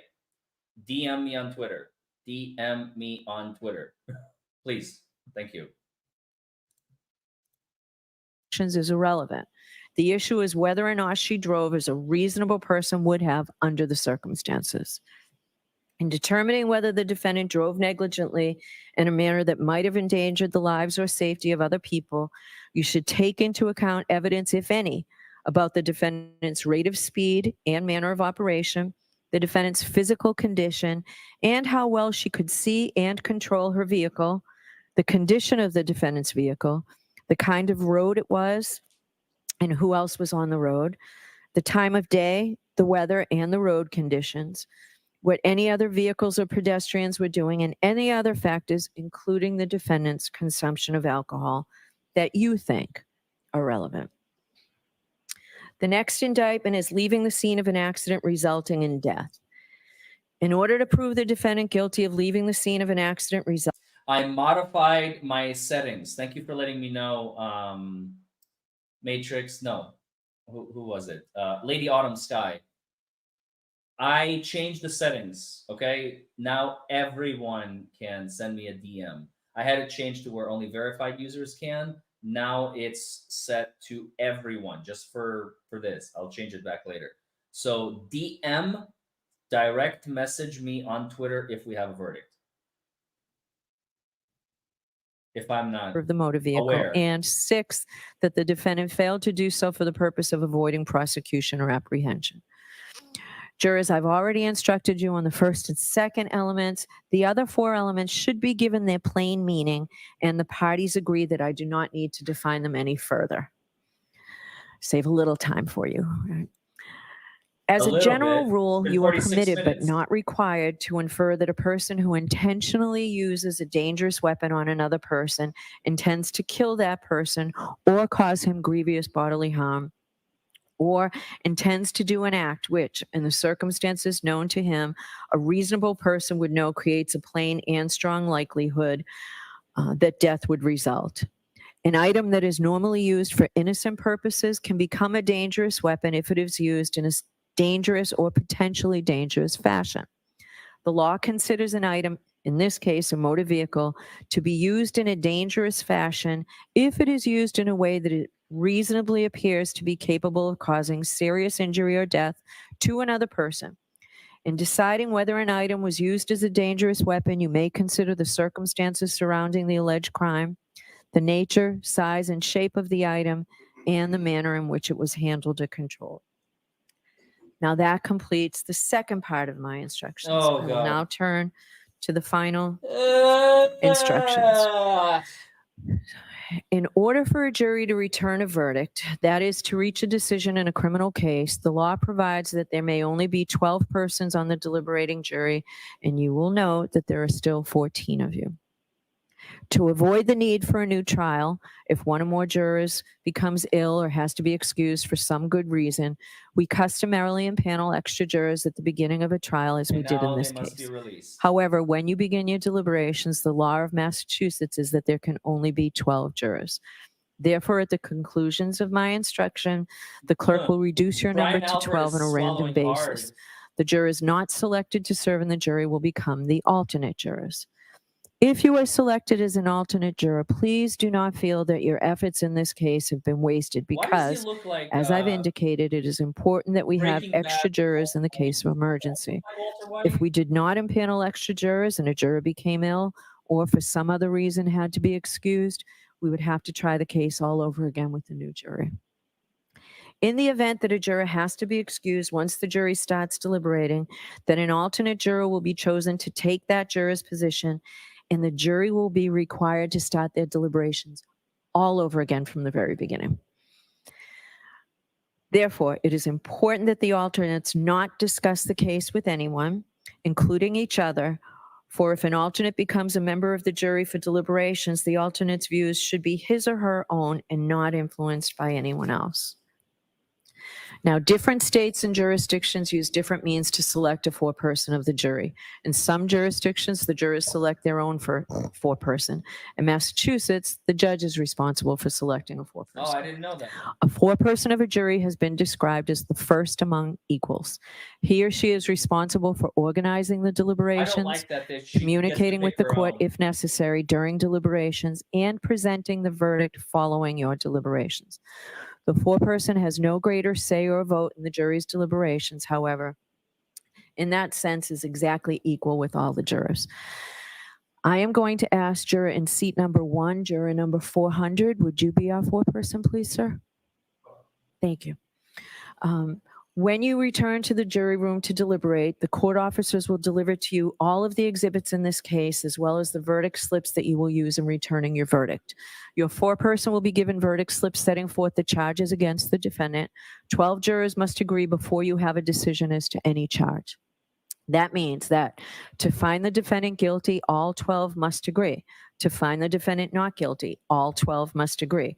You should continue deliberating until you have reached a final verdict on each charge. You should not begin deliberating until all 12 jurors are together in the jury room, and should cease deliberating if any one juror is not present in the jury room. It is important that you not communicate with anyone outside the jury room about the deliberations or about anything concerning this case. Further, I instruct you that no juror is better qualified to determine the truth of the facts in dispute or to deliberate on a verdict solely because of education, background, or experience. The parties and I have chosen each of you as fair and impartial jurors, and your voices have equal weight. To reach a unanimous verdict, each juror must agree. Jurors have a duty to consult with one another and to deliberate with a view to reaching an agreement if it can be done without violence to individual judgment.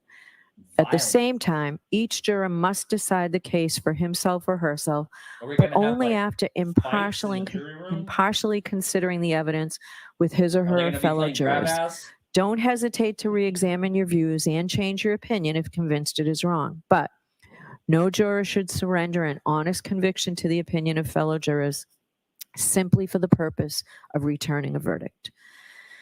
Although how you conduct your deliberations is up to you, I urge you not to Whoever wins the game of grab ass in the jury room gets the verdict. until you have completed a careful and thorough collective view of all the evidence. At this point, I want to remind you of an important issue that I raised with you at the beginning of this trial. I told you that our system of justice depends on judges like me and jurors like you being able and willing to make careful and fair decisions. All people deserve fair and equal treatment in our system of justice, regardless of their race, national origin, religion, age, ability, gender, sexual orientation, education, income level, or any other personal characteristic. I also pointed out that we all have our own built-in expectations and assumptions, even if we are not consciously aware of them. And I talked about some of the ways we can try to deal with them. First, slow down. Do not rush to a decision. Hasty decisions are the most likely to reflect stereotypes or hidden biases. Take time to consider all the evidence. Second, as you start to draw conclusions, consider what evidence, if any, supports the conclusions you are drawing and whether any evidence casts doubt on those conclusions. Double check whether you are actually using unsupported assumptions instead of the evidence. Third, as you think about the people involved in this case, consider them as individuals rather than as a member of a particular group.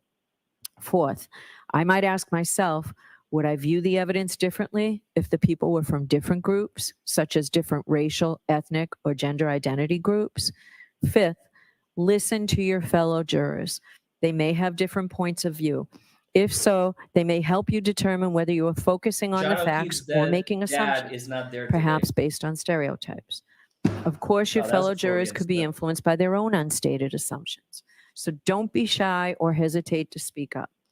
You should participate actively, particularly if you think the other jurors are overlooking or undervaluing evidence you find important. By the time In she's fact, when you done, explain your thoughts out she will loud to have other given instructions jurors, for a you are frickin' also hour. helping yourself to focus on the evidence instead of assumptions. If you use these strategies, then you Ugh. will do your part to reach a decision that is as fair as humanly possible. That is Yeah, your It's responsibility been as 53 jurors. minutes.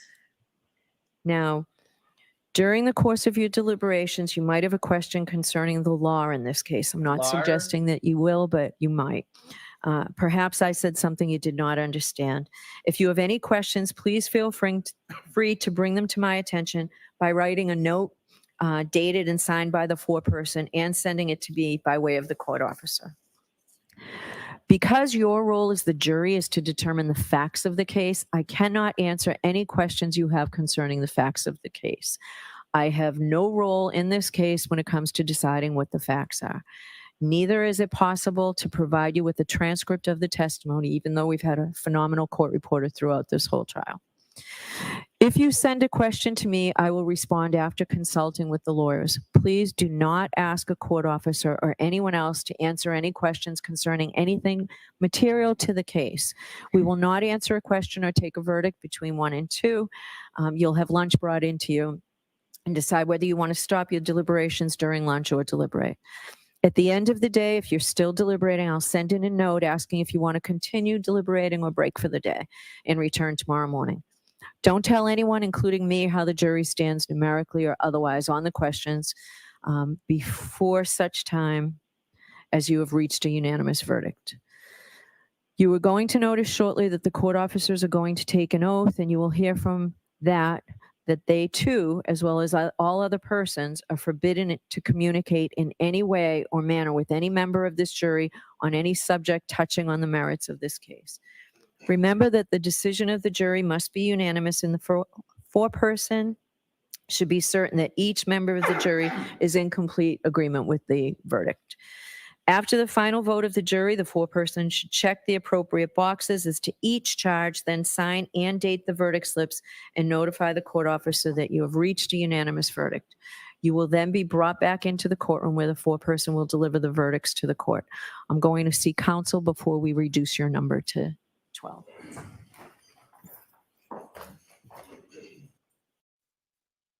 Are we reducing their number to 12?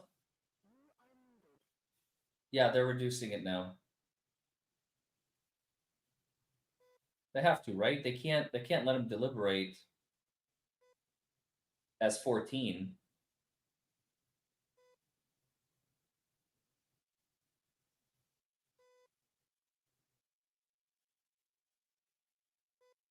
Only took her an hour. Good grief. Yeah, she started about 57 minutes ago. This is crazy, bro. This is crazy. Somebody give that woman a NyQuil.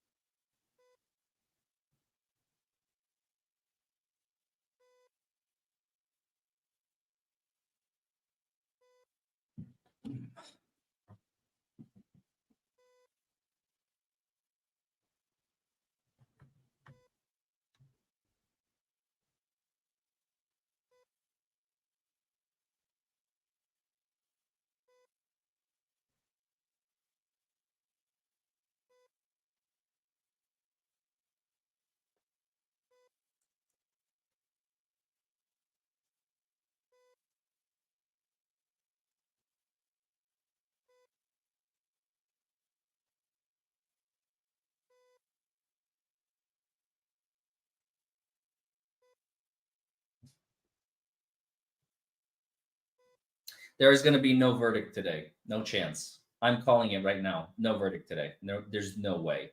They have way too many jury instructions to sift through. No way. No way. Not in a case like this. There's no way they're going to come back so quickly. Nuh-uh. Juries like to take their job very, very seriously. They're chosen at random, Amy Smith. That's a great question. Is the judge going to draw juror numbers or will she choose? They're going to draw it. The clerk usually draws them, so it's not biased. Q, I can't believe you haven't been a member. Welcome to the channel, bro. Maybe yours expired. I don't know. Welcome back. Welcome, whatever it is. Hi, baby. Come on. Denise, thanks for being a member for 23 months. You are unmuted. All right, so Mr. Clerk, will you choose the alternates, please? There you go. See, Mickey says she used Jill's overused pen in bed. That's funny. Hi, Zinni. Are you here for the verdict? And Belle Feinstein, thank you for being a member for 16 months. Fort Worth. Could the juror sitting in seat number 3, who is juror 79, step down and take your place as an alternate? Fort Worth, Cop Kruger, Body And the Slam. juror sitting in seat number 2, Yes, juror yes. 14. Thank you, HBO Matt. I read that. Thank you very much again. Thank you. Hi, Zinni. All right, so ladies and gentlemen, Oh, we need to swear in the court officers. They're going to be in charge of you during your deliberations. I that the court suggest officer? that you listen to the oath that they are taking so that you can be aware of their responsibilities. Now you can swear them, Mr. Clerk. You swear that you will keep this jury and alternates in some separate but convenient place until they agree, that you not suffer any person to speak to them, nor speak to them yourselves, nor ask them if they are agreed, nor suffer them to disperse until they're discharged of their verdict, except by further order of the court, so help you God. Thank you. All right, so jurors, I need not remind you that you have an important responsibility, but I believe that you will bring to bear all the wisdom Bev is and the queen of judgment bias. and conscience that you possess The in jury reaching your forget the verdict closing in this arguments an case. hour later. All Yeah, that that's we a can good expect question. from you is that you decide the case with integrity and with principle. We Ray all says, expect you listening to to this reach guy an talk about impartial Lally is verdict enjoyable as duct dictated by tape. your logic, Duct without taping an bias, angry honey without badger to your prejudice or face and sympathy, trying to give it an and not enema. prompted by any facts except those that you have heard in here in the court during trial. We are looking for impartial judgment dictated by your reasoning and the fullest discharge of your oaths as jurors. You may now retire and deliberate your verdict. Okay, they're Jurors, out. this time, taking your notebooks. All rise, follow me. 1:30 p.m. or 1:26 if you want to be precise. 1:30 p.m. on Tuesday, June 25th. Start the clock, folks.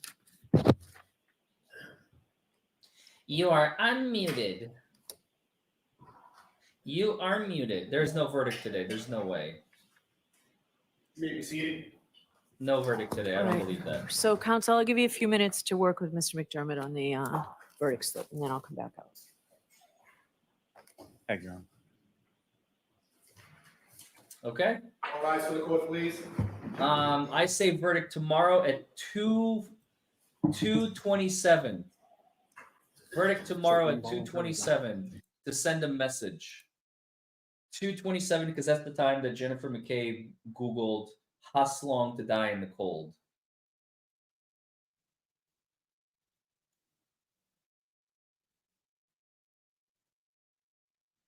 I think she's gonna get convicted on the DUI because of the amount of drinks that Lally portrayed in that last slide that he had. Those 8 or 9 or 10 or whatever drinks that she had. But they're gonna quit on the murder. 2:27 p.m. to send a message about the 2:27 a.m. search. Tasha M says, "Do you think Bev is making it so long so it's not a quick verdict?" No. She's just unfortunately just doing her job. She was reading all those jury instructions because she has to. Are you purring, baby?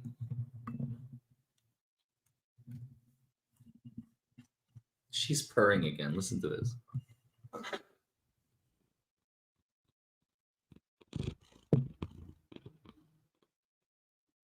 Can you all hear that?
I'm trying to move it to her nose, but she keeps moving.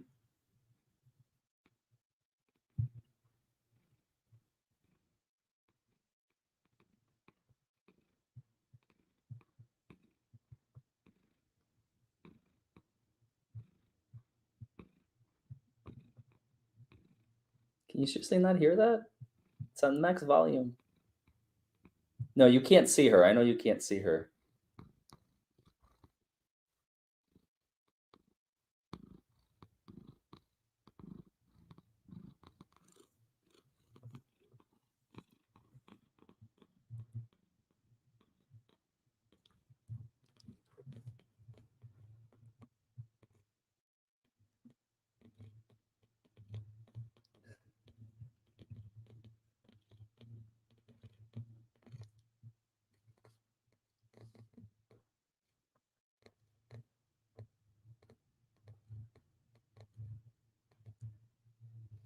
Okay, most people are saying they can hear it.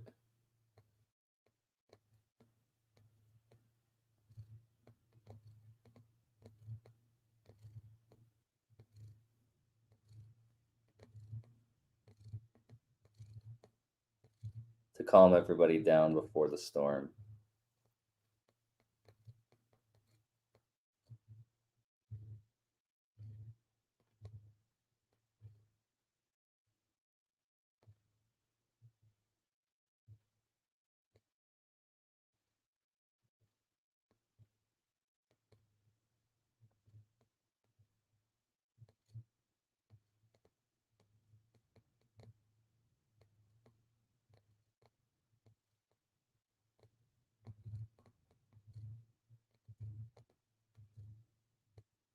It is 1:31 in Massachusetts.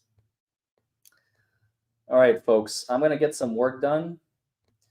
And then I'm going to go get my massage. And then I am going to go to bed because we're not going to have a verdict today. How long do deliberations go for each day? That's a good question. Until the jury wants to go home before dinner. They don't get dinner. So I'd say 5 p.m., 5:30, 6. It's all up to them. But I'm convinced there's going to be no verdict today. They have too much to sift through.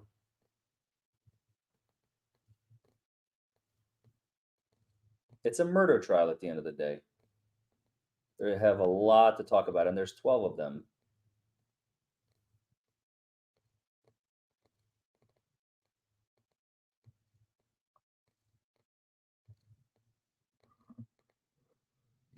All right. I hope you all enjoyed that as much as I did. Ah! My camera's about to fall over. Too many cords. My camera died. My phone died.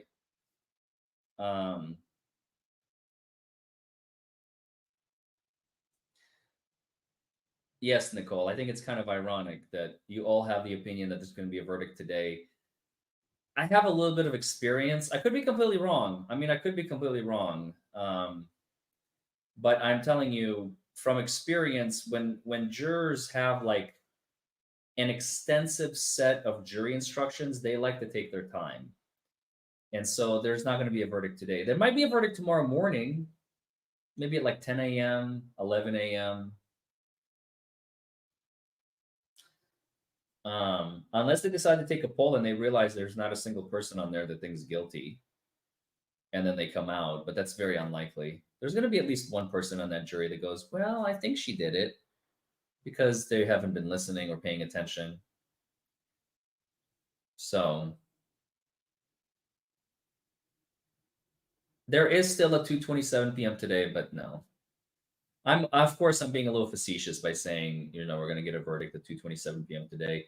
I think we're going to get a verdict tomorrow. And the verdict is going to be,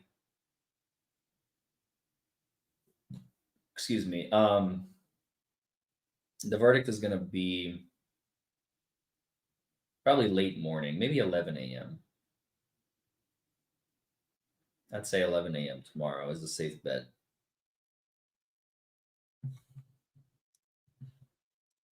Mm-hmm.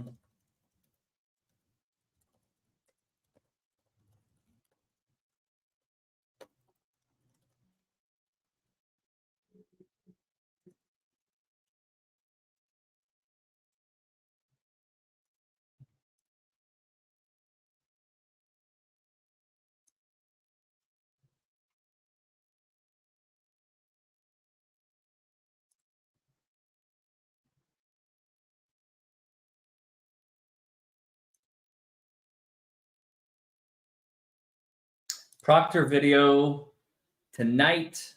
It's almost ready. 4.5 hours from now on this channel, and then we're gonna interrupt the Proctor saga.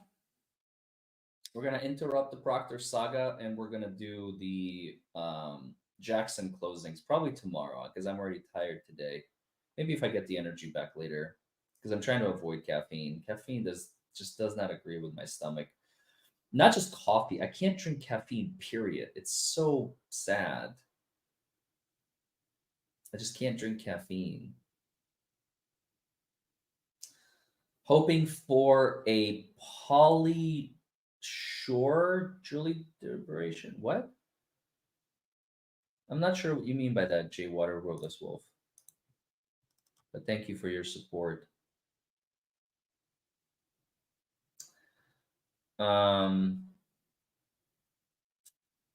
Yeah. Well, folks, I hope you all enjoyed today. I hope you all learned something, as always. Like I said, new video is going to premiere tonight at 6 p.m. Eastern. So in 4 hours and 24 minutes. And there's going to be a new video tomorrow and Thursday and Friday. And we're going to be live on Saturday. we're back on our normal schedule. I'm still not fully healthy. So I had a jury trial scheduled for Monday. So unfortunately, I will not be going to Virginia like I was planning. I had a bunch of plans where we were going to go meet Flux, and we were going to go, I was going to have a jury trial. We're going to go meet Flux, and we're going to have a 4th of July party. And all of that has been officially canceled. So I'm going to be here this week, next week, and then the week after that. I mean, 2 weeks from today, folks, Alec Baldwin starts.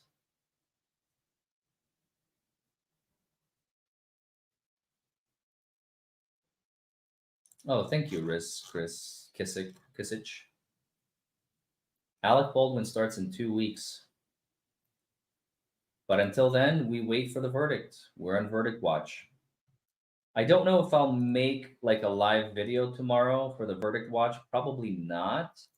But the minute we have a verdict, I will go live as long as I'm like aware of it. Like I said, my DMs are open.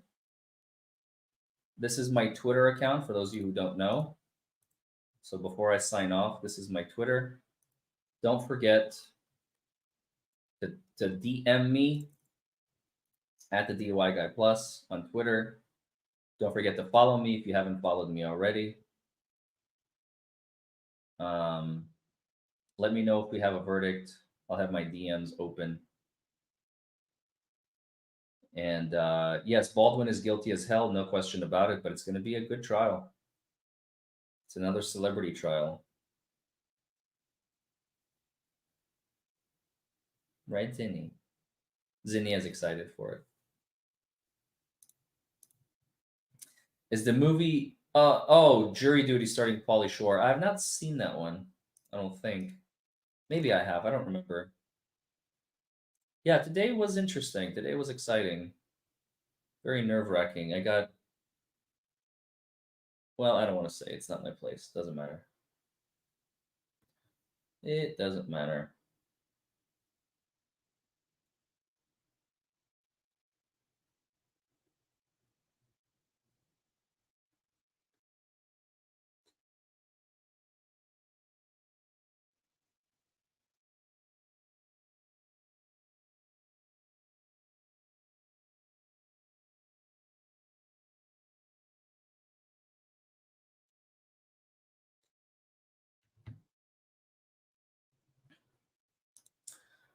All right, folks. I love every single one of you, as always. Thanks for hopping on. Thanks for joining. I hope you all learned something. I hope you all enjoyed it. DM me if we have a verdict in case I am not around or something, and I will hop on and I'll be live for the verdict reading, because that's going to be big. That's going to be big.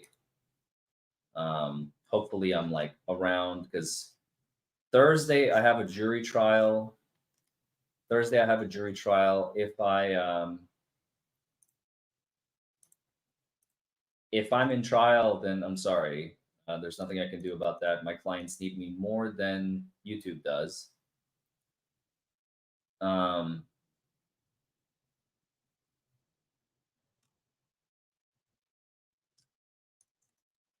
So if I'm in trial on Thursday, I'm feeling better, but this COVID is just not going away like fully. It's really annoying. I just feel lethargy more than anything.